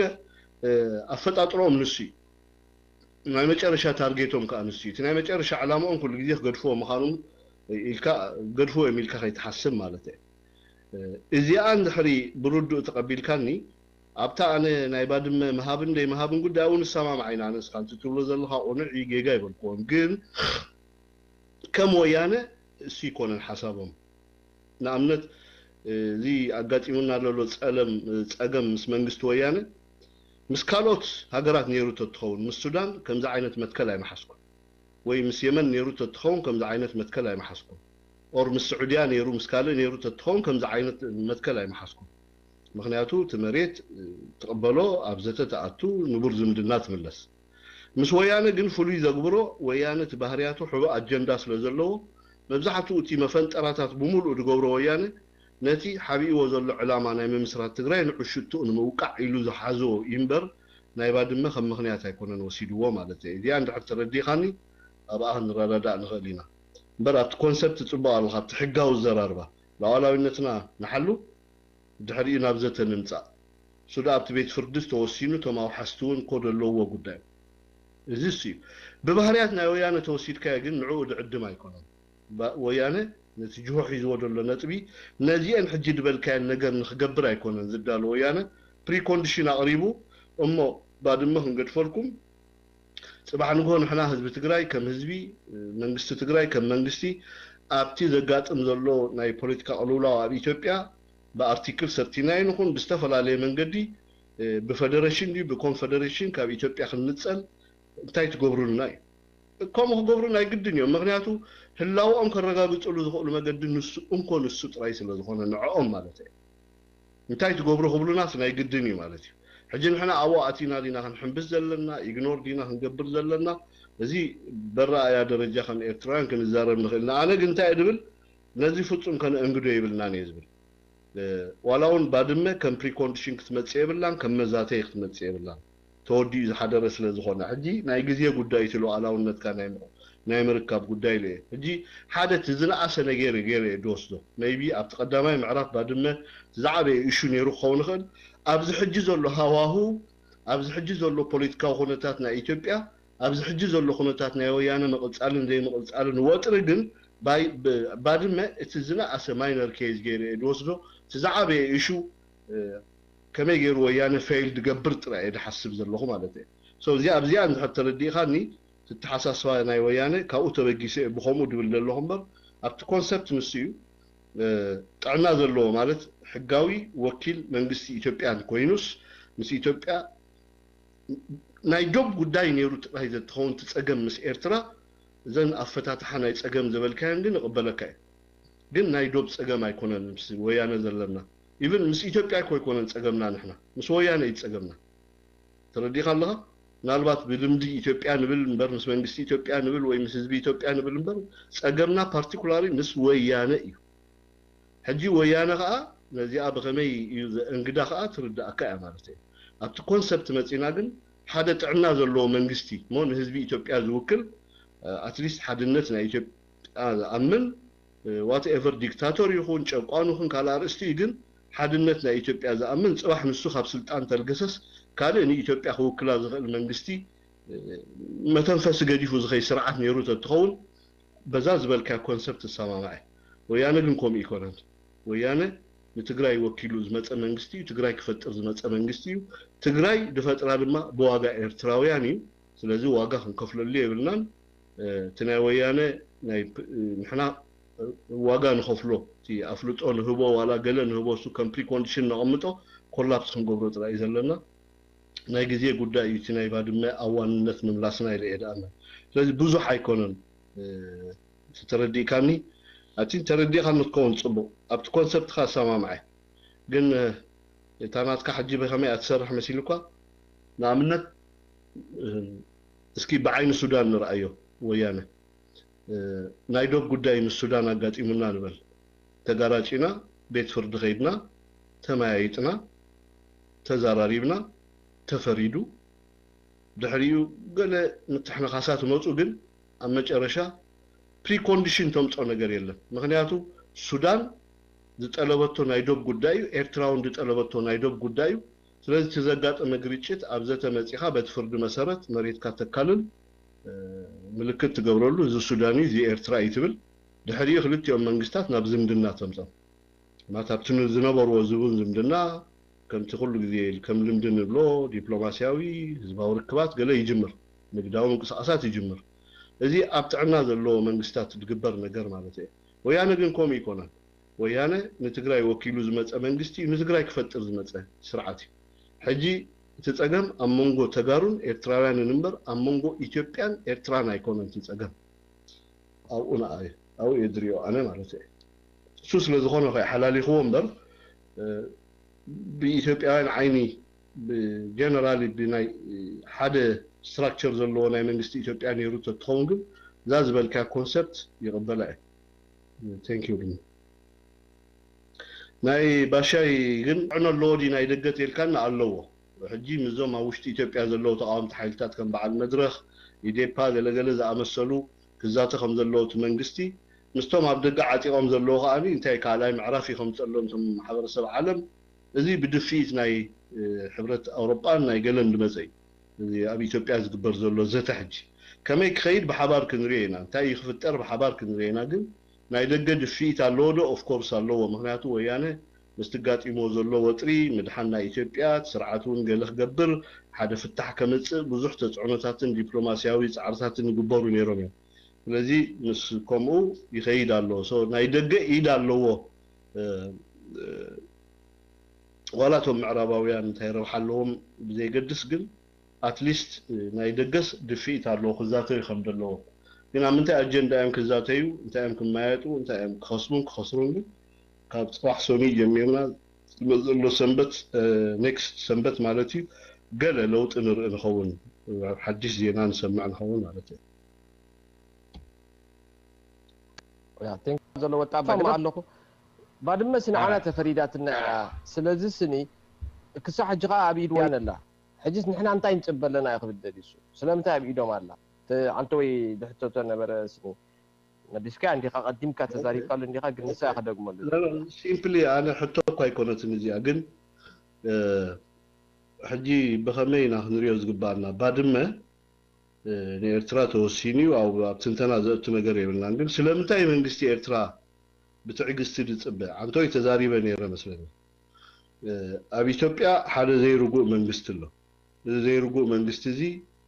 ቀጻሊ ነቲ ሒዙ እሱ ዝመፀ ኣጀንዳ ክዕውት እንድሕር ኮይኑ ገለ ምክንያት ክፈጥር ነይሩ ኣብቲ ከባቢ እሱ ከዓ ናይ ኤርትራ ናይ ባድመ ጉዳይ ፈጢሩ ማለት እዩ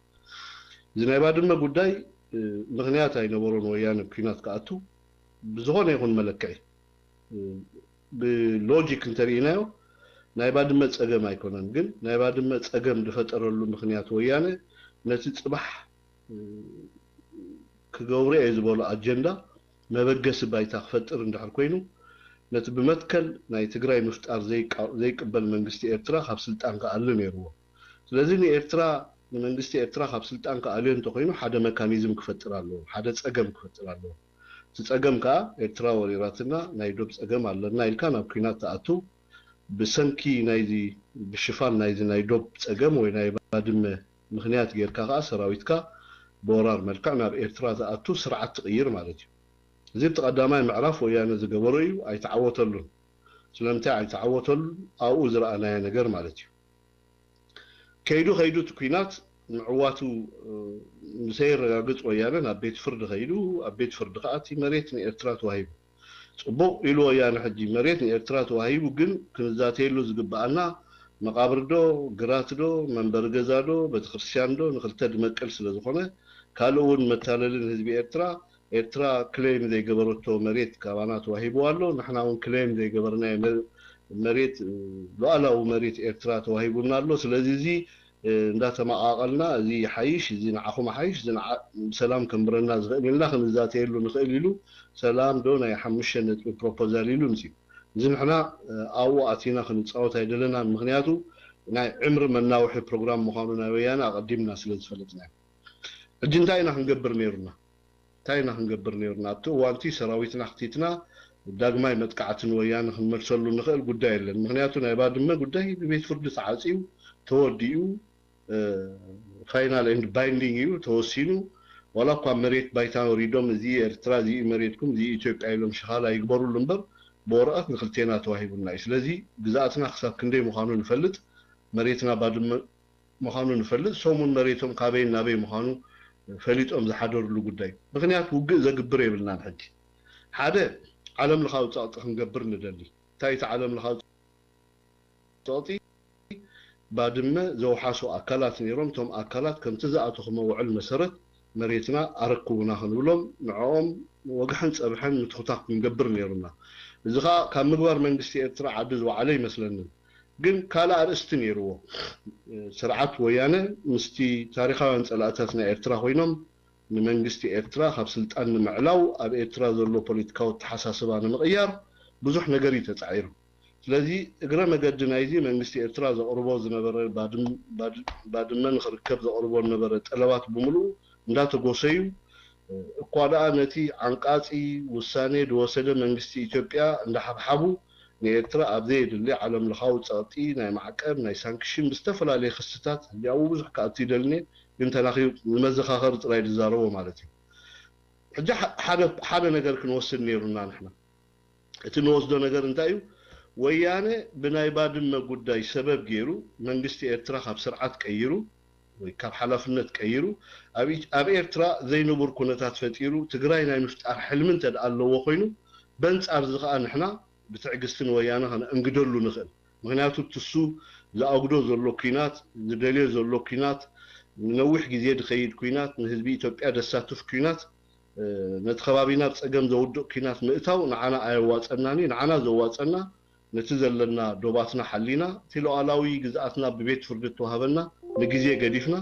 ناويان عمر خاطر له زخيل بوليتيكا وسر حوشت إثيوبيا بدقن مستوم تقاوم حيلتاتنا إثيوبيا مستوم لديمقراسن لنصانتن نفتح عندك على حيلتاتنا إثيوبيا خنسرح قدني نير سلازي تتعقست النبلو جزي تي بعقل النبلو جزي بعقل راي دومنا رجيتنا راح نقول خم لوتريات مريت كمصنا ديكونس ካልኦት ክንገብሮም ዝግባአና ዞባውን አካባቢያውን ፖለቲካውን ካልኦት ዕማማትን እናገበርና ነዚ ሕጂ ወያነ በፂሕዎ ዘሎ መዋጥር ከም ድበፅሕ ጌርና ስለዚ እዚ መዋጥር እዚ ንዓና ክዓውተና ዝኽእል እምበር ወያነ ብሰንኪ ባድመ ንዝገብሮ ዘተ ወይን በወታደራዊ ሓይሊ ሕጂ ኤርትራ ዘሎ ዓቕሚ ኣተኣኻኺባ በወታደራዊ ሓይሊ ንባድመ ክትመልስ ኩናት ምኽፋት ማለት እቲ ኢትዮጵያ አንጻር ወያነ ተበጊስ ዘሎ ህዝባው ዓመጽ ይኹን ተቃውሞ ምድፋኒ ስለዚ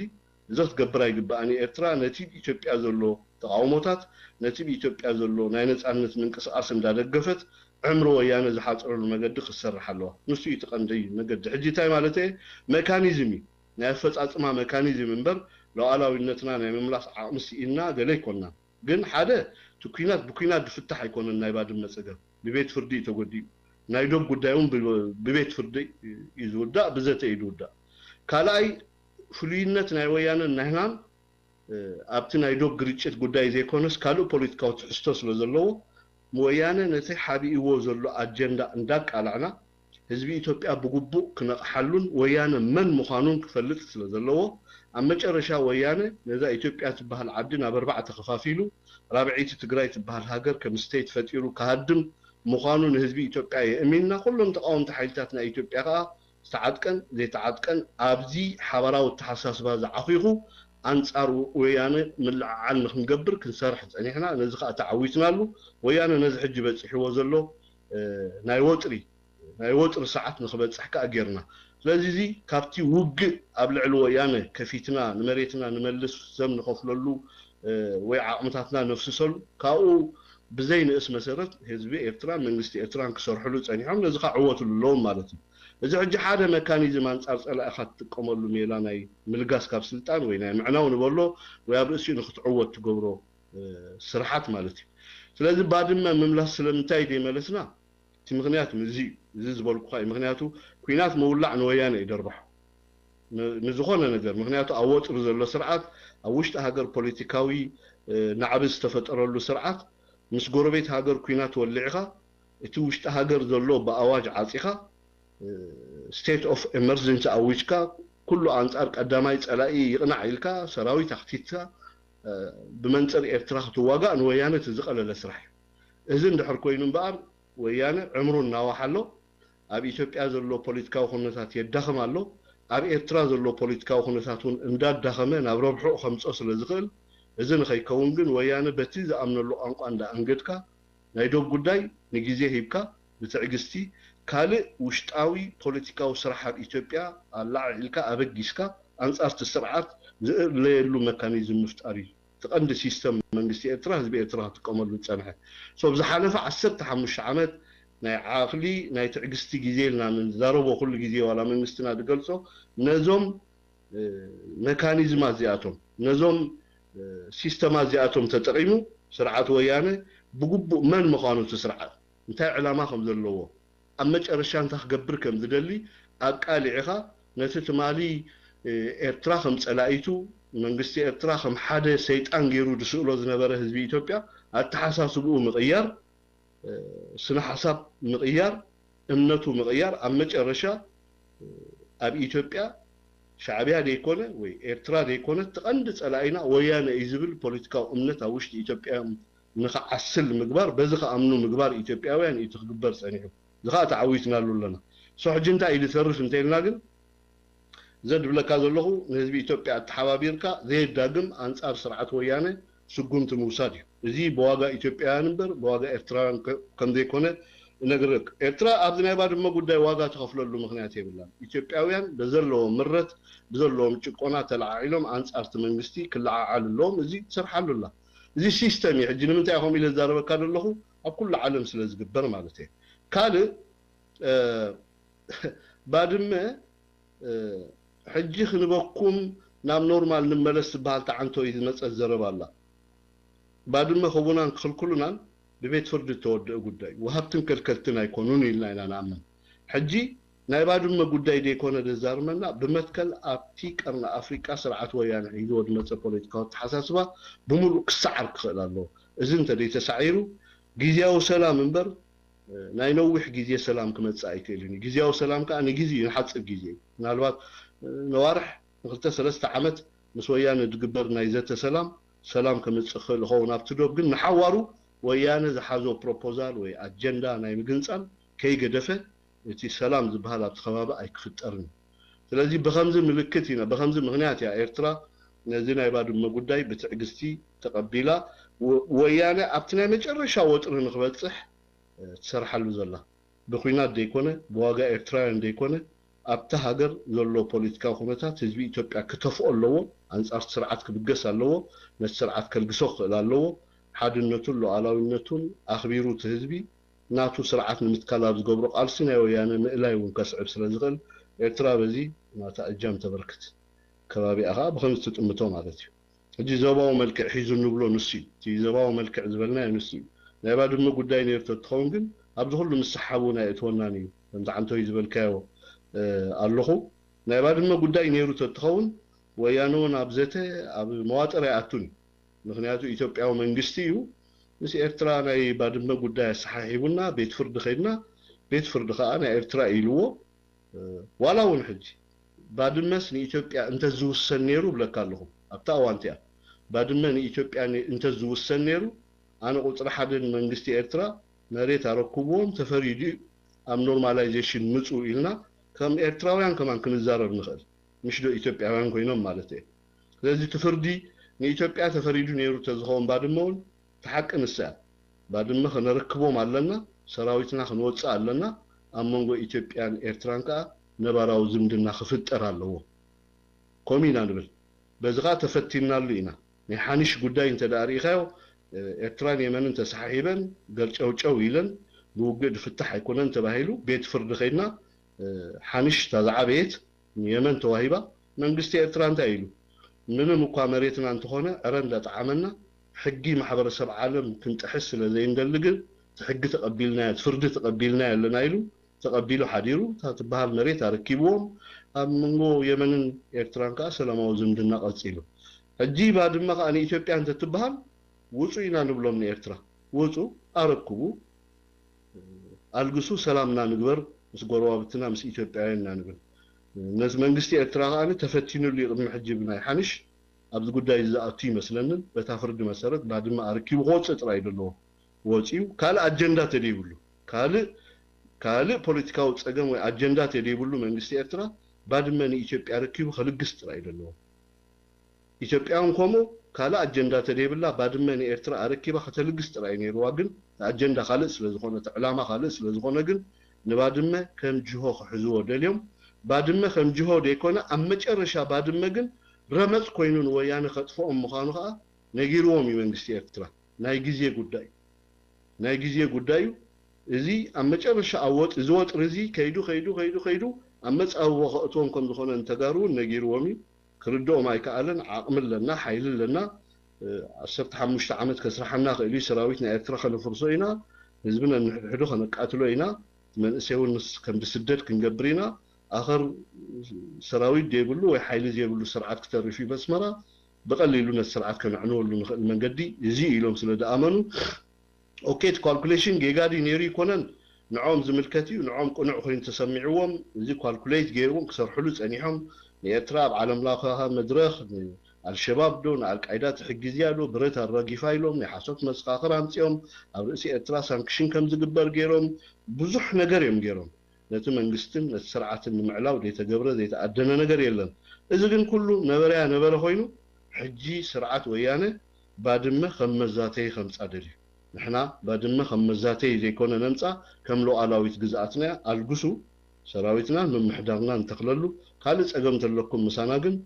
أبكار المدرخ حتوتنا إنا هنولهم بعد ما قل كم بري كونديشن كتمتسي إبلان بهالاي ከምታና ዒላ ዒሳት በልኳ ማለት እዩ ባድመ ከም ፕሪኮንዲሽን ኣይትመፅን ሕጂ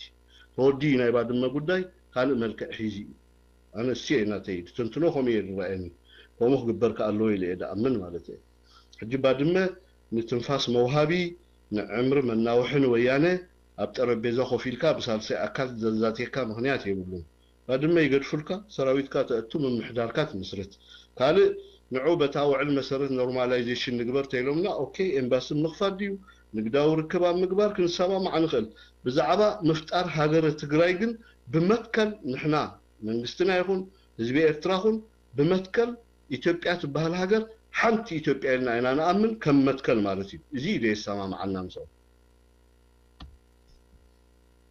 እዚ ኸ መትከሊ ኣይንቕይሮና እዚ ኸ ሓቂ ኢትዮጵያ ሓንቲ ሃገር እያ ሓደ ህዝቢ እዩ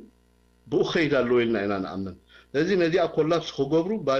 ወያነ ከም መዛተይ ክገብርዋ ንባድመ ግን ኣይከውንን ቴንክ ዩ ሳ ዘሪባትና ኣለኹ ተረዲእካ ንክከውን ተስፋ ገብር ናይ ባድመ ብትዕግስቲ ምፅባይና ዓቕሚ ሲኢልና ደይኮነ እዚ ሜላ እዩ ከመይ ጌርካ ንፀላኢኻ ሃንድል ትገብሮ ከመይ ጌርካ ተዓዓቕሙን ዓቕሉን ኣዳኺምካ ኣብ መጨረሻ ፀንቂቕካ ናብ ረብሓኻ ትቕይሮ ብዙሕ መካኒዝም ኣሎ ሓደ ካብኡ እቲ መንግስቲ ኤርትራ ተኸተሎ ብዘይ ኩናት ንፀላኢኻ ከተዳኽም እዚ ፖለቲካዊ ስራሕ ትገብር ኣብ ውሽጢ ኢትዮጵያ ዘሎ መንነት ናይ ወያነ ከም ዝቃላዕ ትገብር ኣብ መጨረሻ ህዝቢ ኢትዮጵያ ሆይሉ ኣንጻር ወያነ ከም ዝብገስ ትገብር ስርዓት ወያነ ከዓ ኣብ ወጥሪ ከም ዝመፅእ ትገብሮ እዚ እቲ መካኒዝም ንሕና ተጠቐምና ኣለና መልስን ክንዛረብ ከለና እቲ ተሓተተ መልሲ ተመሊሱ ተኮይኑ ተመሊሱለይ ክንብል ተተኻኢሉ ታንክስ ክንብል ክንለምድ ኣለና ማለት እዩ እጂ ነቲ ዝዛረብ ዘሎ ሰብ ተሓቲቱ ምስ መለሰስ እንድሕሪ መልሲ ዘይረኸበ ካብቶም ሓተቲ ዓገቡላ እንዲኦም ኦር ድብል ስምዒታት ሓድሮ እዩ ዋላ መድረኽ መምህር ኮፍ ኢሉ ከምህረካ ከሎ ተምሃራይ ኢዱ ሒጡ ምስ ሓተተ ምስ መለሰት መምህር ካብቲ ተምሃራይ ኣወንታዊ መልሲ ናይ ዓይኒ ናይ ርእሲ ናይ ኣካላት ገለ ክርኢ ክእል ኣለዎ እቲ መምህር which means መምህር እውን ዕግበት ስምዖ ማለት እዩ ሶ እዚ ከምዚ ዓይነት ልምዲ ክህልወና ኣለዎ ክንሓትት ከለና ተኽኢልና ታንክስ ንብል ጉቡእ እዩ ከዓ ትሕትና ስለ ዝኾነ ተደይ ክኢልና ግን ተመሊሱለይ ክንብል ኣለና ኣብ ዲያሎግ ሕጊ ስለ ዝኾነ ማለት እዩ ምስጋና ደለይ ኮንኩን ግን ኣብቲ ዲያሎግ ሕጊ ነቲ ዛረብ ዘሎ ሰብ ዕግበት ተዳኣለዎ ኮይኑ ትመልስኻ የቐኒየለይ ተመሊሱለይ ትብሎ እንድሕር ደይተመለሰ ተኮይኑ ከዓ ካልእ መስቀላዊ ሕቶ ከተቕርበሉ ከዓ ራይት ኣለካ ማለት እዩ እጂ ብከምኡ ድፍን ኣቢልና ይስቕ ኣይንበል ጀነራሊ ግን ኣብ ናይ ኣብዚ ናይ ወያነ ኩነታት ንዛረቦ እንታይ እዩ ሕጂ እቲ ኮንሰፕት ኢና ክንሪኦ ዘለና ማለት እዩ እቲ ኣጀንዳ ይኮንና ንሪኦ ናበይ ይኸይድ ኣሎ ኩነታት ቴንክ ዩ ኣታ እቲ ኩነታት ናህና ናይ መፃኢና ሕጂ ብኸመይ ኣገባብ ኢና ሃንድል ንገብሮ ፈርስት ኦፍ ኦል እዚ ናይ ባድመ ጉዳይ እንተዳርእናዮሲ ሕጂ ኣብ ፖለቲካ ኣብዚ ናይ ፖለቲካ ዓለም ዝቋላቆሳሉ ሕጊ ዝኣረገ ሕጊ ኣሎ ሓድሽ ሕጊ ኣሎ ሕጂ እቲ ናይ ፖለቲካ ብፍላይ ግርጭታት ዘለዋ ሃገራት መምስቲ መድረኽ ምዕባለ እዩ ዝቀያየር ንኣብነት ኣብ ከባቢና ሕጂ ተፈጢሩ ዘሎ ፖለቲካዊ ምዕባለ ኣሎ ንኣብነት እዚ ናይ የመን ጉዳይ ተፈጢሩ ኣሎ ናይ ሳውን ሱዳን ተፈጢሩ ኣሎ ኣብ መንጎ ግብፅን ኢትዮጵያ እዚ ናይ ተፋሰስ ናይ ማያት ጉዳይ ኣሎ ኣብ መንጎ ስዑድያን የመንን ኣብ መንጎ እዞም ናይ ሸዓን ናይ ሱንን ኣሎ ብዙሕ በዓል ኢራን ከይተረፋ ፓርቲስፔት ዝገበራሉ ጉዳይ ኣሎ ምዞም ኩሎም ኣተሓሒዝና እቲ ዘባና ዘሎ ፖለቲካዊ ኩነታት ተሪኢናዮ ኣብ ዓዝዩ ፖለቲካዊ ኣጀንዳ ኢና ንሪኦ ማለት እዩ እዚ ናይ ባድመ ጉዳይ እውን ንዓና ኣብዚ ዓለም ለኻዊ መድረኽ ብዙሕ ተፅዕኖታት ገይሩልና እዩ ብዘይቀል ዓለም ናይ ባድመ ጉዳይ ናይ ዶብ ጉዳይ ነይሩ ተትኸውን 20 ዓመት ክኸይድ ኣይክእልን እዩ 5 ዓመት ክኸይድ ኣይክእልን እዩ ካብ ዓመት ክሓልፍ ኣይክእልን እዩ እንተኽኢሎም ሕጂ ኣነ ብጥዕናዊ ኣተሓሳስባ ክሪኦ ከለኹ ከምቲ ህዝባዊ ወያነ ሓርነት ትግራይን ህዝባዊ ግንባር ሓርነት ትግራይ ኤርትራን ዝነበሮም ዝምድና ኣብ ከምዚ ዓይነት መጠኑ ዝሓለፈ ኣብ ክልተ ጫፍ ዝኸይድ እውን ክኸይድ ኣይነበሮን እዚ ኣብ ክልተ ኮሚሽነራት ኮሚሽን ሜይቢ ሓደ ብሪጋዴር ጀነራል ናይ ኤርትራ ብሪጋዴር ጀነራል ናይ ኢትዮጵያ كودو زغبوم ጉዳይ ነይሩ እዚ ማይነር ኬዝ ናይ ዶብ ጉዳይ ነይሩ አመንጎ ሓረስቶት ተጋሩን ሓረስቶት ኤርትራውያን ተፈጠረ ግርጭት ነይሩ እንተተውን ማለት እዩ እሱ ግን እሱ ተሐቂ ይኮነ ሕጂ ኩሉ ግዜ ንሕና ንታለል ኣለና በቶም ፖለቲከኛታት ንብሎም መራሕቲ ንታለል ኣለና ማለት እዩ ንዓና ናይ ባድመ ኢተይሎምናስ ብዛዕባ ናይ ባድመ ኸበሮ ክንሃርም ኣለና ኣብኡ ኸይድና ክንመውት ኣለና ስለምንታይ ስለ ዘይንብል እዩ ዝፀገም ዋይ ከምኡ ዝገበረ ሃገራት ኣለዋ ድየን ከምኡ ሃገራት ብውግእ ዶብ ተጋጭን እንድተቃተሉ ኣለዎ ድዮም ምስ ሱዳን መዓት ግዜ ናይ መሬት ምስሓብ ኣለና ምስ ሱዳን ናይ ዝብላዕ ሳዕሪ ዘራእቲ ከብቲ ዘብልዕሉ ኣብ መንጎ ክልተ ሓረስቶት ኤርትራን ሱዳንን ቀጻሊ ምስሓብ ኣሎ ኣብ መንጎቶም ሓረስቶት ችግር ፍጠሪ ግን ብመንግስታት ደረጃ ኣብ ምውቃዕ ደረጃ ይመጽኒ ኣብኡ ከሎ በቶም ኣብቲ ከባቢ ዘለዎም ማሕደርቲ ይእለ ተገደደ ከዓ ኣብቶም ላዕለዎት እንድሕር በፂሑ ብቴሌፎን ኣብ ካርቱምን ኣስመራን ዘሎ ሓለፍቲ ድውዳእ ነገር እዩ ከምዚ ዞባዊ መልክዕ ከተትሕዞ ዓለም ለኻዊ መልክዕ ከተትሕዞ እትኽእለሉ ዝኾነ ይኹን ፋብሪኬት ዝኾነ ሽግር የለን ማለት እዩ እዚ ሕጂ ትዛዓበየ ተኣሽሙ እዩ ኣብ መንጎና ናብ መንጎ ስርዓት ወያነ ሎግን ናይ መትከል ናይ መንባርን ዘይመንባርን ሕቶ እዩ እዚ መልክዑ ቀይሪ እንብሎ ንሱ እዩ ተኣጀንዳ ንካትዓሉ እቲ ፕሮፖዛል እውን ካሊእ እዩ ናይ ባድመ ጉዳይ ነይሩ ተትኸውን እንታይ የባእሰና ምስ ሕጂ ምስ ተጋሩ እዚ ስሙዝሊ ብ2001 2002 ወዲእናስ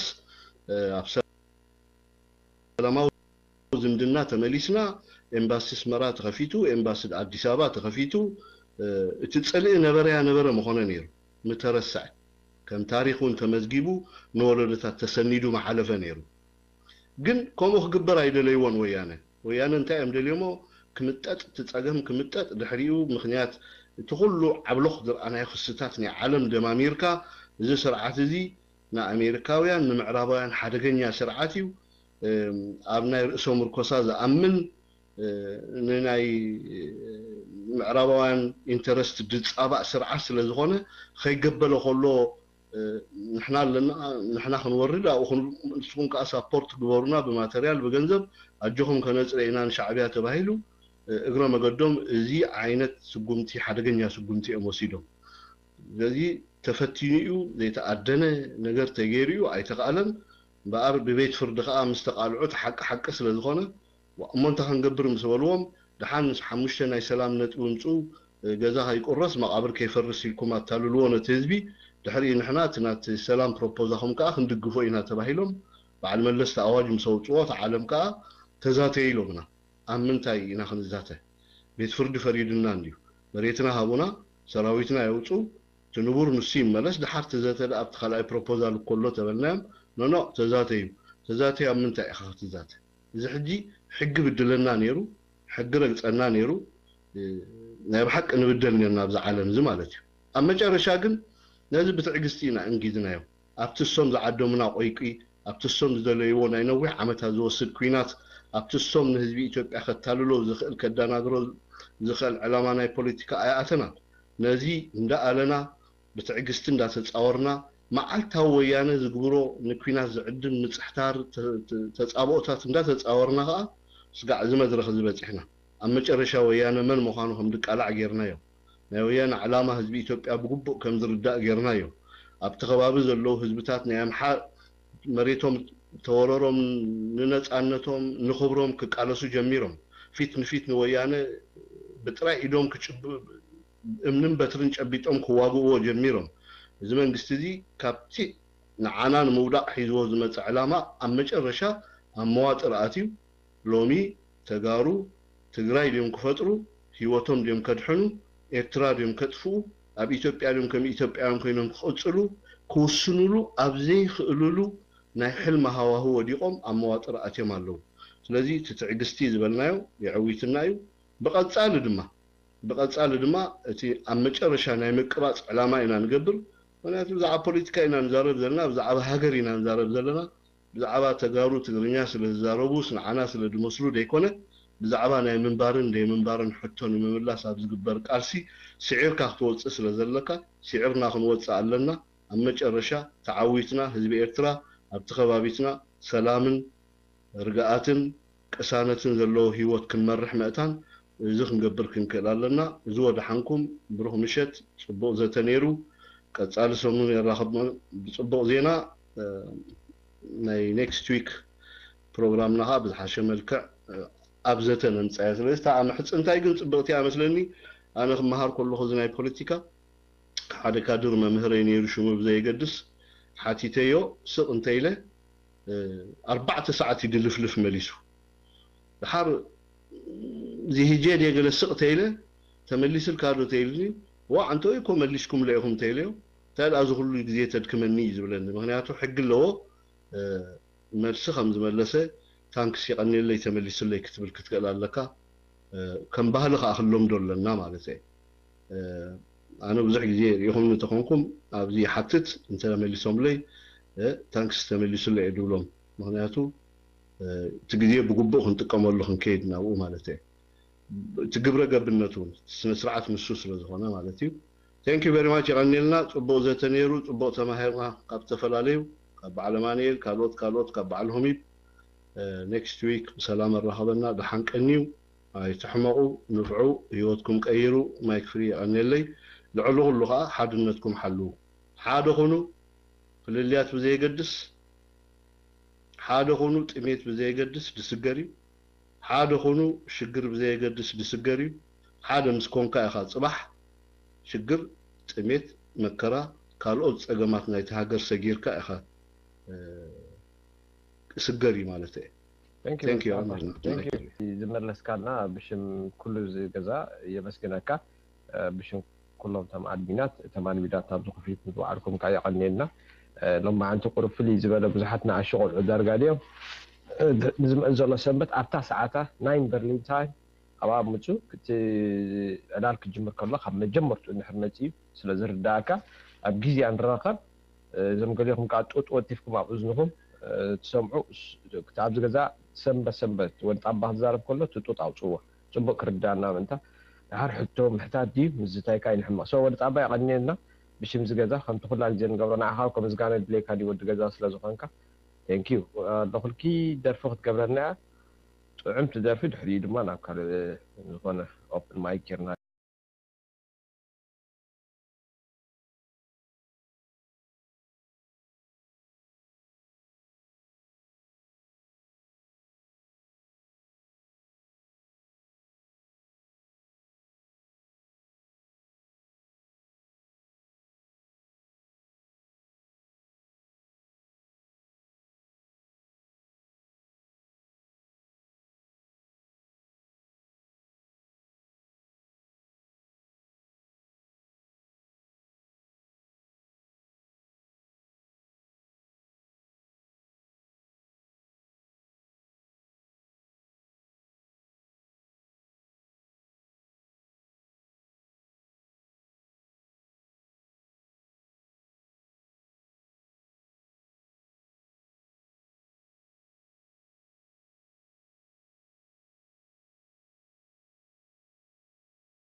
كنقحلون دلونول I mean دلونتنا كان نرجع تصلوا لنا تاي مالتي صلايها كل ጊዜ ኢዲ ይብኒ صلايها ኢዲ ይብኒ ምክንያቱ ከሞያነ ዘአመሰለ صላ እንተ ዳሊዋ ሆይነ ኤርትራ አን ኣብ ታሪኽ ኤርትራ ብዙሓት ስርዓታት ሓሊፎም እዮም ከምቲ ኩሉ ጊዜ ንዛረቦ ናይ ሃይለ ስላሴ ስርዓት ናይ ደርጊ ስርዓት ናይ እንግሊዝ ናይ ጣልያን ገለበለ ግን ከምዚ ናይ ወያነ ዓይነት ስርዓት ወይ ተጻብኦታት ንኤርትራ ኣጋጢሙ አይፈልጥኒ ንኣብነት ኣብ ጊዜ ኣቦታትና ጣልያን ንኤርትራ ዝወረረሉ እዋን ምናልባት ኣብቲ ዘይነቕሐ ዘይተወደበ ዘይተዓጥቀ ናይ ባዕሉ ቁጠባን ኩነታትን ዘይውንን ህዝቢ ስለ ዝኾነ እዚ ኢታኣሉታውን ኣወንታውን ባህርያቱ ኢልካ ትኽፋእ ናይ ጣልያን ጥራይ ውሽጢ ኤርትራ ምስኣተወ ጣልያን ዘካየዶም ጽቡቕ ነገራትን ዝገብሮም ነበረ ሕማቃትን ካብ ምግላጽ ሓሊፍካ ካልእ እዚኦም እዮም ትብሎም ፖለቲካዊ ረቑሒታት ኣይክነብሩን እዮም ኣይነበሩን እውን ኣብ እንግሊዝ እውን ተኾነ ኸሚዩ ኣብ ስርዓት ሃይለ ስላሴ ዝነበረ ኩነታት ግን ኣብ ምልሓቕ ናይ ኢትዮጵያ ኤርትራውያን ተፃወተው ተራ ኣቦቱ እንዳሃለወ ደርጊ እውን ንባዕሉ ኣብ ልዕሊ ኤርትራ ዝገብሮ ዝነበረ ወራራትን ጭፍጨፋን ካልእ ገበናትን እውን ኣብ ግምት ተእቱ ከምዚ ስርዓት እዚ ከምዚ ሕጂ ወያነ ዝበሃል ስርዓት ኣብ ኢትዮጵያ መፅኡ ዘሎ ግን ንኤርትራ ኣጋጢሙ ኣይፈልጥን እቶም ኩሎም ኣብ ኤርትራ ዘጋጠምዋ ፀላእታት በብመፃፅኦም ተሳዒሮም እዮም ድገደፍዎ በሰላታት ክህሉ ይኽእል እዩ ግን ኣብ መጨረሻ ኤርትራ ነዚ ኩሉ ዝስዒራ ናብ ናፅነት ምስ መፀት ካብዚ ስርዓት ወያነ እዚ ንላዕሊ ዋላ ብዝኾነ ይኹን መለክዒ ንኣብነት ወያነ ገለገለ ተጋሩ ካባና ላዕሊ ፀላእትኩም ኣምሓሩ እዮም ክብሉና ደሊኦም ካባና ላዕሊ ፀላእትኩም ኦሮሞ ክብሉና ደሊኦም ግን ንዓይ ዋላ እውን ነቲ ሓቀኛ ስእሊ ናይቲ ከባቢ ዝከታተል ሰብ ካብ ወያነ ንላዕሊ ኤርትራ ፀላእ ኣጋጢሙ ኣይፈልጥን إذن كلهم شرحتات تراي ديكونو تكوينات تراي ديكونو زي بعلم تجبر جبنات قبل سيرترا تراي ديكونو نبعلو تكحدد بهذا كامنا مرحت وياني قبل علي مريحنات إيرترا يكون حزب إيرترا تكحدد قال أبايتا متجبرا نبعلا يغرى زي بهالو جيجات يوم فتي مامو كويانا اللي على على أيرنا أبزو وانزي كونتات ناتهم انتاي مسلي تحطه كل جزء نعيد حتمي ولا عنده وين تكس حتى تنوركو أنا بغلط تنجر يدريو تي ويانا كوينات كجبري ناب إيرترا زبل زغل جزء لاقو حاف نأتوه مخنياتو ويانا كوينات كجبرو زخل عمي كون اندسل ويانا كوينات كجبرو زخل حزباو دقفن بوليتيكاو دقفن دبلوماسياو دقفن كثيري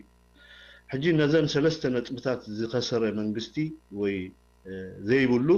كوينات ككايد بزخون يخون ملك عايكيلني نعمنت قداماي كالاي سالساي ورار تمالي زقبر زنبرو كوينات بملو بحاليوت معراباويانن بدقاف معراباويانن يزقبر نير زغلنا نأمنلو ولا بعلاتهم زأمنلو قداي دحرب إثيوبيا زمعبله ناي بوليتيكا خونتات نحنا ونابتنا إثيوبيا مع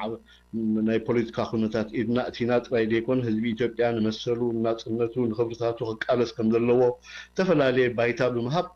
كونتات ناي إثيوبيا بوليتيكا نبرب حنادق يرلو مقدس لزقبرنا ويانا نابز حجي زلو وطريقتنا يوم معناتي انتي معناتي حجي ويانا خندزو كله غزيف سراويت تشكيمو ويانا خندزو كله هابتي ገንዘብ ወኒኑ ካብ ኢትዮጵያ እንደዘረፈ ሃብትን ገንዘብን ማተሪያልን ብዙሕ ነገር ወኒኑ ክንሱ ኣብ ልዕሊ ኤርትራ ኩናት ክገብረሉ ዘይክእል ፖለቲካዊ መለክዕታት ግን ቅድም ታዝበልኳ ህዝባዊ ድጋፍ ካልእቲ ዲፕሎማሲያዊ ድጋፍ ሳልሰይ ተኻኒ نبعل ويانا قيملو زلو بوليتيكاو علامو أو حتى ملك الزاتي زي عند زي ولو سرعات كاني كوينات انت دا أويجو انت كوينات نام نقصو قلبطو وي نبعلو قلبو انت دي كوين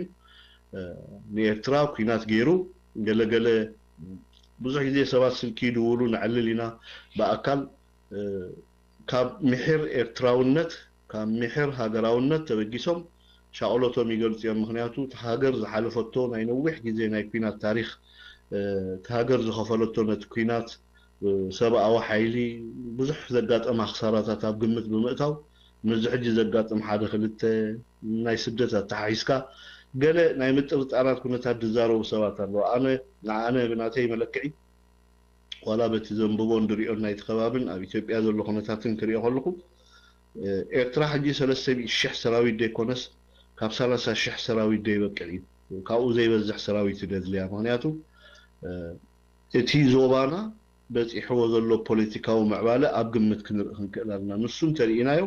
ምግዛፍ ሰራዊት ወሳንነት ከም ዘይብሉ ምግዛፍ ዓቕምታት ናይ ኣፅዋር ተተኮስቲ ትርጉም ከም ዘይብሉ ይዘረዳእና እንታይ ማለት እዩ ወያነ ኣብ 2000 ኣይምን ኣብ 1998 99 2001 ዝኸደ ተፈላለየ ወራራት ኣብ ርእሲ ኤርትራ ክገብር ከሎ ብውሕዱ ብህዝቢ ኢትዮጵያ ናይ ምድንጋር ፖለቲካ ነይሩ እቲ ናይ ምድንጋር ፖለቲካ ኢትዮጵያውያን ወያነ ዝገብሮ ዘሎ ውግእ ምስ ኤርትራ ምስቲ ን50 ኣይምን ን40 ዓመታት ኣብ ልዕሊ ኢትዮጵያውያን ዝነበረ ኣተሓሳስባ ናይ ኤርትራ ፀቕጢ ስለ ዝነበሮ ወያነ ኩናት ምስ ወልዐ ምስ ኤርትራ ሕጂ እቲ ግዜ ከም ዝኾነ ሰዓት ከም ዝኣኸለ ሻዕብያ ጠፋኣሉ ህዝቢ ኤርትራ ዝንብርከኸሉ ብውሕዱ ኢትዮጵያ ኤርትራ ጥራይ ዘይኮነስ ዓሰብ ተምልሰሉ መገዲ ተረኺቡ ተባሂሉ ብዙሕ ኣብ ታሕትን ናብ ላዕልን ውሽጡ ፕሮፓጋንዳ ተኻይድሉ ዘይቀልዓለም ህዝቢ ኢትዮጵያ ነቲ ኩናት ወያነ ዘበገሶ ኩናት ንኽድግፎ ዓብይ ፆታ ተፃዊቶም እዮም እቲ ህዝቢ እውን ከዓ ሳፖርት ገይርዎ እዩ ብፍላይ እቲ መንእሰይ ንብሎ ማለት እዩ ድሕሩ ኢትዮጵያ ዝመፁ ምዕባለታት ኣብ ፖለቲካ ኣብቲ ዝርዝር ከይኣተኹ ግን ባዕልኹም ከም ትርድእዎ ሎሚ ኣብ ኢትዮጵያ ወያነ ንባዕሉ ክሰርሉ ኣብ ዘይክእል ደረጃ በፂሑ ሎሚ ወያነ ንባዕሉ ነቶም ትማሊ ሽንፍላ ኢሉ ብስሕቆምን ድባጭወሎምን ነበረ ተቃውምቲ ውሽጢ ኢትዮጵያ ብዘይገለ ቅድመ ኩነታት ኣብ ጠረጴዛ ኮፍ ኢለ ክዛተ እዩ ዋላ ከደናግሮም ይኹን ክዕሽዎም ይኹን ግዜ ክመጥጥ ይኹን ብዙሕ ትርጉማት ክወሃቦ ክእል ግን ቃል በቃሉ እታ ሕራይ ኢሉ እቲ መንግስቲ ኣብ ናይ ዘተ ጠረጴዛ ኮፍ ክብል የሚባሉ ንባዕሉ ዓብይ ናይ ወያነ ድኽመት እዩ ዘርእየካ ማለት እዩ ኣብ ዝኾነ ይኹን ፖለቲካዊ ትንተና ኣቲና ሎሚ ምስ ኤርትራ ኩናት ክገብር እንተበለ ወያነ ህዝባዊ ድጋፍ ይብሉ እኳ ዳ ህዝቢ ኢትዮጵያ ሎሚ ወያነ ምስ ኤርትራ ኩናት ክኸፍት እሞ ኤርትራ ንሓዋሩ ንወያነ ከተቃብፀሎም ብሃንቀውታ እምዲ ፅበይ ህዝቢ ኢትዮጵያ እዚ ሕጂ እንታይ ማለት እዩ ህዝቢ ኢትዮጵያ ኤርትራ ኩናት ጌራስ መስርዓት ወያነ ከምቲ ንሳደ እተወቶ ከምኡን ሓንጌራ ካብቲ ቤተ መንግስቲ ኢትዮጵያ ከተውፀሉ ዝፅበ ህዝቢ ዘሎ ውሽጢ ኢትዮጵያ ኢኮኖሚ ንወያነ ሳፖርት ክገብር ማለት እዩ ካልኦት ምትንፍናናት ዓብይ ዓብ ንዓና ዓወት እንገብሮ እንታይ ከም ኤርትራውያን ንሕናን ወያነን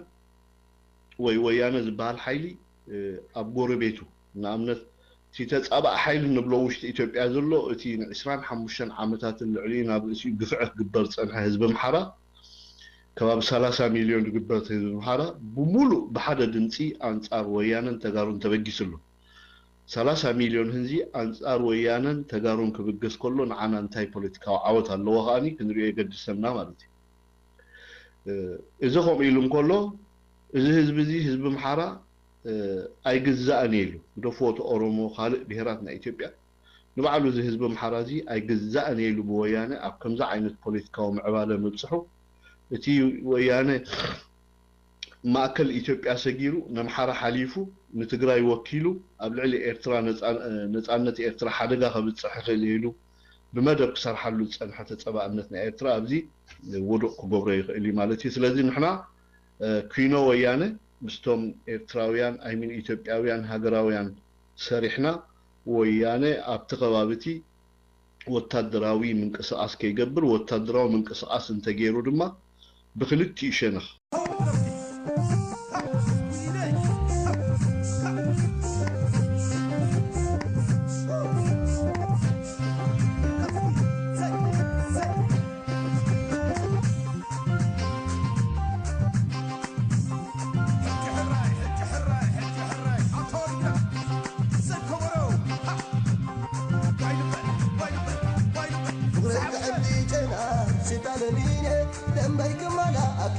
حدا سموني عفانوني بلي سقرقر باية مش تبعلني معرضة فاية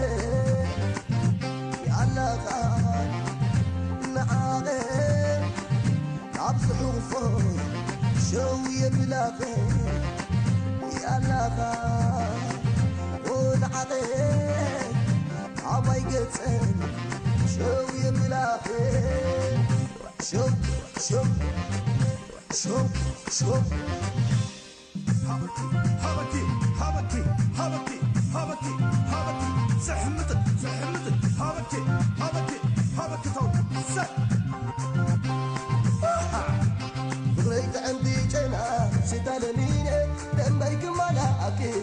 يسموني مغني حابني كراس نرسي دنبيتا يدرو على نبيتا بحنسا أنينا غير أنت مع التقلينا تفينكم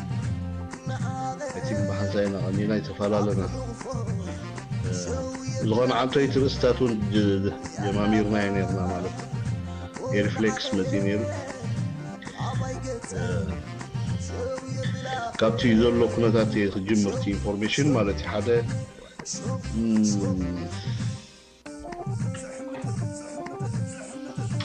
زحلف السومون أبي تيرياس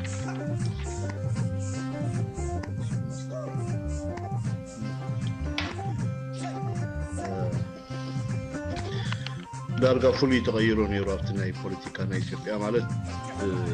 بقدام انتاني رزته منغوت منغستن ثم تقاومت حيلتات نا إثيوبيا نا وشت زلو بناي دقن نا وشت اندفيت نا زته خملصو خب زلوم كم دفيت نيرو بو مسارت انويت زته جميرومو حادتي مكاتعنت انتاي نيرو زخونه يكون بري كونديشن كي قربه بقطتا نابت زته خئتو جويان كل غزي تقاومتي يمرت ينيرو ابهاريات نايتو منغست مالت كل غزي ابز حلفه غزي تقاومتي مريصو مسكل زارب مسكل يزاربني غلز عينت كخفافلو متقب نيرو حجي كن ابزي تم تقاومتي دارغا تي زلعاله مدرخ يبهالا بإثيوبيا ببزحيتو نا عندنت الله مدرخ الله استفلالي تقاومت حيلتات زي قال بري كونديشن ابز تخنصي نايلوم افناوي زررب جميروم أبتعفنا والذرب أبزخون يكون ناي بوليتيكا أجندا كنمايت قرباتين اللي يودك بتم تقاوم توغنون قربنتهم الرقاقيتهم كالاي كم عابي مكات عزم تقون تاي مالتيو من يدانيو وي من بمونغوني الناس لزيزتنا كتينا يمرحيو عبزبل ويان انتاي لهم نيرم بزور نمرحيو لهم بزور مالت انتاي مالتيو منغونيا خيد لينا قدما يزور زته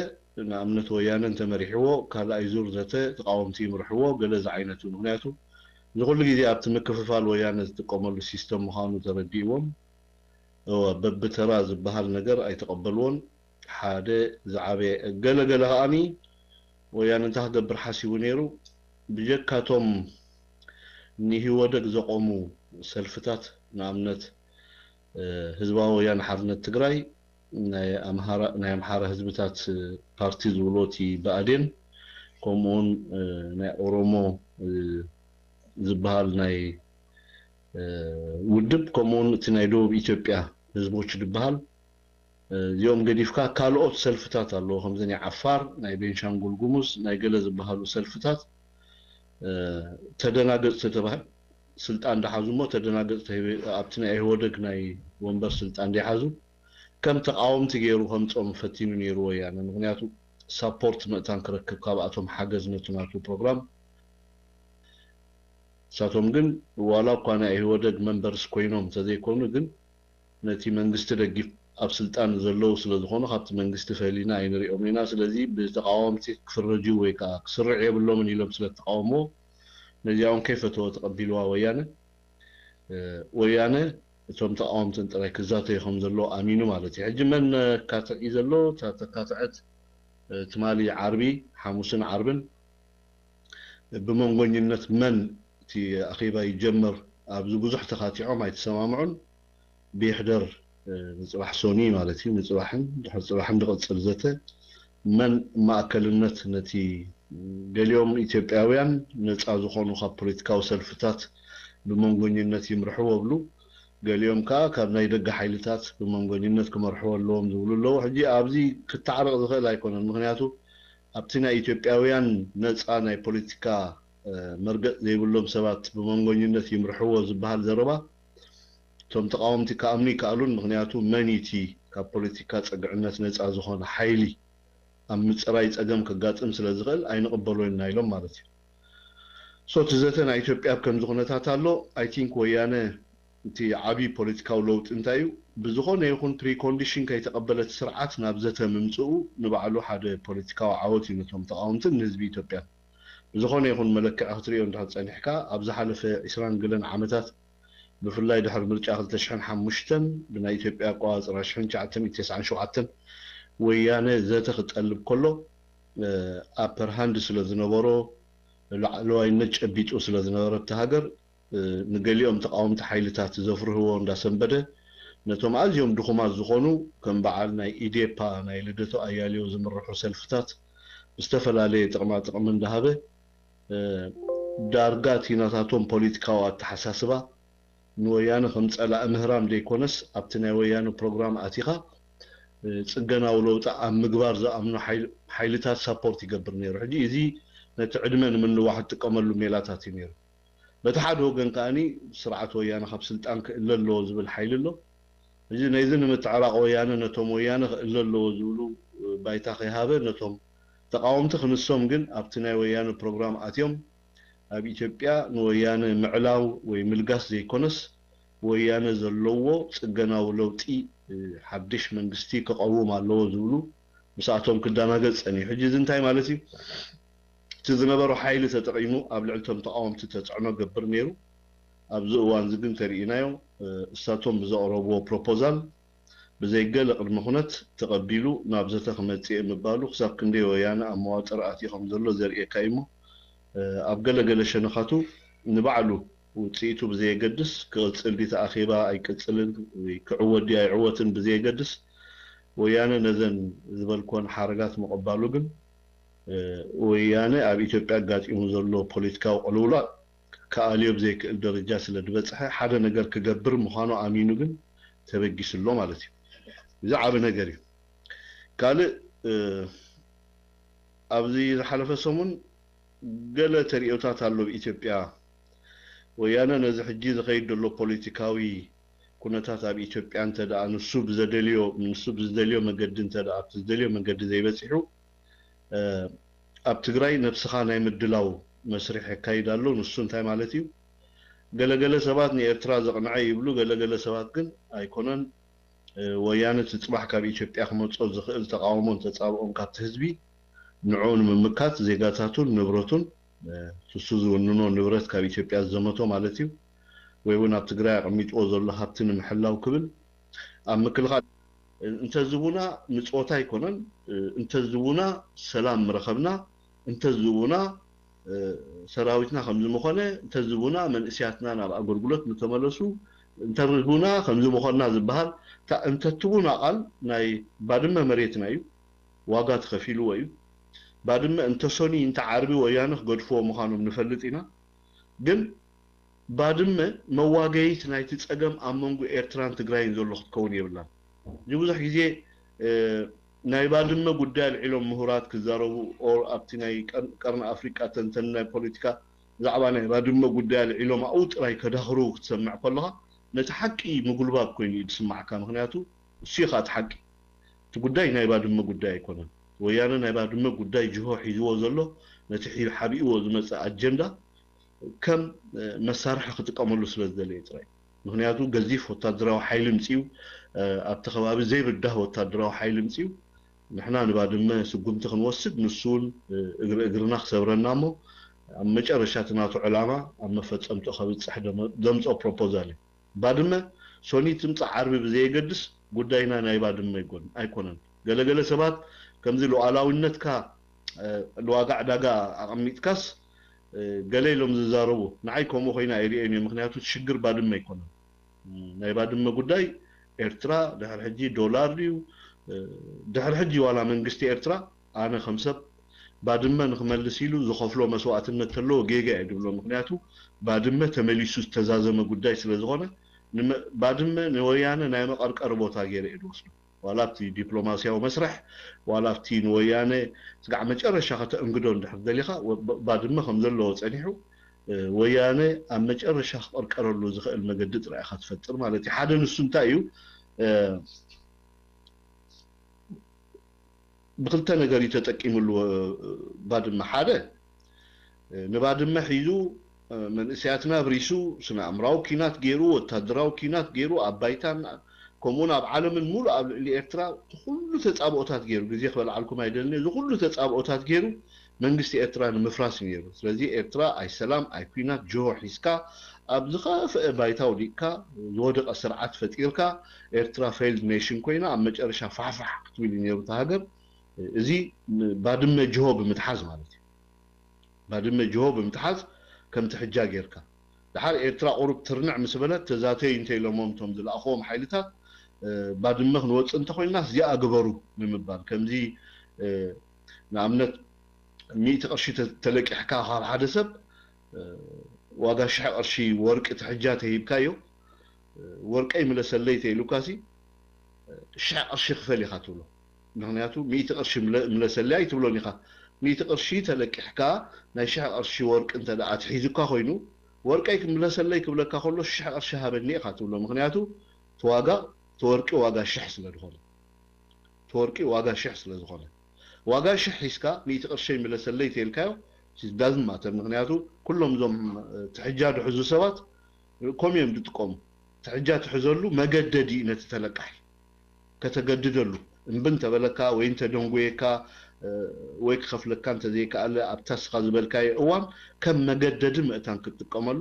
ትኸፍለኒ ዲኻ ይትኸፍለኒ ትብሎ መይረኸብኩም በጀኻ ተይሉካስ መወርቅኻ ክሸጠ ኢኻ ትብሎ ሕጂ ወርቁ ተሸጥካዮ 1000 ቅርሺ ኢኻ እትወልካ እሱ ዝወሰደን ግን 100 ብር እየን ወርቂ ሸጥካ ግን 100 ብር ኣይኮንካን ትመልሰሉ 1000 ቅርሺ ኢኻ ኣብ ጅባኻ ተእትዎ ማለት 900 ኤክስትራ ትርፊ እቲኻ ኣለኻ ማለት እዩ ወያነ ንከምዚ ተጠቂሙላ ባድመ ካል ወላ ሓንቲ ነገር የብሉ ባድመ ሒዙስ በቲ ሓደ ወገን መንግስቲ ኤርትራ ክፍርስ እንተደይከኣለ ከኣኒ ብሰንኪ ባድመ ኤርትራ ናይ ትግራይ ነፃነት ንክትኣምን ንምግዳድ እዩ ረዲኩም ኣሎ ባድመ ሒዙ ኤርትራ እንተኸኣለ ከፍርሰሉ በዞም ክኸዱ ፀንሑ ናይ 17 ናይ 18 ናይ 20 ዓመት መስራሓት ብኡ ዝመገዲ ኩሉ ዝከይዱ ከይዱ ንስርዓት ኤርትራ ከምቲ ንሱ ዝብሎ ካብ ስልጣን ኣልዩ ትሱ ዝደልዮ ገይሩ ኣብ መጨረሻ መውላት ትግራይ ከረጋግፅ እዩ እዚ እንተደይክኢሉ ግን ሕጂ እውን ባድመ ሒዙ ከምዚ ትማሊ ዝበለና ንስርዓት ኤርትራ ከም ልጭነቕ ጌርና ኣብ ወጥሪ እቲና ዓቕሉ ፅቢብና ኣብ መጨረሻ ከም ሶማሊላንድ ትግራይ ካብ ማእከላይ ኢትዮጵያ ተገንፂላ ብዓንቀጽ 39 ኣብ ኣፄ ዮሃንስ ቤተ መንግስቲ መንግስትነት ናይ ትግራይ ክቐውም ከሎ መንግስቲ ኤርትራ ኣፍልጦ ወይ ኣክሰፕታንስ ኣፍልጦ ንኽህበና መገደዲ ንምጥቃም እዚአን ሕጂ ክልተ ፓራሌል ክኸዳ ዝኽእላ ኣብ ልዕሊ ኤርትራውያን ዝተወደነ ፕሮግራም ማለት እዩ ተረዲእኩም እንድሕር ኮይኑ ክልተአን ተፈላለየ ሜላ ዝጥቀሙለን ግን ዕላመአን ሓደ እዩ ተቐዳመይቲ ዕላማ እታ ናይ ተናውሒ ግዜ ናይ መለስ ዜናዊ ፕሮፖዛል እያ እንታይ ማለት እዩ ተወታደራዊ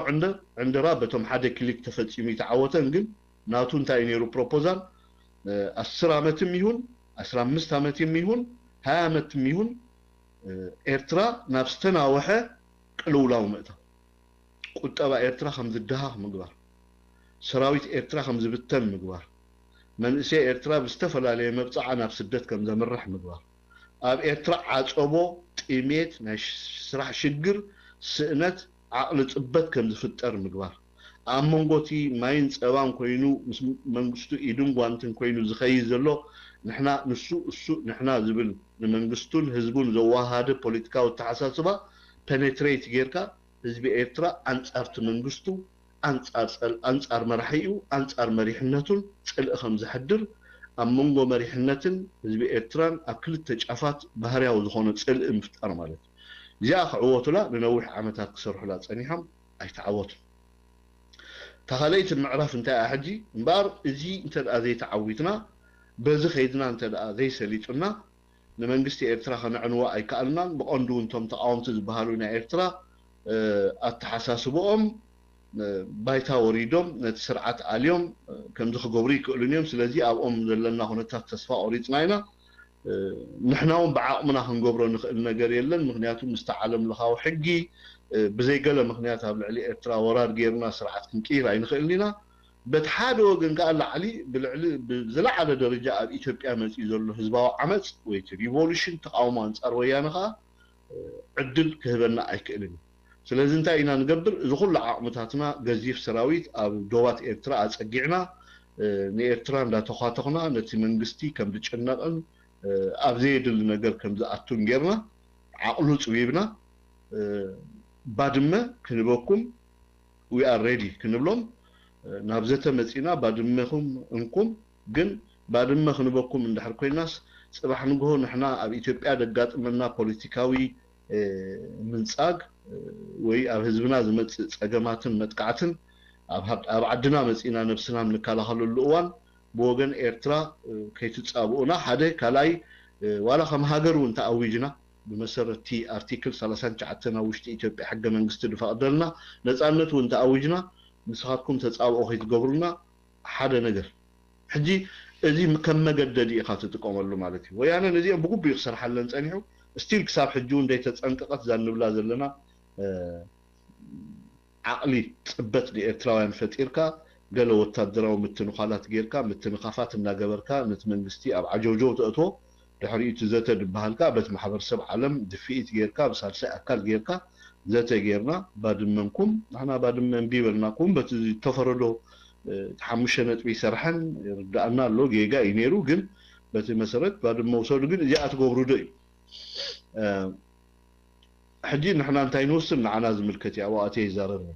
ዕላማ ናይ ወያነ ግን ምስ ስለዚ بحد حدا جزيون كتلقوا كلها بسلسة 4 شنخ ويانا عقلو كتصبلو زخلناي كينات قدخن كتلنا يقدن مخاننا سلازفلط ويانا نزي اخدبرا يمرصني سلازي ويانا امنتا ايدلو تيلنا تي كل جزي حبريتا ناتي تايد قدر دريو ويانا امنتا يكونتا تالو انتي عدل الله انتي متنفس عدل الله ودحر حجي كلتا مارتلو تحنتي اماراتي كنت غلغله سواد دولو تا زخفت بروجرام ناي ويانا تعباي بروجرام ناتو تا ناي منصال بروجرامو كسعر الله كومبليتلي زي نحنا نطلبو نغري انت وي كم سب نتاي العلنا نيرنا مس ايريفلكس انتاي ملكت يرى مالسي نحنا إيرتراويان ولا هنعلل كلنا بزخل جزي حوات حدا نجار كي ترسعوا إثيوبياويان سي إثيوبيان نقولهم حجين ويانا أو سينا وين سرعات ويانا وين توم تداروا الجيسناس توم إثيوبيان نقولهم أمحارة أورومو كالوت حزبتات أب إيرتراز اللو مع الرأية يغير دي عندنا عنتو ريفلكس مسفناو التحساسبا زلوم وي فيودالاو التحساسبا زلوم وي إيرترا أكال إثيوبيا ناي مقبار حلمتات دلوم يوم جزاءت حيلتات أمحارة نبلوم بلمدي اليوم أب إيرترا زلوم التحساسبا تغيروا خينو دين ويانا خنقلن كلتا نجار كنرى لنا كاب زخفق ويانا إلنا أميتنا لنا قل كاب زخفق ويانا انتيلنا استاتهم نعنا خفات فدي أكلته ناي بوليتيكا التحساسبة زلو صلات لنا مالتي بوحدو نحنا خم إلكتراويانسي تي بوليتيكاوي عيو غزانا مالت صباح نغو اب إثيوبيا دحر سرعات ويانا زمت منغستاو حيلي يكون سرعات وي دختلو فلسفنا ابنا إرترا غداي حجون تاريخاوي جيغا خيفصمو هذا أرام زخانة سجومتي وأرام زخانة نخلتي يروح حبزو على المجد إرتراخ السرح اللوا أزيت عابي عيو جزان هاتناي سو مسرح لنا له ونسرح لنا حد يمزح يجيب زخن الزارة ولو تريد لنا من قستنا أبكوابينا زول حيل تاتقن في شريتنا إرترا كوحس زخل في شريتي كسانة سلام تنا إرترا خرجا زخل حيلي تقرنا أفريقيا بفلا تا إثيوبيا تبهال هاجر هذا نقدر كفتر كم دلو من قصدي إيرترا هبز حلف جيجات ماهيرو دبلوماسينا إيرتراون كابت حلف جيجات ماهيرو أممغو إثيوبيان إيرتران أممغو إثيوبيان إيرتران دلو زمدنا نايمتاي أمنتاي تمسرة خونا لو إذا بعتب كنحزل لنا بعتب تراي دي كونها زي مات زي ولاول كالسالي النت دلو مرققا أخفت أرزقل نقدر كنفتر لنا እሱን ተደይ ኮይኑ ግን ካል አማራጭውን አለና ከም ህዝቢ ማለት ከም ሃገር ክንሐስብ ከለና እዚ ብጥዕና ዘለዎ ተሐሳስባ ንገብሮ ነገር እዩ እዚ ክኸውን ተደይኪ ኢሉ ግን ካል አማራጭ ክንጥቀም ናይ ግድን እዩ ምክንያቱ ኩለን ሃገራት ንሃገራዊ ኢንተረስተን ወይ ንሃገራዊ ፀጥተን እየን ዘቀድማ ህልውና እየን ዘቀድማ ስለዚ ኤርትራውያን ድማ ቲ ብኢትዮጵያ ድመፀና ንዝሓለፈ 60 ዓመታት بتخطاطا لك مصنا صنحه تصابؤታት ከነምኩኖ እንድሕር ኮይና ኣብዛ አንተ ወይ ድበልኮ ጥዕና ዘለዎ ዝምድና ሓደ ተዘይተኻለ ግን ካለ አማራጺ ካለ ሜካኒዝም ተጠቂምና ዓቅምና ኢትዮጵያ ዝደኸመሉ ነገር ክንገብር ናይ ግድን እዚ ሰይና ንክፋት ንኢትዮጵያ ዘይኮነ ወይ ኢትዮጵያ ምብትታን ስለንሐልም ወይ ስለንደል ዘይኮነስ ዝተዳኸመት ኢትዮጵያ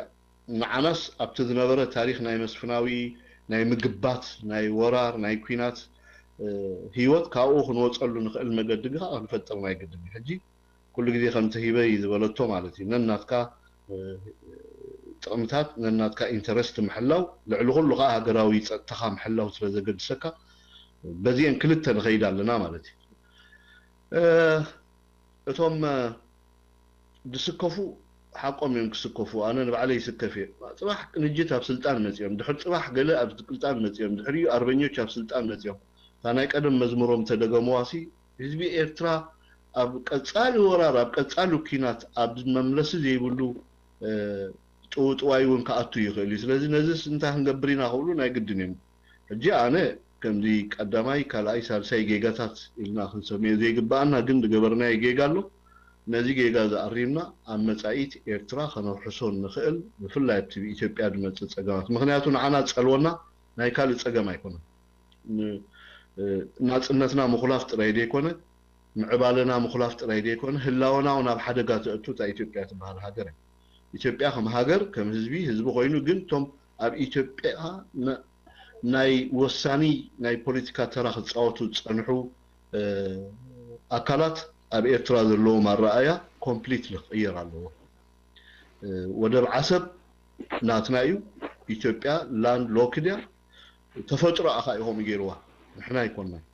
ስለዚህ ተፈጥሮ አኾም ስለ ድገበራ እዚ አሜን ኢሎም ተቀቢሎም ምስ ኤርትራ ዘለዎም ዝምድና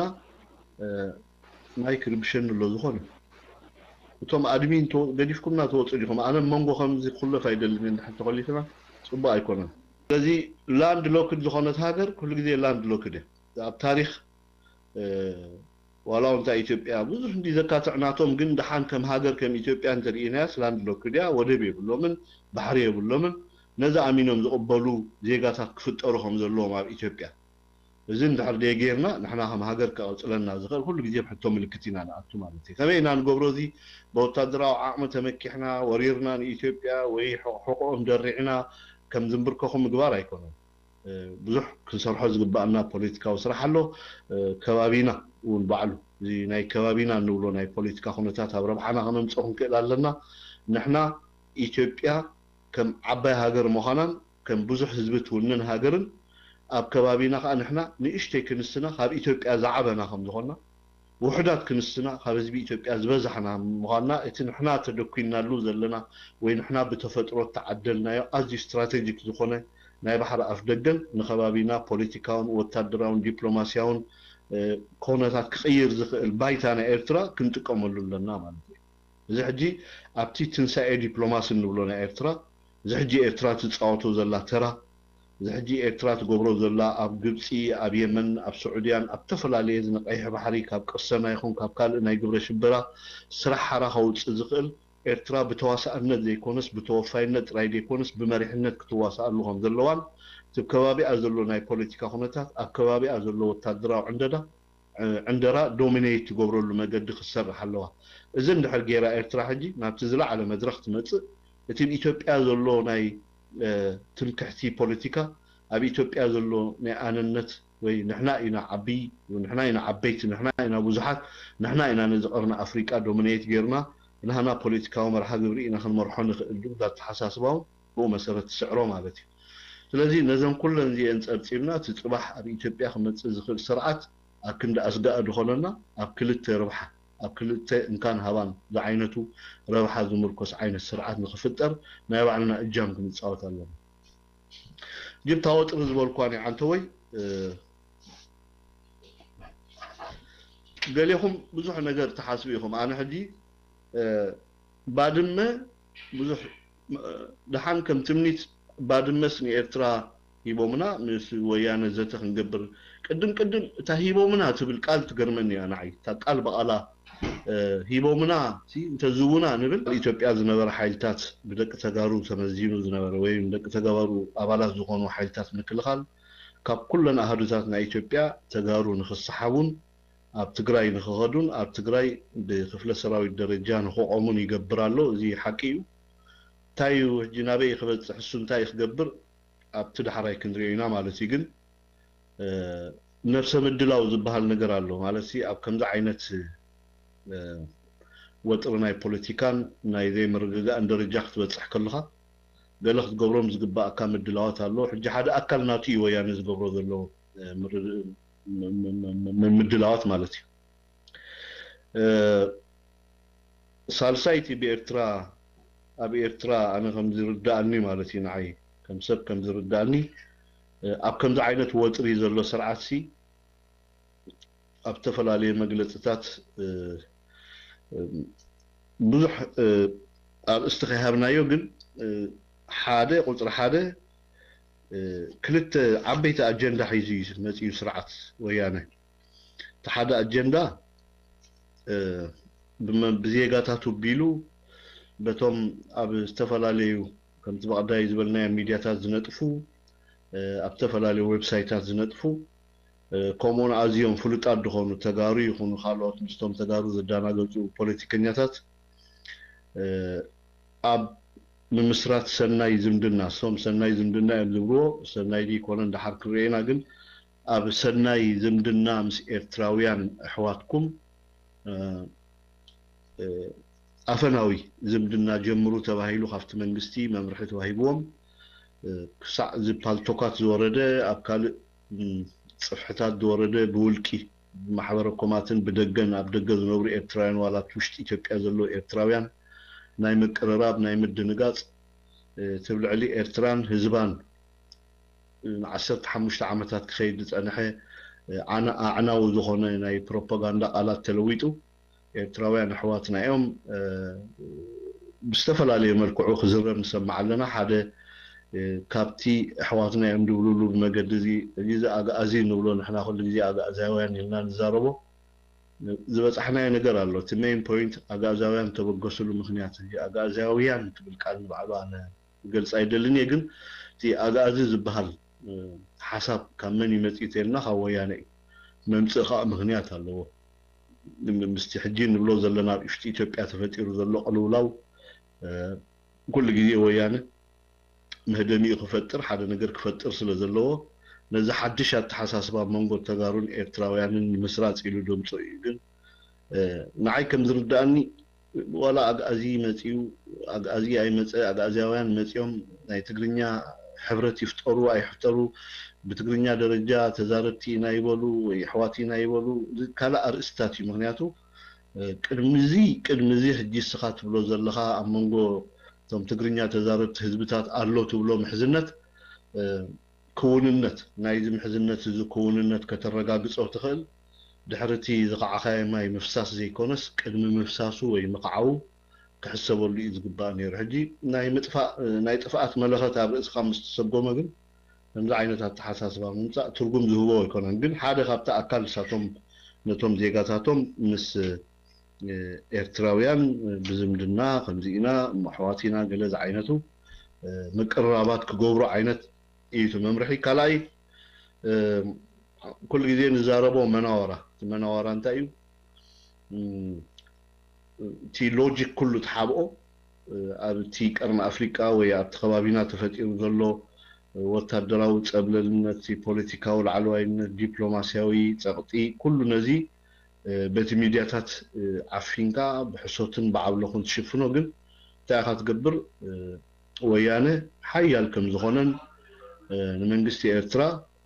كورهم زخل إرترا كورهم زخل مفررة ኣብ ገለ ተፈላለየ ቦታታት ድማ ንኣሽቱ ስጉምታት ወይ ስጉምትታት እንዳወሰድካ ንመንግስቲ ኤርትራ ናብ ሰፊሕ ውግእ ንምምጻእ ንምጭናቕ ገለ ዝኣመሰሉ ተግባራት ከኣኒ ኤክሰርሳይዝ ምግባር እዩ እዚኦም ከምቲ ኩሉ ግዜ እንብሎ ንምንታይ ከም ዝመጽእ ንኣብነት ኣብ ከምዚ ዓይነት ኩነታት ዝወደቐ ስርዓት ኩሉ ግዜ ሓደ ነገር ይድገብር ማለሲ ንኣብነት ኣብ ግዜ ደርጊ እንተዳሪእኹም ምኾንኩም ኣብ መጨረሻ ናይ ደርጊ እዚ ዓይነት ፀወታታት ዝፃወት ኣሎ ተፃዊቱ እዩ ደርጊ ሓደ ካብኡ ሓደ ግዜ ልዕልየ ነይረ ሜይባ ልዕልየ እንተዘይኮንኩ ክደግሞ እየ ሕጂ ደርጊ ክወድቕ ከሎ ናይ ቆላማ ዝበሃል ፕሮፖዛል ኣልዒሉ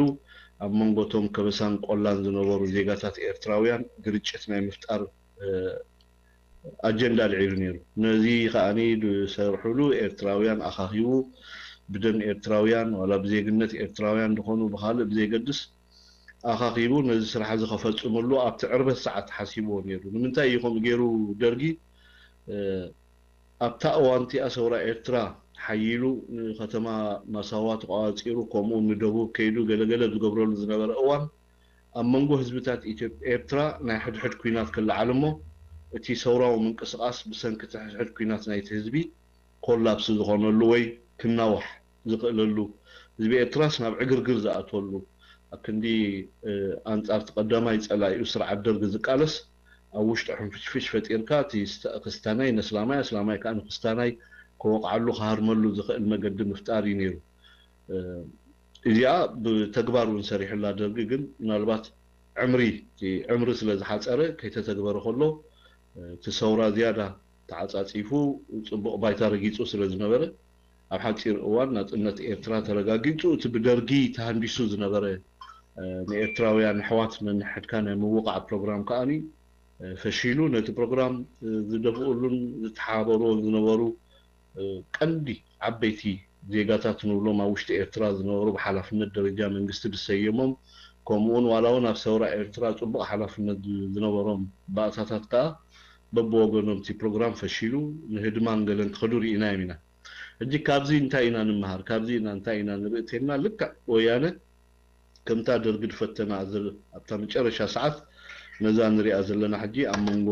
ቆላን ከበሳን ኤርትራ ሽግር ምፍጣር ዝዓነቱ ኩነታት እዚ ሕጂ ብቐሊሉ ክሪኦ ዘይከኣል ጉዳይ እዩ ንኣብነት ኣብ ሓንቲ ዌብሳይት ሎም መዓልቲ ዝረኣኽዋ ሓደ ዓብቦ ክዛረቡ ከለዉ ከምኡውን ኣብ ናይ ሚኒስትሪ ዜና ኣባል ዝነበረ ኣሕመድ ሸሪፍ ክገልፆም ከሎ ንምንታይ እዩ ብዙሕ ግዜ ሕጂ እቲ ኣውራጃዊ ተሓሳስባ ፈሺሉስ ዓሌታዊ ተሓሳስባ ፈሺሉስ እቲ ኣብ ልዕሲ ኤርትራውያን ዝካየድ ዝነበረ ስነ ኣእምራዊ ኩናት ዘፍ ኣብ ዝበለሉ እዋን ንምንታይ እዩ ሕጂ ኣብ መንጎ ከበሳን ቆላን ፍልልያት ኣጋፊሕካ ኣብ ኤርትራ ዝነበረ ጌጋታት ኣብ ሰውራ ናይ እስላም ጌጋ ኢልካ ነቲ ከበሳዊ ሓይሊ ነፃ ምውፃእ ኣብ ሓደ እዋን ተገብረ ጌጋ ድማ ነቲ ናይ ከበሳ ሓይሊ ኣሸኪምካ ነቲ ናይ እስላም ሓይሊ ነፃ ምግባር ዝኣመሰሉ ነንሕድሕዶም ከዋቅዖም ዝኽእል ኣጀንዳ ናይ ፖለቲካ ይንብድበድ ኣሎ እዚ እውን ዕላምኡ ከምቲ ደርግን መጨረሻ ዝሓሰቦ ንኤርትራውያን ከፋፊልካ ነንሕድሕዶም ኩናቆቱ ምግባርን ነቲ ናይ ነፃነት ዕላምኦም ንምኽላፍን ሓደ ኣካል ናቱ ኮይኑ ወያነ ኣብ መጨረሻ ኣብዚ ናይ ፕሮፓጋንዳ እዚ ስራሕ ተፀሚድሉ ንሕና ከም ኤርትራውያን ከብለና ዝኽእል ከም ሃገር ከም ህዝቢ ዝወነናዮ ስነ ሓሳብ ኣሎ ዝወነና ሃገርነታዊ ተሓሳስባ ኣሎ ኣብ መንጎ ዜጋታትና ዝነበረ ዝምድናን ኣፀቢቕና ዕሚቕና ነዚ ዝምድና እውን ናብ ሰውራዊ ሓይሊ ቀይርና ሰውራዊ ሓይሊ እውን ሓድነቱ ረጋጊፁ ናፅነት ደምፂ ህዝቢ ካበይ መፅእ እቲ ናይ ፀላእቲ ፕሮፓጋንዳ ዋላ እኳ ንፈልጦ እንተኾና ግን ንምንታይ ኣብዚ እዋን ዝመፅእ ከዓኒ ከገድሰናይ ክንሪኦን ክንፍትሾን